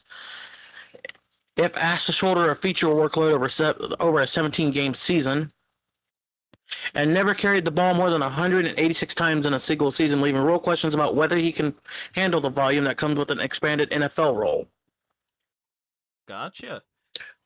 I was going to say, tell me, did the Niners get a good one here with him? Like, did they get some really good CMC insurance? Black is a very good running back.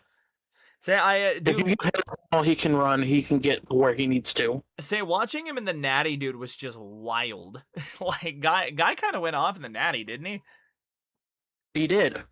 You give him the ball, I can guarantee you, he's going to either get you a first down or get you damn close to it.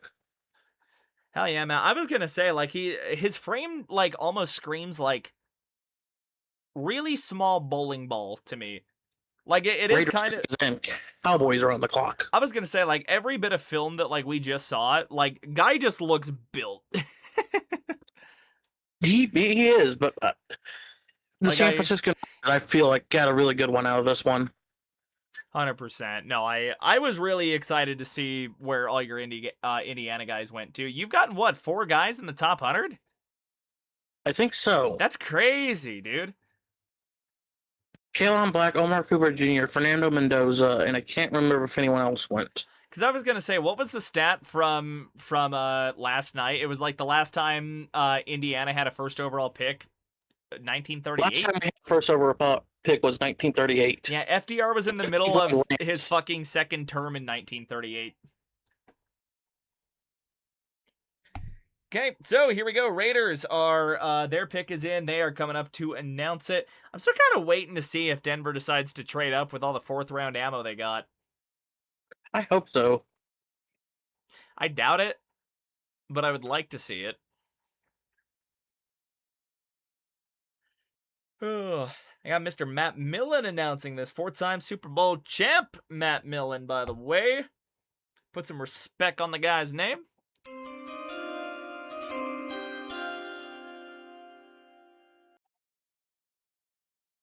He's doing a little bit of yapping. I'm going to keep it a buck. Come on, quit yapping. It's 10:43. if you gotta go, you gotta go, man. Like, if it's getting hella late for you, like, I don't think we've got that much left though. Like, we've only got this in like. Not at all. We got about 8 more picks. Oh yeah. Here we go. Guard Trey Zune the third out of Texas A&M. Texas A&M is having a pretty good draft as well. Cowboys pick is in. Rams are on the clock. Okay, Jaden, what do you think the Cowboys pick here, my man? All right, guards only. Trey Zune the third out of Texas A&M. Raiders, I'm about to tell you what you are getting out of this man, assuming I can find him. He is a center. He's not a guard. You know what? They have him listed as a. Oh, it is a center. I can't read. Raiders get a center. There you go. So there's your guy from Mendoza. Honestly, he might sit for a year. I feel like rookie centers don't start a lot. Here we go. Trey Zune the third, 6'6", 312 pounds. All of his physicals are damn good. Besides the arm length, they don't love that. But here we go. Elite level pass protector who allowed just 2 sacks across 435 pass blocking snaps in 25. Quick first step laterally to reach landmarks on zone scheme reach blocks. Hands fire with accuracy and timing. Wide base absorbs power rushes without surrendering ground. Showed comfort and competence at center during limited 2025 snaps there. 2-time captain with 4 years of starting experience and 0 misassignments mentally.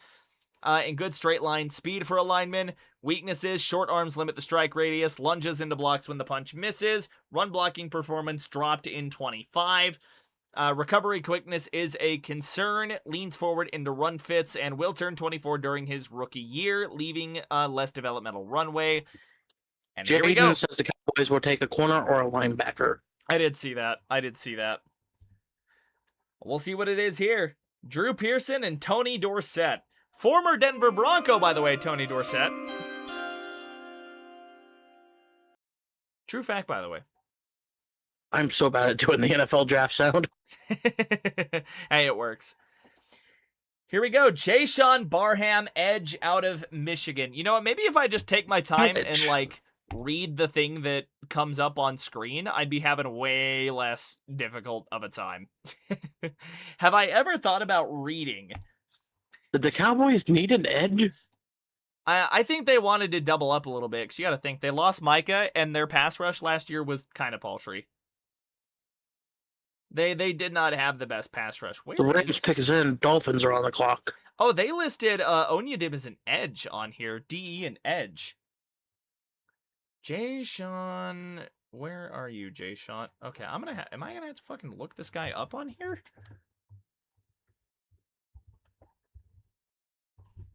Jay-Sean Barr in Michigan. Alrighty, here we go. 6'4", 240 pounds. Do they have him just listed as a linebacker? They might. Alright. Hands 10 1/4. They like that. Arms in the top 52%. Ran a 4.64 40-yard dash. Jaden, here is what your Cowboys are getting with this new guy. You got violent hands at the point of attack, stacks and sheds with authority on down blocks. Quick first step off the snap creates immediate displacement. Run defense translates from any alignment. Linebacker background shows up in zone drops and short area body control. Oh, they probably have him as LB/edge. Above average time speed for 240 pounds. Closes from the backside in a hurry. Plays with quiet toughness and slams his hands into blocks without hesitation. Has the bend and ankle flex to flatten the corner. 4 years of starting production across 2 programs and 2 position groups. Weaknesses: narrow and tapered lower body. Bulk is mediocre. Pass rush plan is underdeveloped. Attacks before reading. Missed tackle rate spiked badly in 25. Coverage in space against tight ends and backs is a liability. Snap anticipation comes and goes. Offsides penalties piled up late in the year. Discipline issues bubble over, including the headbutt on an official versus Ohio State. And the Rams go offensive tackle Keegan Trost here as we kind of near the back end of the third. You were correct about the fact that there is 4 Indiana guys in this. It is Fernando Mendoza, Omar Cooper Jr., D'Angelo Pons, and Kalen Black. Say, I didn't forget about your corner. All right, let me find. Dolphins pick is in. Pats are on the clock. Let me find this guy, Keegan Trost. Where is brother? Yeah, There we Jaden. are. I feel like I Not don't bad, think but the we need a Cowboys needed corner. an edge. They needed a corner real bad. I think they took an edge already, didn't they? Yeah, I thought they took an edge earlier in the draft. All right, so here we go. Keegan Tross, 6'5", 311. Not the longest arms, not the biggest wingspan. Ran a 5'4", 40-yard dash. So here we go with his strengths. Fires off the ball on drive blocks. Gets to the second level with pads under control. Walls off linebackers. Hands arrive early in pass pro. Gave SEC pass rushers almost nothing to work with. Never came off the field for Missouri in 25. Stays patient in his vertical sets, has seen every stunt and twist imaginable after 50 games at 4 schools across 2 levels of football. And the Missouri run tape is where he sells himself, especially the South Carolina and Mississippi State games. Weaknesses: arms at 32 and 3/8 inches are guard length, and you see it when speed rushers work to the edge. Feet die on him out against inside-out counters. Lack of recovery speed shows on tape. Once a rusher gets his outside, the rep is over. 4 years of average tape before Missouri makes you wonder how much of the 2025 breakout was scheme. Bites on high side fakes, stops his feet to punch down the middle, and surrenders the corner. So, there you go, Rams. That is your new offensive tackle here in the kind of back end of that of the third round. Not a ton left here. Again, kind of wonder if the Broncos are like trying to cook a trade up here to get back into the third. Yeah, with a first or second round pick. Yeah. I was gonna say, I do remember you guys taking an edge. Kind of weird to see you guys double up. Oh, we are in a commercial break. The Dolphins pick is in, and the Pats are on the clock right behind them. You got Seahawks double up on the Vikings, and then Steelers and Jaguars to clear out round 3. Yeah, I don't see a reason why the Cowboys would draft another edge. It was an interesting choice. I'm going to run to the bathroom real quick, if you got me for a All sec. right, there is a trade if you want to listen real quick. Yeah, what do you got? Steelers trade up with the Seahawks in round 3. Okay. Steelers get number 96, Seahawks get number 99 and 216. Yeah, it is about kind of like pick swap in like a 6th or 7th at that point. All right, I will be right back. All right. And if you've been watching to this point and you're not subscribed, you should totally do that. We're 1 away from 440. Had to plug. So right now the Dolphins pick is in. Patriots are on the clock. We are awaiting the Dolphins pick right now. If you're just tuning in, this is Crushing It with day 2 of the NFL draft. This is round 3. Don't forget to like, subscribe if you're enjoying the stream. Coming up, we have the Patriots pick, a Steelers pick, 2 Vikings pick, Seahawks, and the Jags to round out round 3.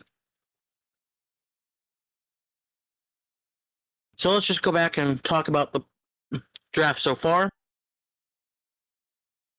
So far, we've seen 2 quarterbacks drafted in round 3.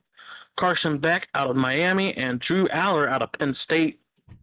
Carson Beck going to the Cardinals and Aller going to the Steelers. Oh, I made it back. Welcome back. All right, Dolphins pick is in. I made it back right on time. Another wide receiver? Sorry for the spoiler. Chris Bell! Fucking finally somebody takes Chris Bell. You gotta think, the Dolphins were going in with fucking Tutu Atwell as their number 1. Right? True. Patriots pick is in. Steelers on the clock. Holy shit, how did it take this long for Chris Bell to come off the board, dude? Like, he was average ranked at 50. He fell hard. Dude, bad. So here we go. Chris Bell out of Louisville, 6'2", 222. 40-yard dash of 4.4. Here we go, Dolphins. Your new receiver, Chris Bell. Built like a fullback who happens to run routes, punishing smaller DBs in contested catches. Timed at 4.4s in the 40. Speed is the kind that shows up once he gets rolling downfield. And my phone is ringing. If you want to take over, it is my girlfriend. I will be right back. Yep, I will get Chris Bell for you.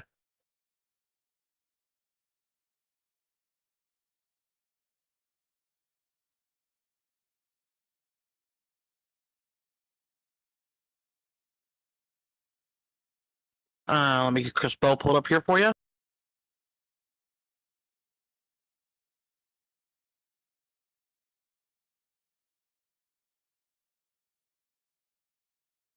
So Chris Bell, 6'2", 222, wide receiver out of Louisville, with a 4.4 40 time, an arm span of 31 and 3/4, hands of 10.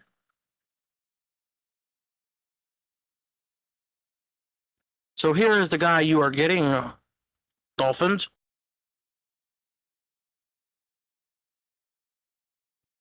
Bell is built like a fullback who happens to run routes, punishing smaller defensive backs in a contested catch situations. Timed at a 4.4 in the 40s, his speed are the kinds that show up once he gets rolling downfield. Defenders who give him a free release find themselves watching his numbers disappear. After the catch, Bell transforms into something entirely different. His galloping stride and surprising burst erases pursuit angles and turns 7-yard completions into 25-yard gains. And with the 31st pick, the New England Patriots have selected Eli Radion, tight end out of New Notre Dame. So getting back on Bell, some of his weaknesses, his route tree remains somewhat limited from Louisville's scheme, with the production concentrated on vertical shots and intermediate crossers rather than the full menu of NFL patterns. Lacks sudden quick twitch burst needed to separate the short routes against disciplined zone defenders who can stay in phrase for the first 3 steps, and physical corners who can get hands on him within the first 5 yards, disrupts his timing. He gets stuck on contact too often when releases get contested at the line.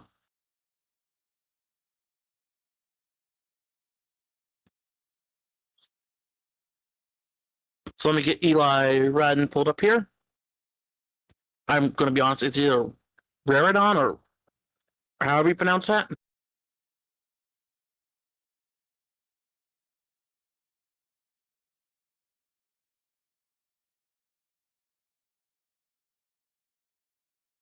Eli Raridon, a 6'6", 245 tight end from Notre Dame. With a 36 on the vert, a 123 on the broad, benching a 20 on the bench, and a 462 on the 40. Here is what you are getting, New England, out of Eli. He tears apart zone coverage with his length, feels for finding space, settling the holes between levels and converting short gains into chunk yardage. With a 32nd round pick, the Steelers have picked Jennings Dunkers, a guard out of Iowa.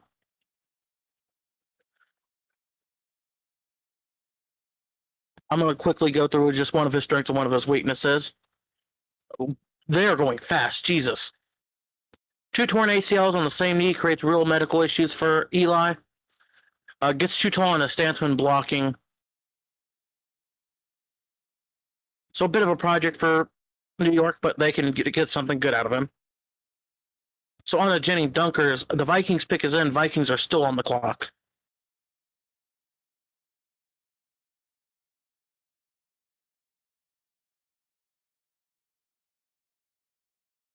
Jennings Dunkers, a 6'5", 319 guard from Iowa, with a 3.25 vert, a 29 on the bench, a 108 on the broad, and a 5'18" 40. What is the Steelers getting out of Dunker? He has freakish weight room numbers translate to the field. There's a legitimate pound-for-pound power advantage against most interior defenders. I'm back. 4 years with 38 career starts, and Joe Moore Award pedigree brings the kind of experience and leadership that translate immediately into NFL locker rooms. Once his hands land clean, defenders are locked in place. His grip strength and ability to steer blocks is among the best in his class. Functional length is his weaknesses right now, or the functional lengths are borderline for the NFL tackle position. His punch range struggles to dictate angles against longer-limbed edge rushers. Gets caught leaning and overextends when defenders stack and move their feet. Pass rushers who can create secondary moves find success. Foot quickness grades as pedestrian for the position. Creates short corners and pass protections that more athletic rushers will exploit. All right, the first of the 2 Vikings picks are in. and we go to commercial. We dead ass got the fucking Gordon Ramsay We treatment. dead ass got the fucking Gordon Ramsay cut to a fucking advertisement. That is garbage. Man, they started piling in on me. I did notice that. I'm sorry about that. No, You're good. girlfriend I'm so called me glad- to. She was telling me about weird shit that happened to her at work. She works front desk at a hotel. Oh God. So A interesting horror stuff story she happens. probably has. Oh, I've heard about quite a few of them. I was talking Chris Bell, and then Eli got announced. Started talking about Eli, then Dunker got announced. Yep. My short got blocked because I guess I used too much NCAA footage. Bruh. Yerp. Well, okay, in a longer than 60-second short, so. Yippee! Right as it was starting to pick up too. Right as it was starting to pick up too. Thanks, YouTube copyright. This should still fall under fair use. Because your work is transformative. I mean, you would think so. I said I wouldn't risk it on the dispute, because if you do dispute it and they get it wrong, they will ping your channel. Yeah, that's a copyright strike. Which, honestly, don't know if I need that. Yeah, I would just. I'll take the L. I'll take the L. I mean, if you can, you still have the project file. Why not just take the NCAA footage out and re-upload? Yeah, it's not a bad idea. I'll probably, yeah, I can swing that now real quick. Fuck me. Sideways. YouTube has an editor. Can you just throw something over the footage? No, because it's an overlay. You can't really cut out an overlay. Love that. Thanks, YouTube copyright policy. Love that. Thanks for that. So fun. I like having to re-upload shit. That's so great. So great. Holy shit, stream is up to fucking 7.9 watch hours. Hell yeah. Type shit. Alright, send me back to the fucking editor real quick. Everyone gets to see my live editing process. We're just gonna boink. Remove the footage. Resize my face. Actually, we're gonna recrop the footage there. And then we might actually scoot it around a smidge. Yoop. Okay. Well, time to re-render that shit.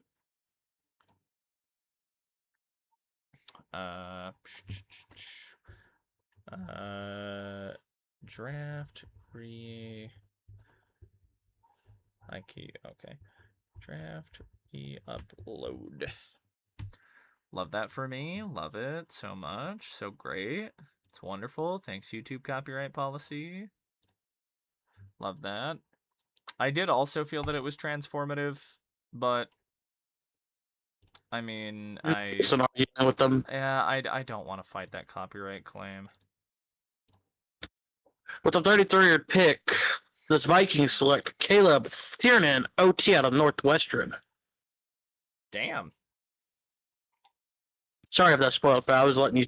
No, editing. no. You caught me right as I got the announcement. If you want to run on this one while I get this re-uploaded, you are free. Yep. By the way, the Vikings pick is in. Seahawks are on the clock. Crazy. I feel like the Vikings could have got something for that second, third rounder. That feels like where Denver should have like legit traded up, honestly.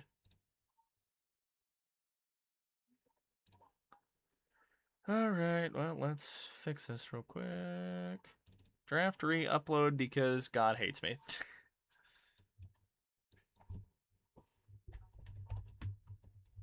Okay, where is he? I gotta remember how to spell this guy's name real quick.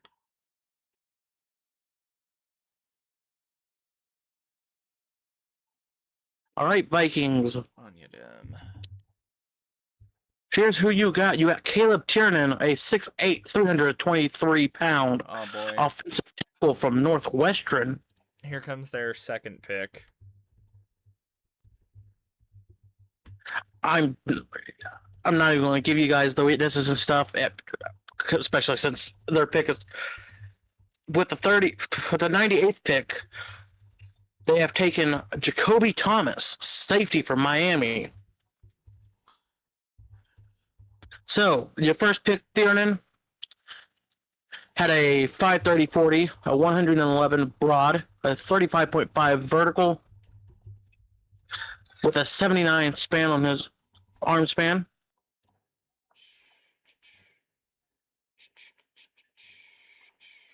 If you want to take Jacoby Thomas, I need to go quickly do something. Yep, you're all good, my guy. You said Jacoby Thomas? What position was he? Because I can search him. Hang on.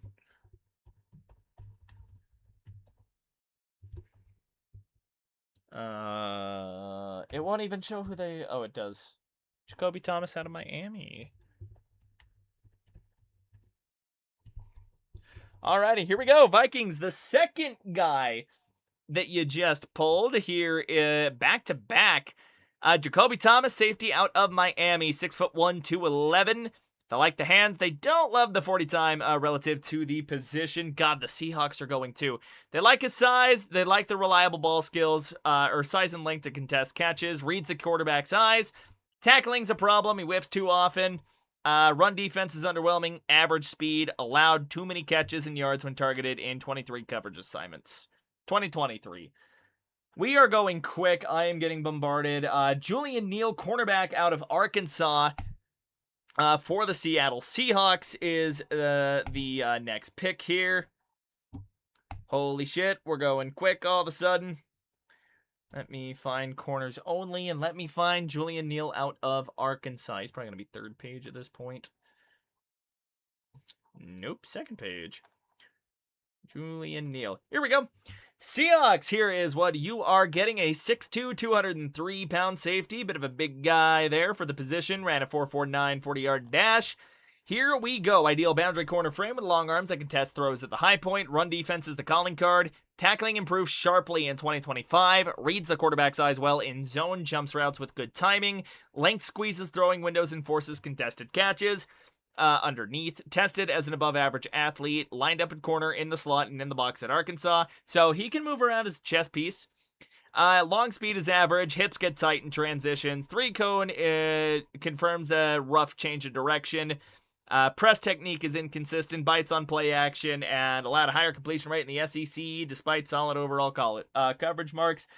And another corner goes. Jalen Husky goes,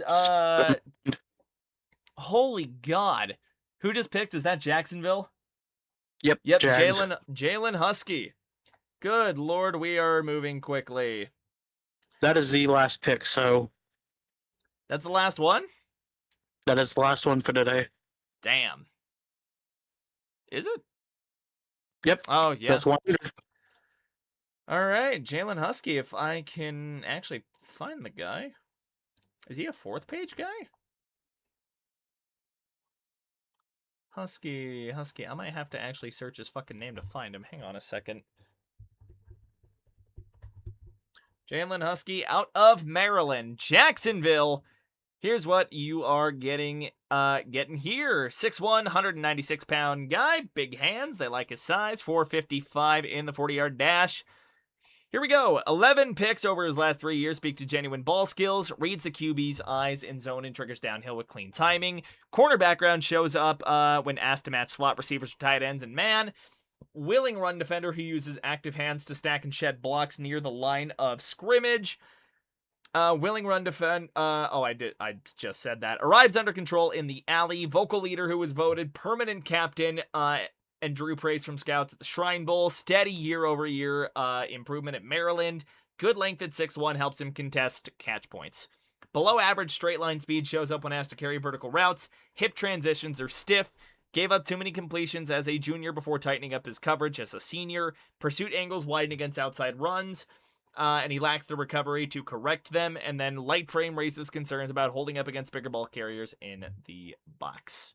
And that is the final pick of the third round of the 2026 NFL Draft. Final pick of the of day 2. Absolutely crazy Yeah, today. hell of a day 2, I gotta say. But hey, if you enjoyed the stream, I would greatly appreciate it if you tossed a like and a sub my way. We're only one away from 440. If not, I get it, and that's all right. With that being said, though, I do hope each... Real quick. What's up? You want to go over what our biggest surprises were for today real quick? I don't know if I got anything in me right now. Probably the quarterbacks, honestly. That's what I was about to say. 2 quarterbacks in round 3 was nuts. Yeah, 2 QBs in round 3 was absolutely bonkers, man. Oh, but with that being... Oh, what do you got? I think it was Aller that was taken. Yeah, Drew I'm Aller. surprised to see Beck get taken so soon. I'm I was surprised... expecting Beck to fall to 4th. I'm surprised Nussmeier's not off the board yet. Yeah, wasn't Nussmeier supposed to be 3rd overall for quarterbacks? I think he was, like, considered kind of the 3rd best quarterback in the class. I think he's more of a... I don't think he's got the athleticism, though, to, like, take him that early at this point, though, because I think he only ran, like, a 4.82. Yeah, but it's better than Carson Beck, who with his interception issue. We'll see if he goes tomorrow. I wasn't planning on streaming tomorrow. I might hop in a call, like, if the big collective of Broncos creators decide to jump in a call, I might hop in there for a bit. We'll see. But with that being said, appreciate each and every one of you checking out the stream, checking out the channel. Again, don't forget to like and sub. Go check out Ender with Hoosier Sports Talk as well. This guy has done a lot of work for me in the past. So with that being said, everybody here, have yourselves a wonderful night. Peace. Peace.